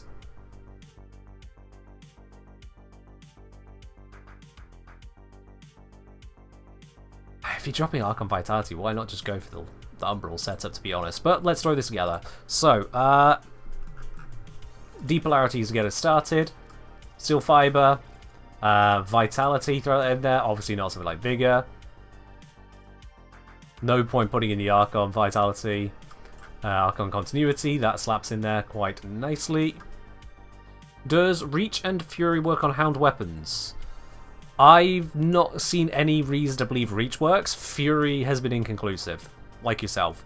But Reach, I've seen them just screwing up in all ranges anyway, so Hounds are pretty shitty when it comes to their weapons. I've just had nothing but bad experiences with them. Hello, Echo. I think your caps lock's on. Is it viable to build Lavos for Catalyze? Yes, that'd be a full caster setup. And then use a primal weapon to absolutely pour out status effects to set up his Catalyze. Alright, corrosive projection in there. We're going to want to have Valence Formation, because that's just an obvious pickup. If you're going for something like this, what we could do is go Raw, Piercing Raw for the recasting, but I feel like wasting the slots on Piercing Raw just so you don't have to use Transmutation Probe to bring it off cooldown. I think that is just a waste. Blind Rage in here, because loads of strength is a grand idea. But actually, oh yeah, we can still do that, and then we can do Precision Intensify. Oop, this one. And then once I still have that, we're running out of space here. Very much running out of space here. Yeah, out of space. Okay, let's see. Ooh, I don't have anything I can do on that, do I? Okay, I would have to form a scratch polarity. That would give me 4 back. This brings us up to 8. And then I could go August Secrets. Yeah. That's what I need to finish that off. Alright. Polarity, former, yeah. Scratch polarity. Secrets. There we go. Which means that the strength on my 4 there is going to be 328%. That's going to get a bit of work done. 19 Umbral Former? Yeah, I know, I'm running low on them. Running low. 4. Why sue Apple when you accuse me for monopolizing DJ? We'll kill it anyway. Alright, we'll switch back to the rockets. We'll switch back for you there, Fork. Absolutely. Let's skip it around to the one you want.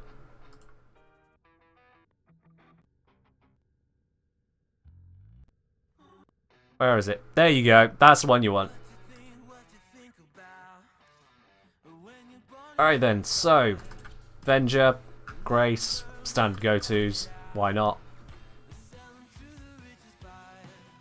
And let's shove a Roar up his ass.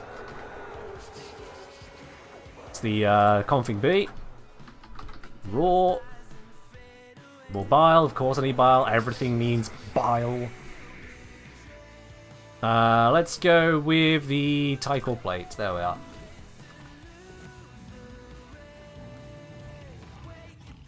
Over the Catalyze. Config B only. Boom. When was the last time you seen a Corvex? Not that long ago. Couldn't say when, because I don't track that kind of thing.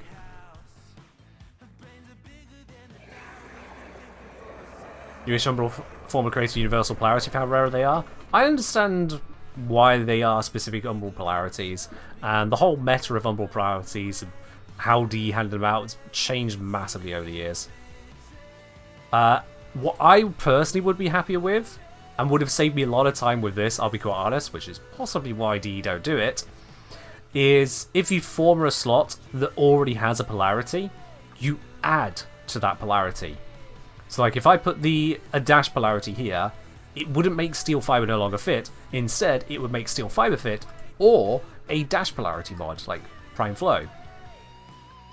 There would both then be 7 drains there. Yo! Ruralabe, thank you very much for those 5 gifted subs to the community. Again! This time going out to PNT Blank. Is that pint? Yeah. It's just dropped the vowels. Point blank. Got it.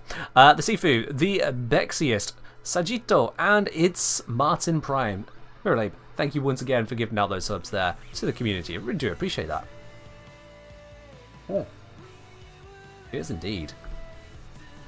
That would sound very nice. Yeah, I would like it, honestly, overall, because I've gone for a second Lavos here, but I'm only doing that so I can really showcase the build setup with Lavos in that design. If it weren't for the fact of putting out a video about it, I probably wouldn't have done that. And so that would just then lead to me not using Forma in general.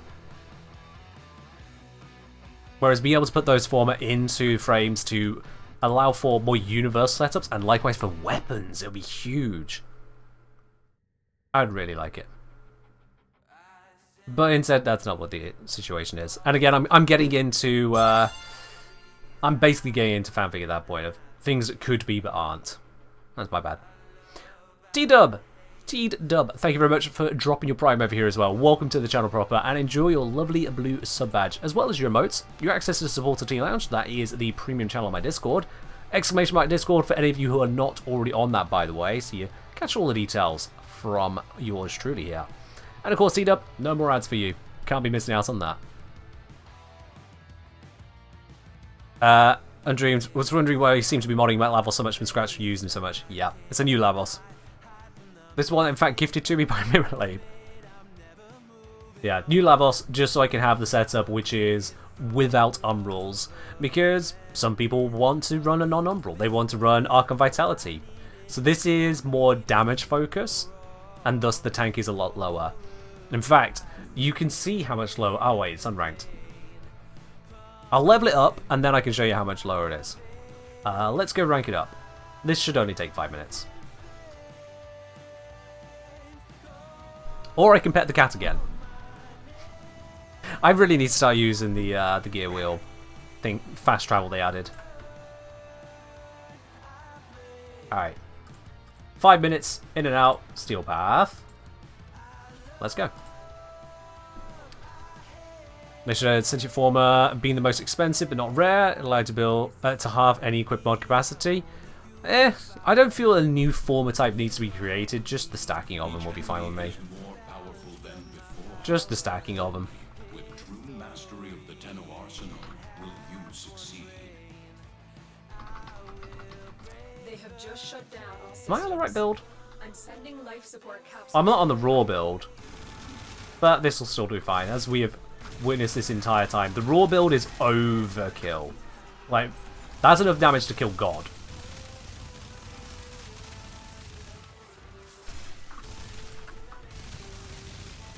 Also, with this starting room right here, honestly, this might just be the one to farm as is. Because you see, I just pointed the direction and caused death.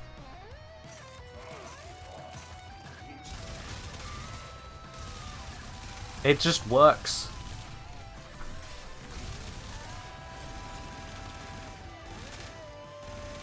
The, headshot charge takes a little bit longer than you might expect, but we get there.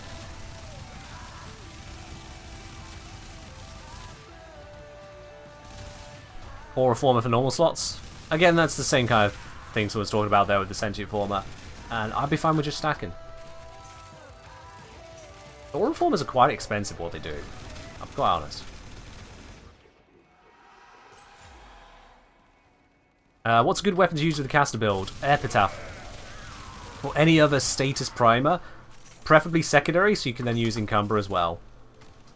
But yeah, Epitaph is king. Cedo also is king.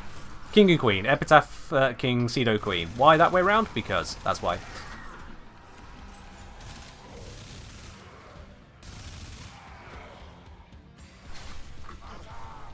And the Kuvanukor can be the Dark Prince. I don't know.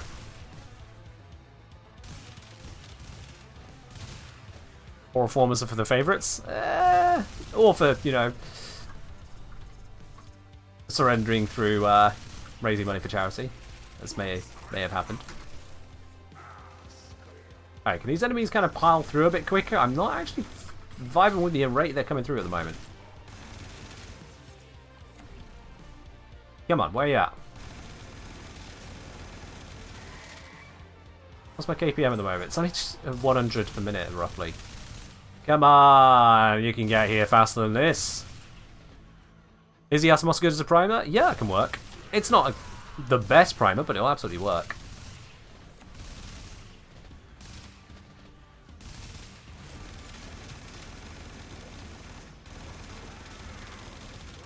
I'm gonna go check that room.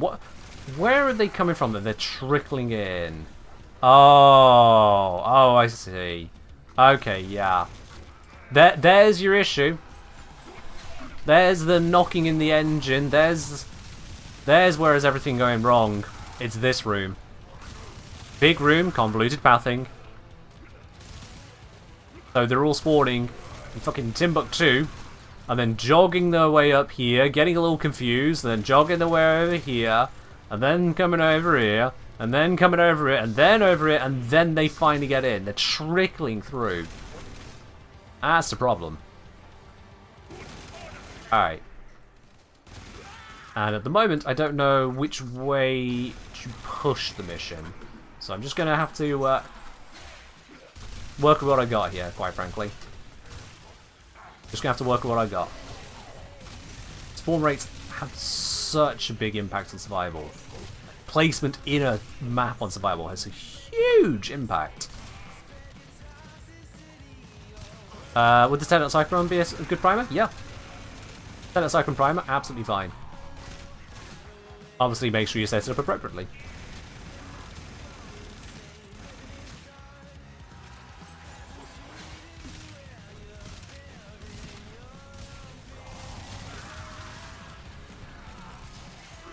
But oh, I did not pay attention to my health. Whoops. And we're back. My bad. I'm not used to a Lavos not having infinite tank. That's the difference between Umbral and non-Umbral. I do not have infinite hit points. Or at least what feels like infinite.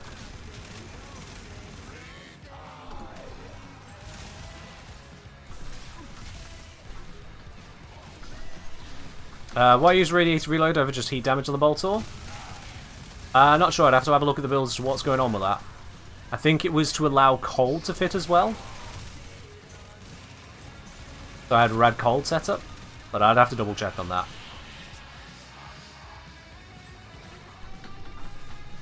Oh, where's the Acolyte spawn? This is the other issue with this tile. They spawn in weird spots. There we go. It's come to something when I have to hunt down the Acolyte rather than the other way around.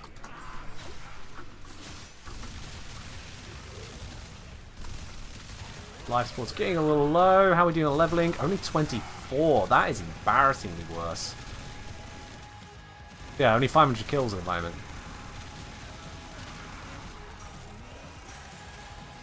That is a huge impact. What's the best way to get Ender currently? Check out my Ender guide. It's just been linked for you by Ladybug. Thanks, by the way, Ladybug.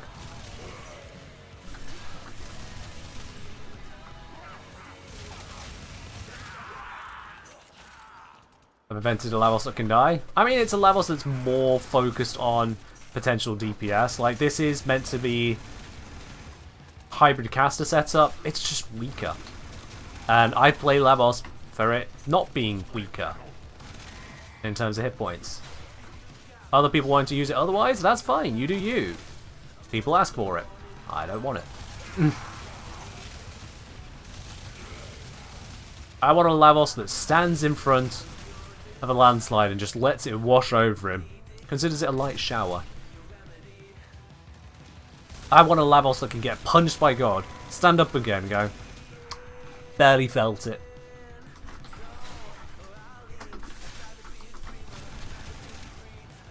I want a Lavos that can eat a Taco Bell and not have to worry about the gastrointestinal consequences.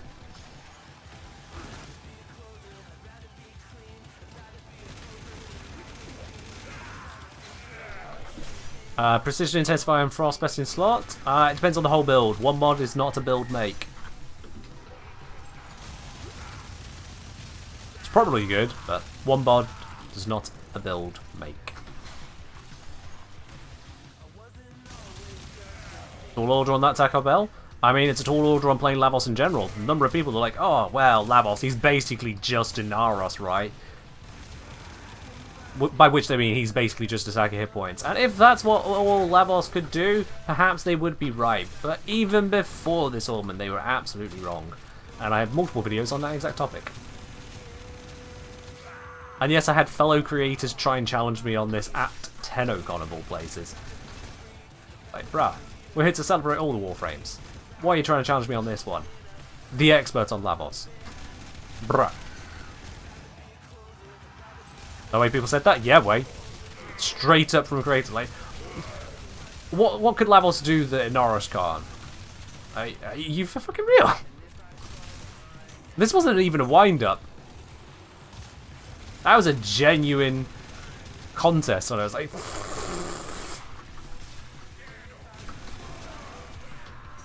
Oh, max rank. There we are, just about received it. Let's go. Where's extraction? It's down this way, isn't it? Okay, that was supposed to drop here and then dash, but sure. I slightly mistimed that. Okay, I looked at chat and hit my head. Whoops. Oh yeah, that's what I was aiming for.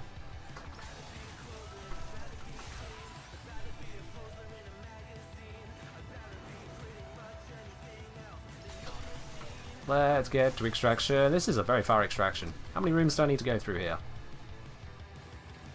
Tenno, extraction is ready.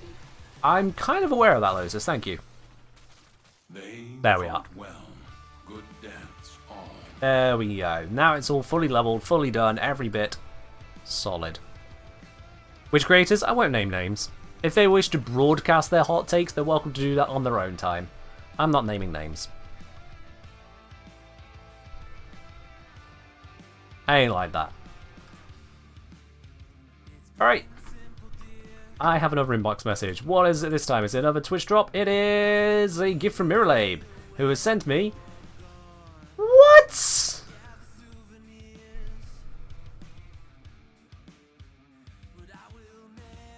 I'm not going to use this many former in a very long time. 150 former, Miralabe. 150 former. Wow. look at all these people here you've just hurt with that. How dare? So I don't run out of it. Thank you, Miralabe. Thank you. So I now have 192 regular former, 19 Umbral former, and 4 Aura former. Alright, I'm doing well, thank you. I'm doing well. I'm good. You can stop, Miralabe. Oh dear. There's enough former to max level most of the Lich and sister weapons. Yeah, in just a bit. What's the Bolter build? Let's have a look at that, shall we? Standard Gabbler's aptitude, crit. Oh, that's it. Yeah, crit damage. Crit chance I swapped off because it's the Riven. And then we got also crit chance coming from Galvanized Scope, Prime Shred, Punch Through, Multi-Shot, Radiation, Cold, bam. The Riven is doing a lot of work here. Granted, a 39% reduction to damage against Grineer, and you still saw it in a Grineer mission. But, yeah. Plus crit damage, plus crit chance, plus multi-shot. Woo! That one kind of do it. That one kind of do it. You put that against anything not Grineer, and that's basically just a god roll. 150 former Lavos timer? Nope.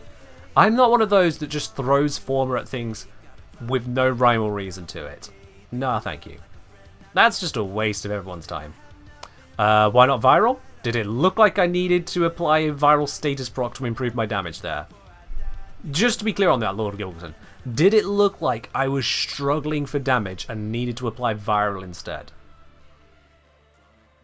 The reason this is set up as Rad Cold is that it would tear through Demolishers, which is where I was originally using this. The Demolishers on Armatus. Bigger number? Bigger number, they say. Bigger number, eh? Bigger number. Yeah. I'm built different. That's the cringiest thing I might have said in response to that. Why did I choose that as my answer? Okay, never mind. There goes all the street cred. Funny you could buy Umbra Form of Tesha without waiting 2 months? Yeah, it's a thing, innit? It's a thing. Flip it? Oh, really? That's what you want to relive? That's the moment you're going to savour? Streamer says silly thing, gotta have that clip. Not all the other stuff I do. No. Not the rants, not the builds, not the mechanical breakdowns. You wanna clip that. Alright. Whatever floats your goat.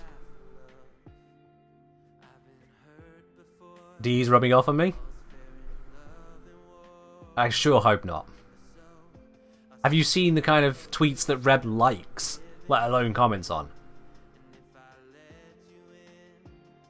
I sure hope not.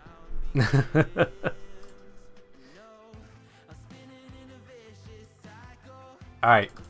The two levels are set. And you can tell them apart because one is 4 former and one has 7 former. For reasons. Oh my god! Wait, are they here? Can hear. Cheers, Mirror. Always love that little soundbite. Rad better for demos over corrosive. Specifically on Armatus, yes. For other locations, check what you're up against. Specifically. Is trying to farm for rare Orokin container for form a good idea? I have a video guide on exactly how that goes, and you can decide for yourself, Gunhawk, if that is an experience you want to go through. I will warn you, since that video guide, air support is now consumed when using Orokin. We build some more of those. So just bear that in mind. Elania! Is that Elania or Elania? I'm never sure on how I'm supposed to stress the letters, but Elania I'm going to go with for now. Thank you very much for dropping your prime over here on the channel, and welcome to it. You got that lovely blue badge, you got your remotes, you got access to the supporter team lounge on the Discord, that's premium channel, and no more ads for you. Cheers! Thoughts on the new Lavos Ornament? It's strong, get it, use it. Job's a good one. It's strong, get it, use it. Let me look at my standard go-to build here.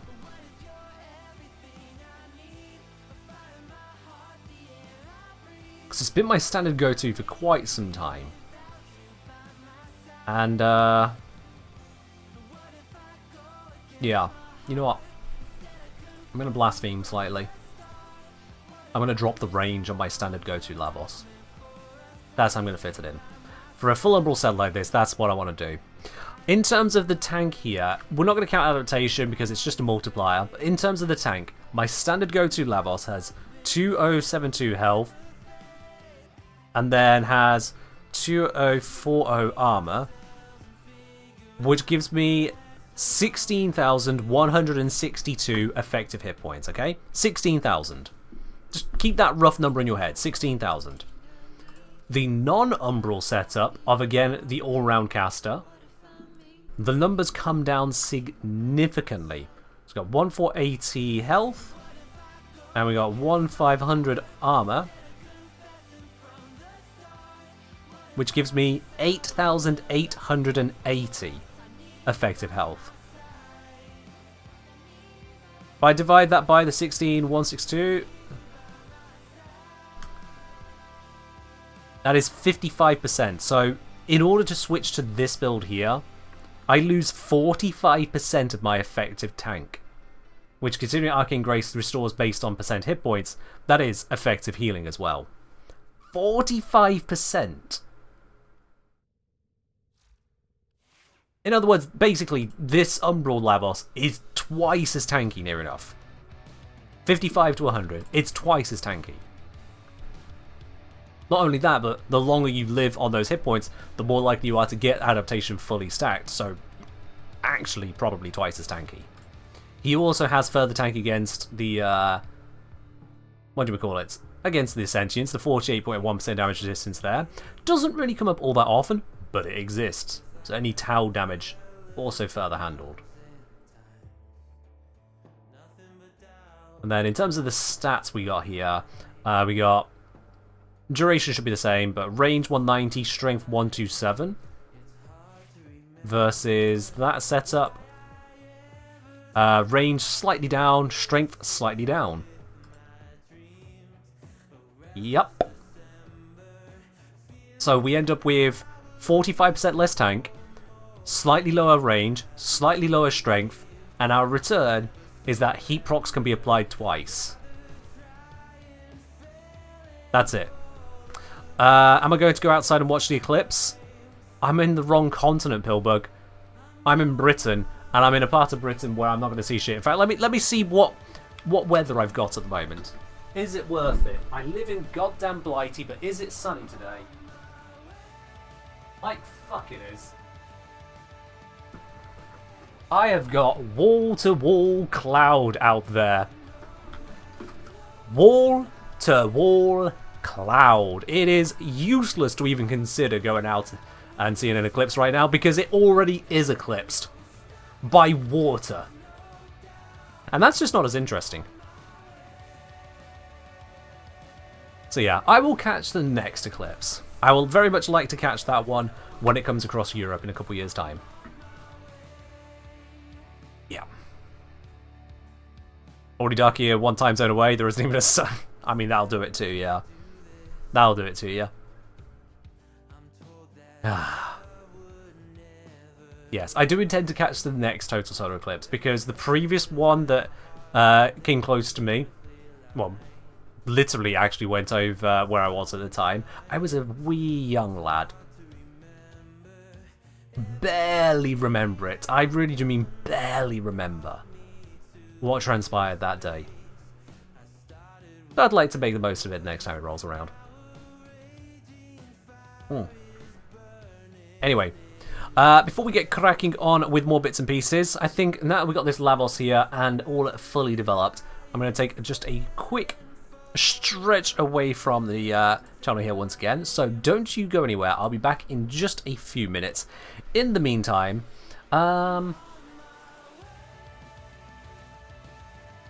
appreciate the owls. We are pretty owls. You might even see a drone or two go by. I'll be right back. Don't go anywhere. And be on your best behaviour. The mods are listening. The mods are watching. They know what you get up to.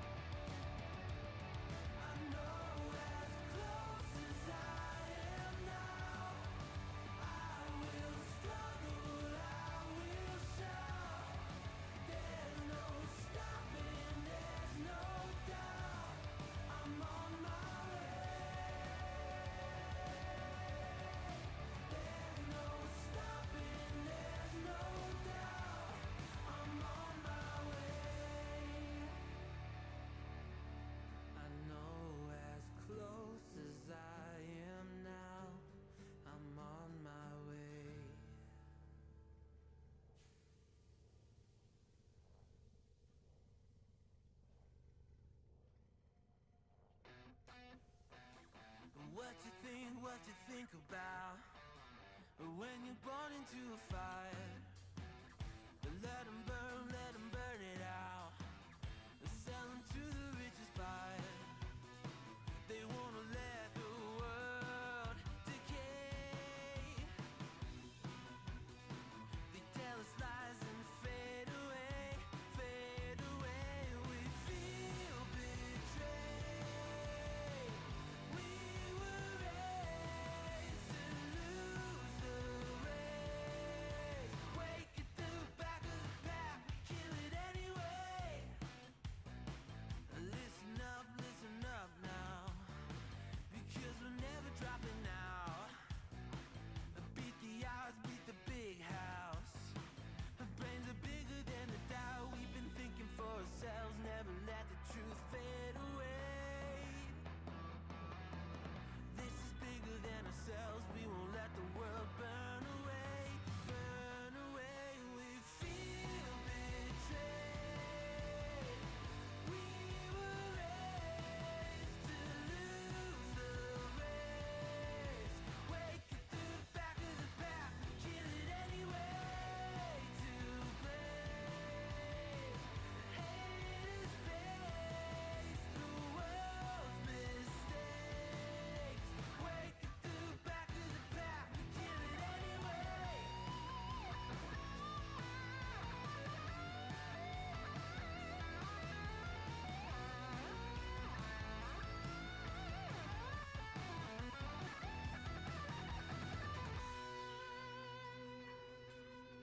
Hello, I am back.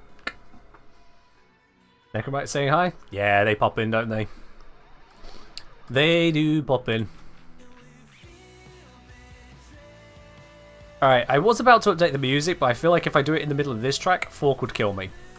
So we'll wait just a few seconds on that. Just a little longer. Alright, we've levels fully upgraded on that. We've got the all-round caster.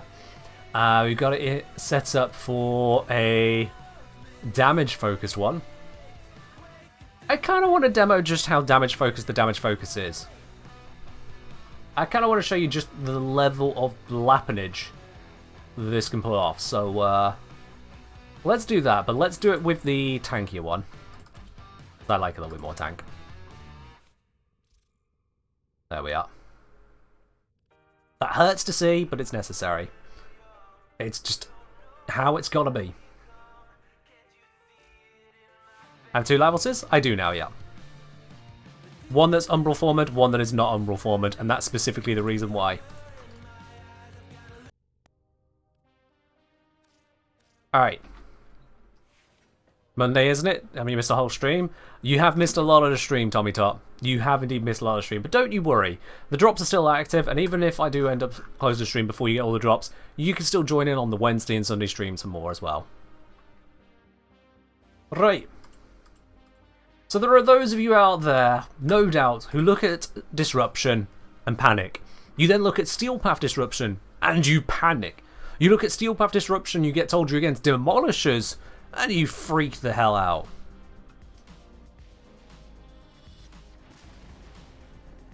So let me show you why you don't need to freak out.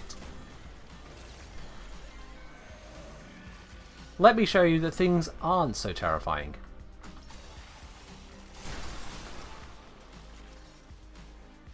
That you can do just fine. Let's get some charges. There we go.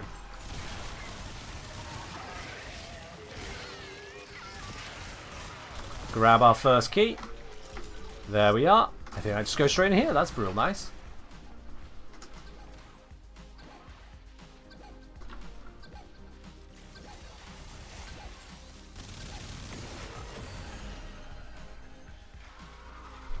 Well then.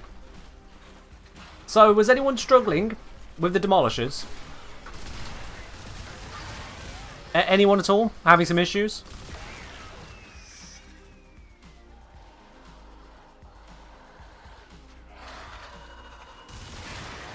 Because, I mean, as far as I'm seeing, you should be fine. But look, a key. Now, maybe that was a fluke. Maybe you think to yourself, come on. You got lucky there. You set up things just perfectly. You can't repeatedly do that kind of thing. And, you know, maybe you're right. There's a Demolisher. You know something explosive is coming your way.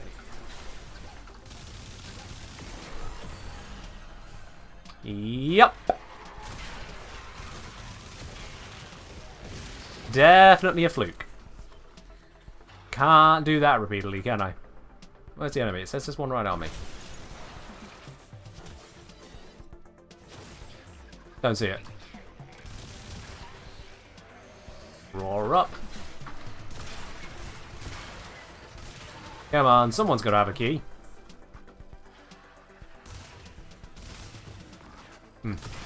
Keep saying there's something under there. Don't believe it. Ah, there's a key.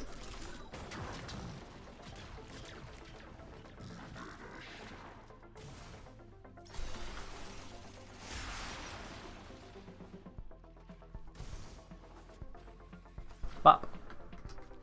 Nice big jump because of course we got the parkour bonus.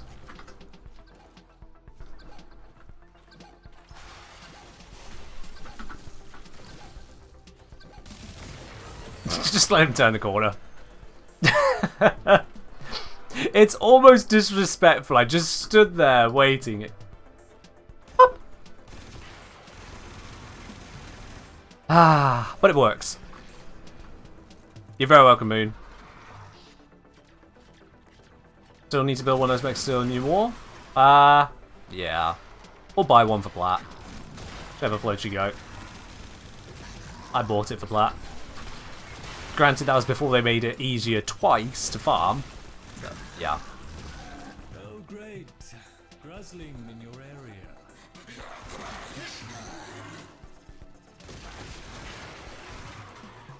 Hey, Gruzzy Gruzzling.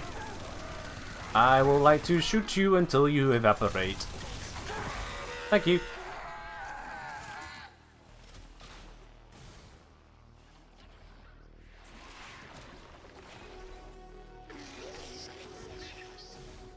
Alright, let's pop ourselves over in here. Bang.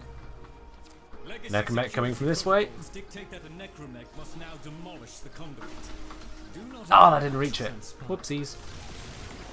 I mean, it still dies. I just didn't reach it. So, yeah, there we are. That's what this can do. If you're at all slightly scared of the demolishers, don't be.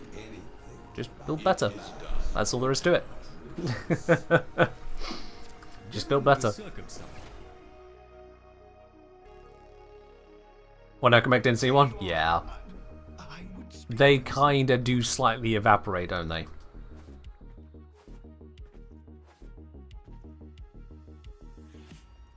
They would say, with the release of Dante Update, the standard can laughs at disruption for being easy segments gone from this is easy because I hear well, which, true, to this is easy because I have top tier gear, accessibility win. Yeah. I mean, the hearing well also helped back in the day, but now it's even easier. Is this stuff from Whispers in the Wall? So this mission that I just did is, yes. The augment that I'm using on Lavos doesn't require Whispers in the Walls. The weapon I am using...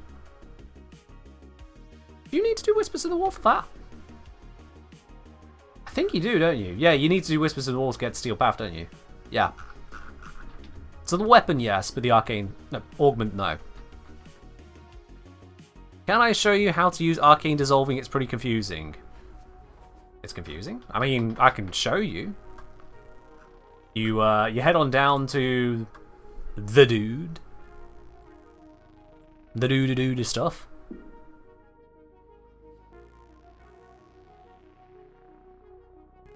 Then, oh, hi there! Arcane Dissolution. I would like to dissolve some arcanes, please. And he's like, oh, which arcanes? Oh, let's see. Well, you see how I've got all these primary mercilesses I don't need? And then you hit dissolve. And that's it.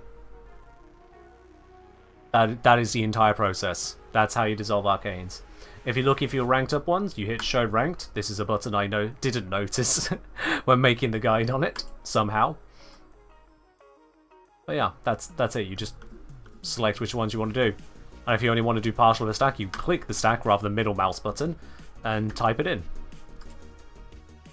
There we are. Also, yes, fun fact, for those of you on PC, middle mouse button selects a whole stack. Then what? What do you mean then what, Cerliana?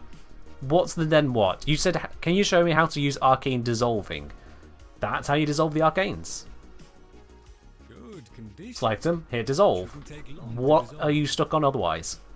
That gives you your Phosphor. Phosphor is how you buy the packs. That's it. That's the entire conversation on it.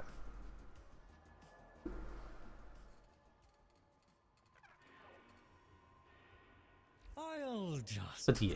I wait upon your pleasure. Does playing in Steel Path versus normal affect the chance of a rare container? Not to my knowledge, no. The rare containers and item spawns are just per mission where available. So that's no changes from boosters, no changes from Steel Path, no changes from level. None of that affects it, to my knowledge. Just curious, do you have an endgame Saren build? I've not overly focused on Sarens. I can bring up what is my go-to Saren build for you.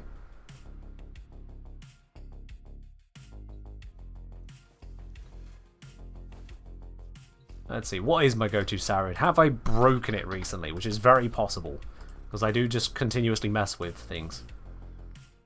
Oh yeah, I did a guide on Saren, didn't I? There you are. That's one build there, but you know what?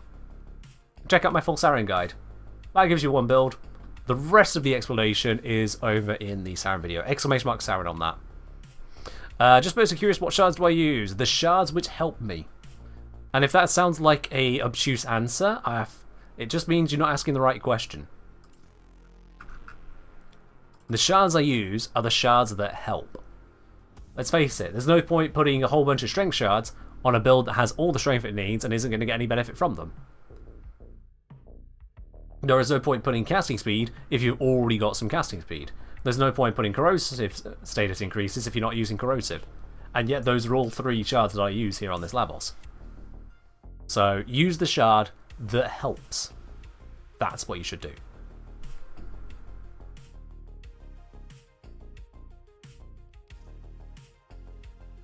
And then, yeah, in terms of actually sharding frames, you'll notice a lot of them I've not sharded so far, because I've just not been using them enough to decide to want to do so. Corvex, I did a whole guide on, and was like, hey, you know what, let's just go full Tau Forge at the same time. Because I could. I just could. Using 2 corrosives, 1 Tau casting at the moment, I presume on Sarin. So you have 1 free spot. It sounds like you have 2 free spots, if I'm counting that correctly. Wondering if times 1 Tau Toxic makes sense. No. No. Because Sarin doesn't do toxin ability damage, does she? Now you get the toxin procs.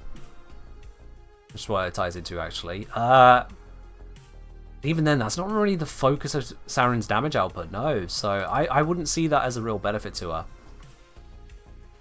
Honestly, no. In general, the combined shards, most of their options kind of suck. Yeah, the health gain, not worth. The toxin status deals more damage, not really worth that much. The ability damage on enemies affected by corrosive status, that does wonders for her, but it's only going to be 2 shards of 20% in your remaining slots. 20% damage bonus. It's not huge, it's something you can do. But you might want to consider instead strength, which will buff up everything that Sarin does strength-based. In terms of these ones, you're not using blast, you're not using blast, you're not using heat, you're not using radiation, so that doesn't apply. I mean, you might be using those on Sarin, but that wouldn't be Sarin doing it. And then on these, again, you're not doing electric. You could get electric bonus on your weapon. Is that really a thing you need on Sarin? But it's an option. Melee crit damage, if you're meleeing with her, fair enough. And then shitty equilibrium. Yeah.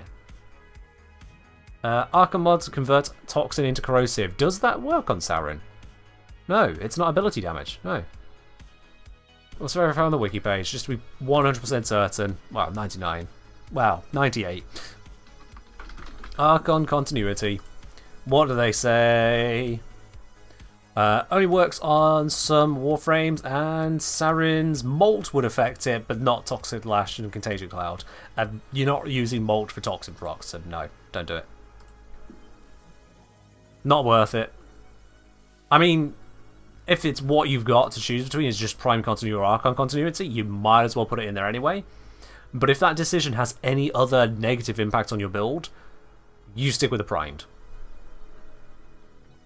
Do I think they'll remove the Bile Cost remove shards as well as make them shared like mods Arcanes? Kind of like how Arcanes got changed. Oh no. No, absolutely not.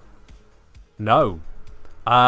Removing the Bile Cost, I don't expect them to do that, but make Archon shards shared? Absolutely not.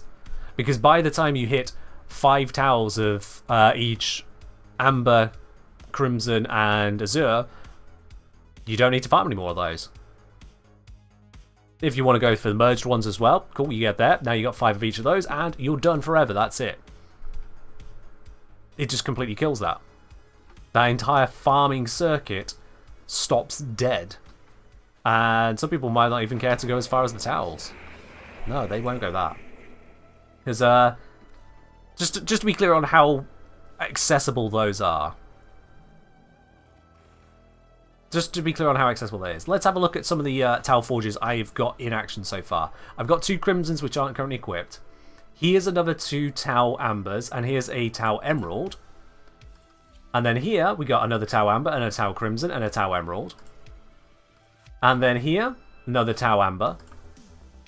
And then on Equinox, another Tau Azure. Ivara's not running a Tau, that's fine. Limbo, no Towels. Trinity, I love it. Searching these would be easier. Nope, no Towage there, that's fine. Mesa, nope. Loki, did you use Towels? Not using Towels, that's fine. Revenant, nope. Titania, 5 shards and no Towels. No Towels. I know there's more around, just gotta find them. There's another Tau Forge, we got one on Varuna. Octavia, no. Sarin, not at the moment. Hydroid, nope. Let's see here. Sevagov, also not using towels, fair enough. Citrine, Tau Amber. Sorry, not Amber, Tau Azure. Not on there. 5 towels on Dante. There's a few of them there. Also, I've used Dante more than Corvex, go figure. Gruda, no. Harrow, no. Corvex, 5 towels again. Frost, 5 towels again. So across 3 of those later frames, on frames I'm barely using actually, Frost, Corvex, and Dante between them have 15 Tau Forge shards. That's kind of wild. Oh, there's a Jai down here. Oh, is that another 5 Tau Forge? Yeah. I got quite a few Tau Forges. There we are. Am I still using Dante at the moment or waiting for the next hotfix? I mean, there's no reason not to use Dante right now just because of an upcoming hotfix. Dante is in a workable and usable position. Yeah, there are some issues that you need to address and are addressing, but he is in a perfectly workable position. I've not used him so far on this stream or in previous stream because I've been using other things. Simply that. Not against Dante, just for others. You have like 40 shards, nothing compared to this. Well, I do play the game a lot, don't I? I do play a lot of Warframe, and then make videos on playing Warframe. And then just stack up a bunch of shards, which I've still got to place into places as well. So 18, 28, 37, 40 shards lying right there. Yeah. You got Dante on Deep Archimedea today? Absolutely steamrolled it. Yeah. He is a strong one. You get that on Deep Archimedea. You get a caster frame on Deep Archimedea. You're in a very good spot because the caster frame completes the job in themselves. They don't need supporting weapons. Sorted. Which made charge tradable? I don't know on tradable. I'm in 2 minds on that. I really don't know, honestly. Whether they should or shouldn't be. I really don't know. I mean, with how many we have now, probably not as much a problem. Probably it's not a problem now. Why don't I combine the non-Tau to make Tau? Just not got around to it, Tepe. I don't have to make Tau Forge shards. And considering that, say, upgrading this to Tau or this to Tau wouldn't have that big of a difference on my build, don't really matter. Just doesn't really matter to me. Assassination in DA this week? Yeah, we've done it. The assassination we did first time, thanks to a Tank Loki. I do think Tank Loki did a lot of good work for us there. That was huge. But yeah. And I'm sure a lot of people hearing that phrase are like, excuse me, sorry, did you say Tank Loki? Yeah, yes I did. As in a Loki that tanked for the entire team. And it was bonkers strong. I've got something in my eye, I'm trying to get rid of it. Ugh. I woke up hours ago, how do I still have sleep trying to fall into my eyes? God damn it, ow, that's really annoying. Nope, I can still feel it in there.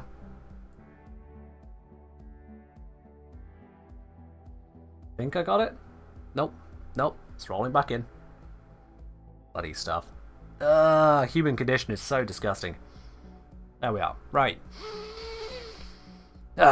Sometimes you want something non-Tau Forged, like green shards with corrosive procs. I mean, that's not a case of wanting it non-Tau Forged, just that you don't necessarily need to invest in the Tau Forged. Kinda. Yeah.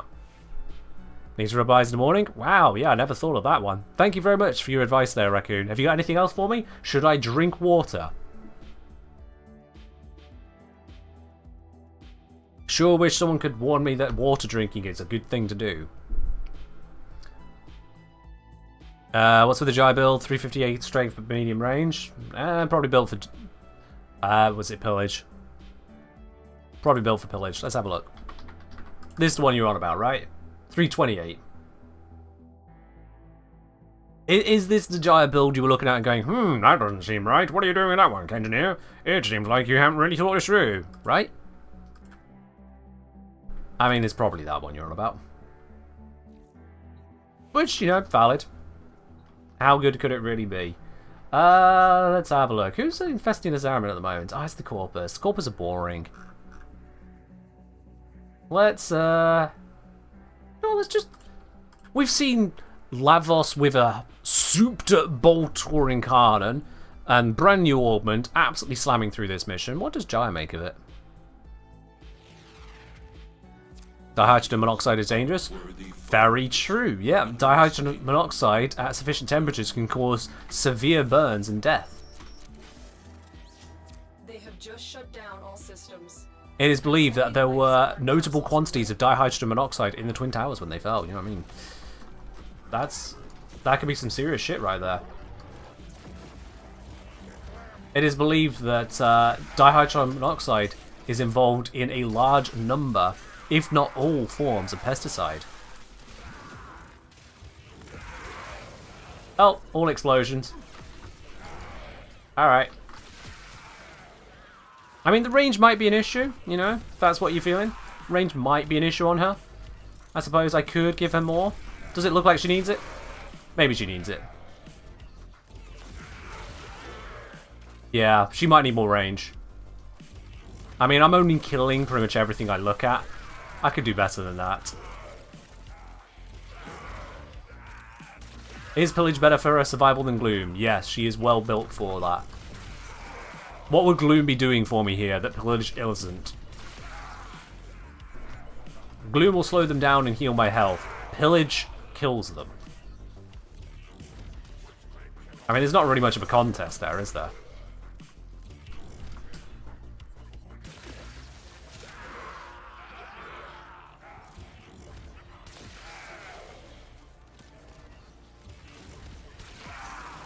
God, the way they just explode. It's actually kind of dirty. And I'm using an Amprex as the supporting damage weapon. Supporting damage weapon.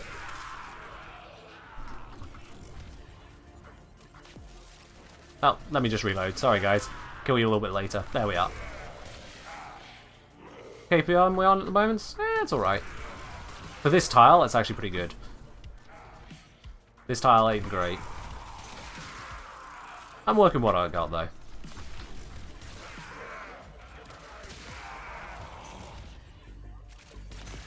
Do a little bit of longer range zapping.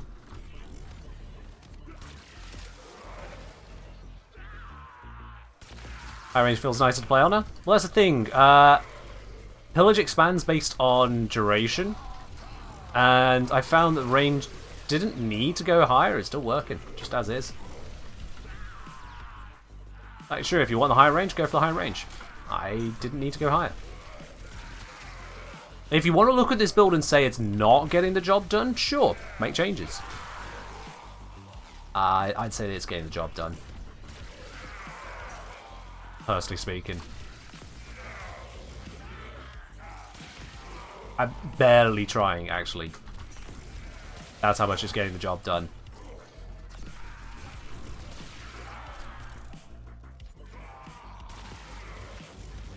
But yeah. This is why I'm the Jaya. I'm just going to continue this series to 5 minutes, see how many kills we manage, just as a matter of course. These guys need to stream it here faster. Hello, we got people waiting for you.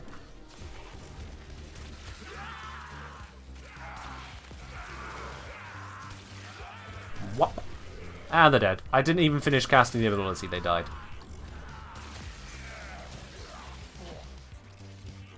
Overguard, slightly more of an issue. You don't drain that with Pillage.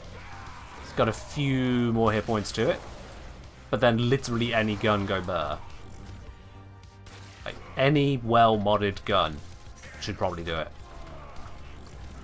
Not the Stug, that ain't a gun. That's a disappointment. Zop saying, my DA sucked. Never had to carry so hard in my life. Wasn't even elite. It's been unlocking elite. I mean, once you've got elite unlocked, you'll never have to deal with that again, Zoms. There's at least that side to it. Hopefully you have better experiences going forwards. I would recommend, honestly, for best experiences, forming a squad for DA. Because pubs I expect to be filled with people who don't spend the time forming squads, and they... Well, it's a mixed bag. Let's put it that way. Pubs is a mixed bag.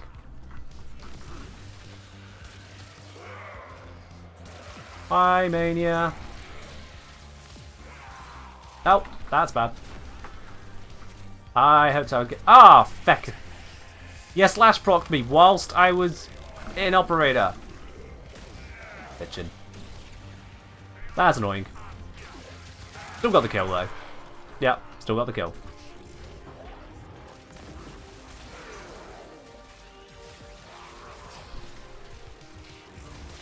Ah, that's fine. I mean, Fork, am I wrong? Hello, Twitch chat. Can we... Okay, Twitch chat disconnected for a moment there. That's weird. I don't know why it does that, but sometimes Twitch chat just seems to sign out. Extraction is available if you need it. Alright, we can extract. What do we get? 589 kills. Honestly, for just sticking around with Jaya Incarnate in not the best tile, I will take that.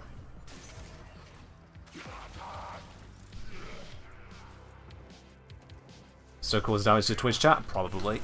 Yeah.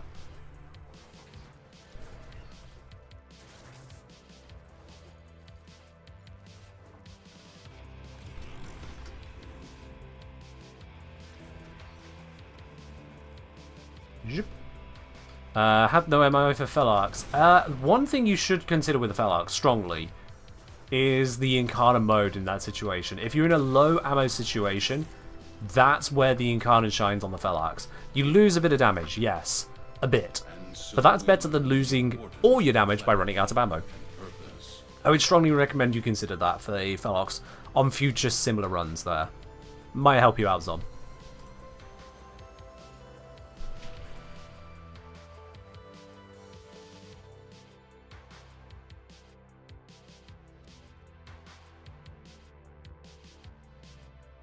Alrighty. So yeah, that is why on the Jaya setup, why Jaya's there with so much strength and yet very neutral range, it actually just works. It's efficient. The armor strip there of 82% matches with corrosive projections 18% for a total armor removal. Job done. How long do I plan to stream? Honestly, I can smell an absolutely amazing curry right now. I am debating whether or not just to wrap it up there because I kind of really want the curry. I've been looking forward to this curry. I've been looking forward to having that curry. Should we not wait for Velox Prime? I don't understand the question, sorry. What do you mean? Oh, well, we've just been hit by an ad break, so I'll find out later what you mean by that question. There we are. Back to good old levels. That is going to annoy me. Why is this levels here at the front? Why is there less formed levels at the front? No. No. I always sort by usage. Don't do this to me. DE. Oh, that's annoying. Alright, whatever. Mirrorly. Thank you very much for giving it a sub over to Zamtos there. Zamtos, it won't save you from the ads, but now you're about to hear anyway. Welcome back, those of you who are in the ads there. So Zamtos, just getting back to your question, I think you might have got ad blocked literally there. What I don't understand your question about should we not wait for the Velox Prime? Wait for what? Like, should I not stream again until it's released? I know that's not what you mean. What do you mean? Why build a Velox with Incarnate? Velox has an Incarnate?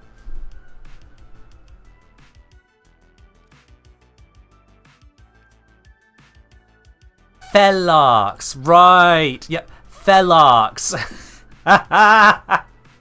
Oh, I love it. I love it. Oh, it's easy to make. Easy mistake to make. That's fine. That's.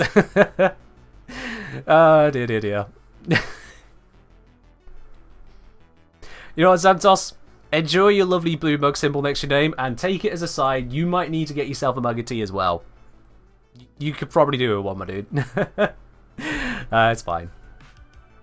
Honestly, it's a really easy mistake to make. I didn't see it coming, but Velox saying it, I hear it.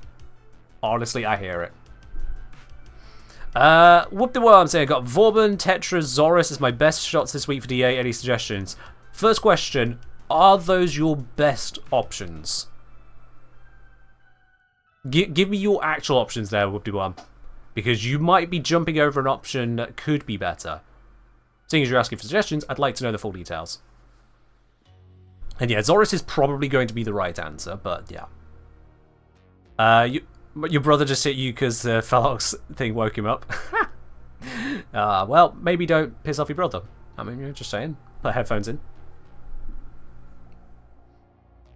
You got Banshee, Inaros, Vauban. Okay. You might actually want to consider Inaros there. Reason being is that Banshee is just squishy, so unless you have a good supporting team, if you have a supporting team, fine, but if you don't have a supporting team, you could be at risk there. Vauban is going to struggle because of one of the features of the DA this week, because I think everyone gets the same DA modifiers. So on the second mission, specifically, all of the enemies have Overguard. Vauban's main thing is crowd control them to death. You can't crowd control Overguard.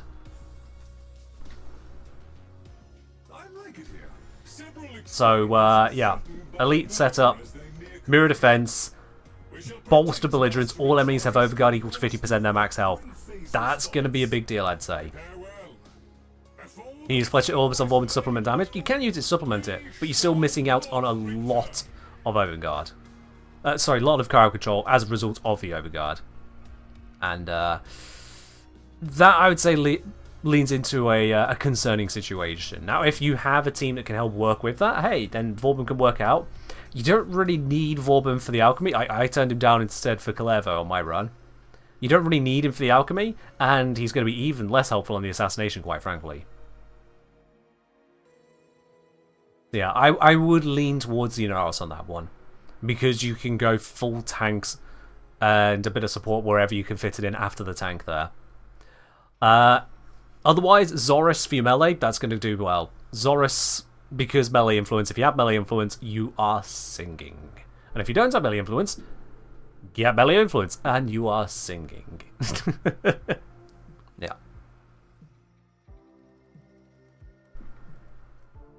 I don't think Vauban's going to be a man because of the sheer focus on enemies which will be resistant to you. How do I like the new Lavas augment? It's powerful and great. Put it on your builds. I'll be doing a full video on it. Sorry, first of all, Guillaume, I'm just going to go with you now. You there saying your streams are a lot more chill than I thought they would be. I don't know if you mean that in a positive or a negative. Either way, it's probably for the best. I'm just wondering what you expected coming to the stream here. Not even close, but good try. Okay. No, yeah, no. I could try for days and I probably wouldn't get this one. It looks like a cat walked across the keyboard, I'll be quite honest with you. I don't know where I'm supposed to be putting any of the stresses. That's Hungarian? Well, there we are then. My English brain was never going to work. Thank you for identifying that, Ladybug. And Mirrorley. Mirrorley, thank you very much for gifting a sub over to Guyamoction? Guyamoction. No. Got nothing. I thought since you have a huge following on YouTube, your stream would be a lot more active. I mean, I do have a decent following on YouTube. Honestly, yeah. Fun fact, if every single person on YouTube that subscribed to my channel then also tipped me $1 singular, I could give the middle finger to every sponsor ever. But that doesn't happen. It's fine. Absolutely not, Ken. Nowhere close. Is anyone going to help me on this, or the Hungarian's just going to have a good old chuckle? Just laughing at the English dude. It's okay, Ken, we can teach you random words during next D&D, I'll bring the Hungarian. Alright. Okay, I see. Just going to start speaking tongues at me.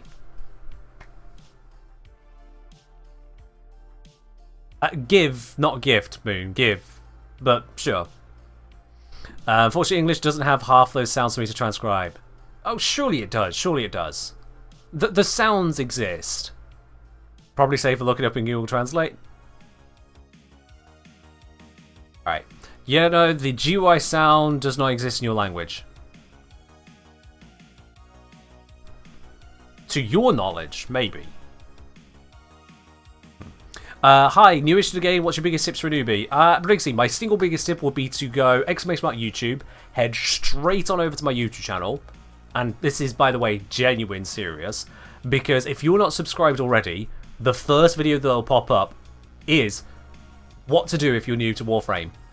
Quite literally, the very first video that autoplays right at the start, if you're not subscribed, is the video you are looking for if you are brand new to Warframe.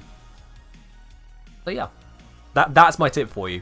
Already got you covered. !YouTube, get straight over there, and then start binge watching all the other guys that take your fancy, I suppose. Dante video when? When DE have finished releasing him. They keep on making changes. They've announced they're going to make more changes, of which the details need to be investigated. So I will wait for them to finish designing Dante, then I'll put out the guide on him. Because if I finish the guide like I was trying to do, say about, what was it, about a week ago? Just before the changes came out, the first batch of them, my guide would have been instantly out of date and getting worse with each set of changes. So that's just no good. That's just no good. Cheers, Jatna. Hit them boys with some sibilant fricatives preceded by voiced plosives. That's some big words coming from a person who looks like the worst set of letters to pick up in Scrabble. Not even a vowel in there. What are we supposed to do with that? Titania guide when? Press 4, go fast. How good are the Twitch drop items? Good question. You've got the Void Plume Pinions. They are okay. They're not amazing. They're just kind of okay. The glyph is a cosmetic item. So you see how I've got this icon here? This, well, it's my logo. But people will have different icons there. That is a glyph, and you can place it in-game as an emote. I have the glyph emote equipped. I do not have the glyph emote equipped. Okay, but when placed it looks something like that. Yes, I have a permanent glyph on my orbital wall. And then the third item is an Archon Shard, which is a mid to late game upgrade. That, you know, I probably shouldn't be walking in there as I explain that in such a cagey sense. But basically, it's a mid to late game upgrade for your Warframe to do some shiny bits and pieces with it. Which is nice. And these same 3 drops will be available throughout the whole week, all the way through until 4 PM UK next Monday. So you got plenty of time to grab that from myself or from others who stream. Do I think the turret is broken? At that point, why use other weapons? I've not used the turret this entire stream. If that answers your question, great. If not, I've not used the turret this entire stream. Maybe the second time it'll get through on what that means. Oh, sweet, it reminded me how much you need the helmet. Hey, there you are then. Go get the helmet. Absolutely. Absolutely. As close as you can get in English. Oh, what's the closest we can get in English? That was response to... I want to know, how close can we get? UE? No, yeah. Yeah, never mind. Link pronunciations in the general channel of the Discord, by the way, if those curious. Fair enough. I mean, if we just use the... let's see if... Oh, I forget the name of it. There's some way of writing out phonetics in a way that could just be read then across language. It'd be great. From Darth Washbear, just for fun, what do we got here? Ah, domestic carrion drone. I've not actually seen one of those. Thank you very much for that there, Darth Washbear. You know what, I'm going to pop that one straight down. I don't have one of those. Let's go pop it in this room. This room needs a little bit of a cleaning up. First time seeing your face, you look amazing. Oh, thank you. Appreciate that. Here we are. This room does need a bit of cleaning up. I've let it get rather messy in here, so let's pop a drone down. Let's see. Domestic carrying drone. That's gonna live. That can start right here. There we go. Beautiful. Whilst we're at it, I probably need to go socket a couple sculptures and lie them down, don't I? Yeah. Let's see. Yeah, only 700,000 endo at the moment. So let's socket some of these. Those ones are done. That one needs doing. Oh, it's just that one. Okay, cool. Let's go place those.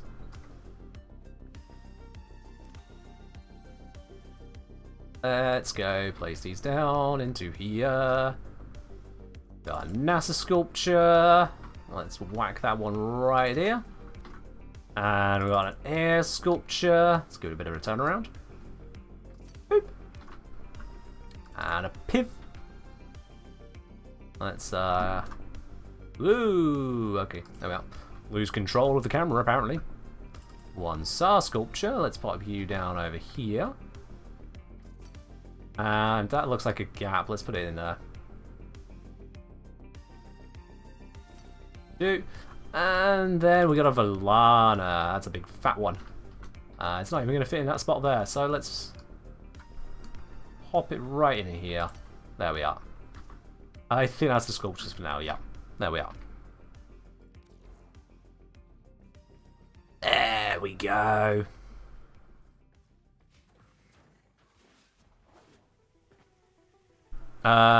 Is there a preferred transcription system like IPA but less Anglophone? I'm honestly not aware of better ones if they exist. Can't help on that one. Only items? Yeah, I have a couple. Just a few here or there, you know. It's fine. Inventory say, I wish I could pick up mainframe. I feel like golden retriever surrounded by squirrels. Sorry. Just to be clear, Avajoy, why do you need to pick up mainframe? I don't think you need to. I've settled on a main, but there's no requirement to do so. Before Labos came out, I didn't have a mainframe. Yeah. Yeah. British is asking, opinion on Limbo/Limbo Prime. I really like him, but my friends tell me he sucks. Alright. Well, then your friends don't like him and you like him, and that's the entire answer. That's it. That's the entire answer. If you enjoy Limbo, you don't need permission from other people to enjoy Limbo. You can just enjoy Limbo.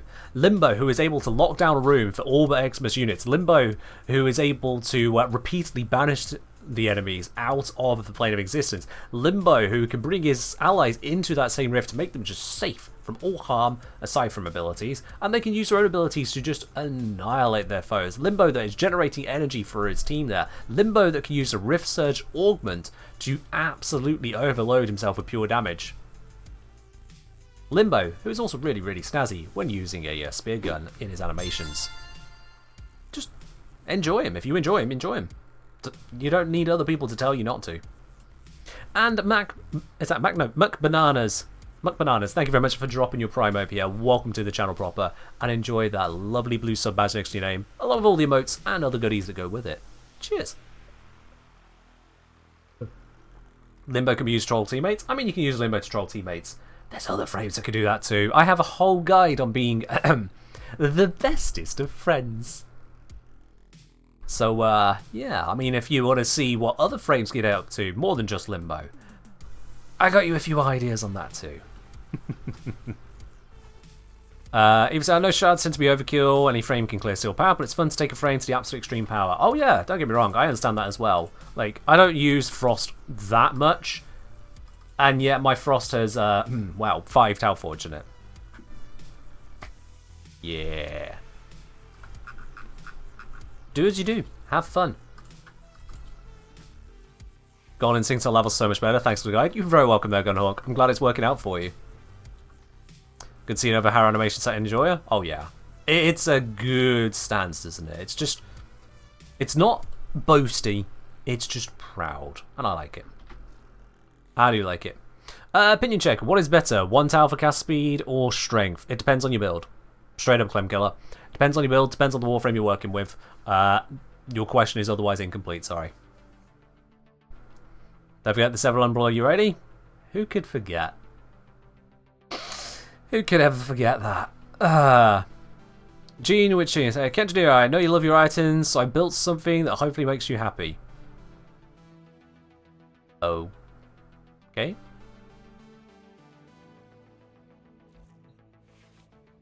I don't know what to say to that. Casting speed is an awesome quality of life. Tend to prefer over anything else. Yeah, I mean, I have casting speed on a number of my frames because it is just nice to have. But then also I have particle velocity in some places too, because again, nice to have. Solomir, I'm glad there was a reason to actually coordinate in this game other than just demonstrating moon belts. Yeah, DA does do nice work of that, doesn't it? Zamtos, my first Warframe friend that helped my in-game was a Urani main, not sure talking it. Yeah, Urani is a capable frame. She doesn't need any Umbral format, let alone 7, but she is a capable frame. Absolutely. I've done Steel Path missions, full solo exterminate Steel Path missions with an unmodded Urali. Not a single mod on the Warframe herself. Not one. He sent me an image on Discord. Oh! Well, there's another quirky little thing. Yup, that's made of items. Mind if I share that on stream? So the rest of the party can see what that's all about?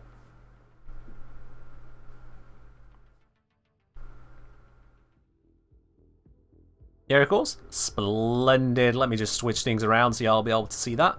If I just do this, and then I do that. Here we are. Have a look at that, y'all. Have a look at that. That is quite the piece right there. Oh, let me just get my ugly face out of the way. Beep. I mean, yep, that's definitely an item sculpture right there. That is a sculpture prime. This is a sculpture made of sculpture. I like it. Well made. Well made. Very nice there. Very, very nice. Go on, Totally. Thank you, Wolfie. I mean it only in jest.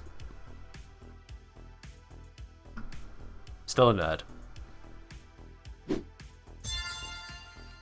Yo, Mirrorlabe, thank you very much for gifting us up over to Gene Twitching there. Thank you very much for that. Is it Gene or Jean?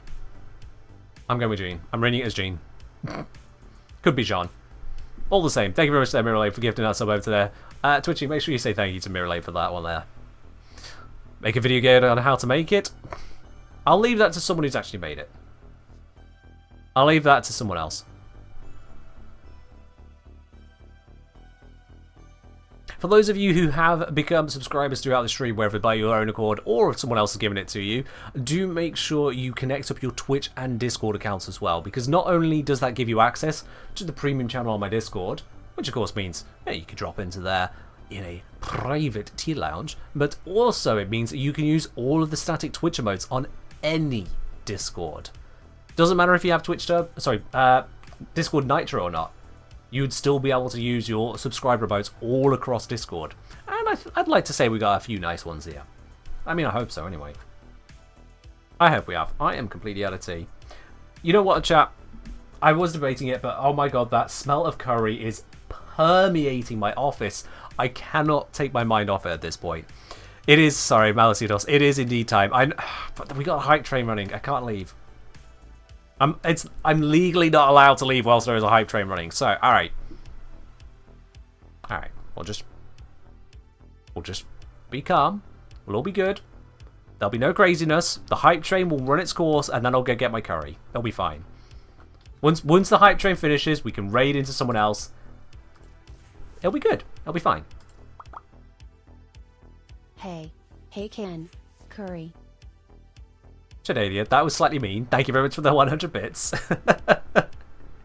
Yes, I am still very much aware of my curry. What kind of curry? Yes. It has naan with it. Eating stream? No, I don't want to do an eating stream. We're not turning this into some kind of mukbang or whatever it is. No, thank you. I like to eat off stream. Is it part of the contract? Can't leave during a hype train? No, it's just your community might yeet you out of a cannon into the sun. When's my first curry build video? Curry build video. I mean, if it might curry some favour with people, The next stream you'll try to build a robot with a sword for me? Hey, go for it. With that witching, what you can do is you can share those over in the Pets and Pics channel over on the Discord. I'm sure there are people that would love to see you if you've got various different item sculptures going on. The Pets and Pics channel will be the correct channel on the Discord for that. The sun is currently blocked by the moon. Is it? Doesn't look any different out there. Still looks cloudy to me. Still looks cloudy.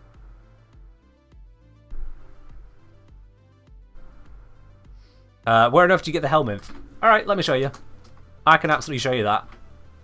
Let's head on down. So you go to El Deimos here, and you head on into the Necrolisk. You pick any which one. I'm going to go to this one here. Doesn't matter which one. Give it a moment to load on in. Just a little longer. Imagine if I was on Switch. Alright, and once you load it on in, what you want to be doing is fast traveling to... is it Sun now, is it? I think it's Sun. Browse the wares. And it is the Helminth segment blueprint right here. And you can also get the Helminth invigoration from him once you unlock that later too. That's it. To make it easier, you can just search Helminth when you're in Sun's shop. Easy as that. Pretty sure the Eclipse is only in North America? Parts of North America, yeah. I have no chance of seeing any part of it. Just no chance. Indeed. I will catch the next one.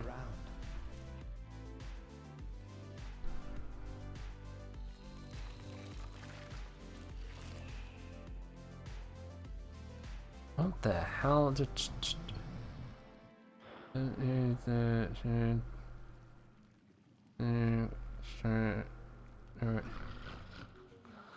Right, Cleb, yeah.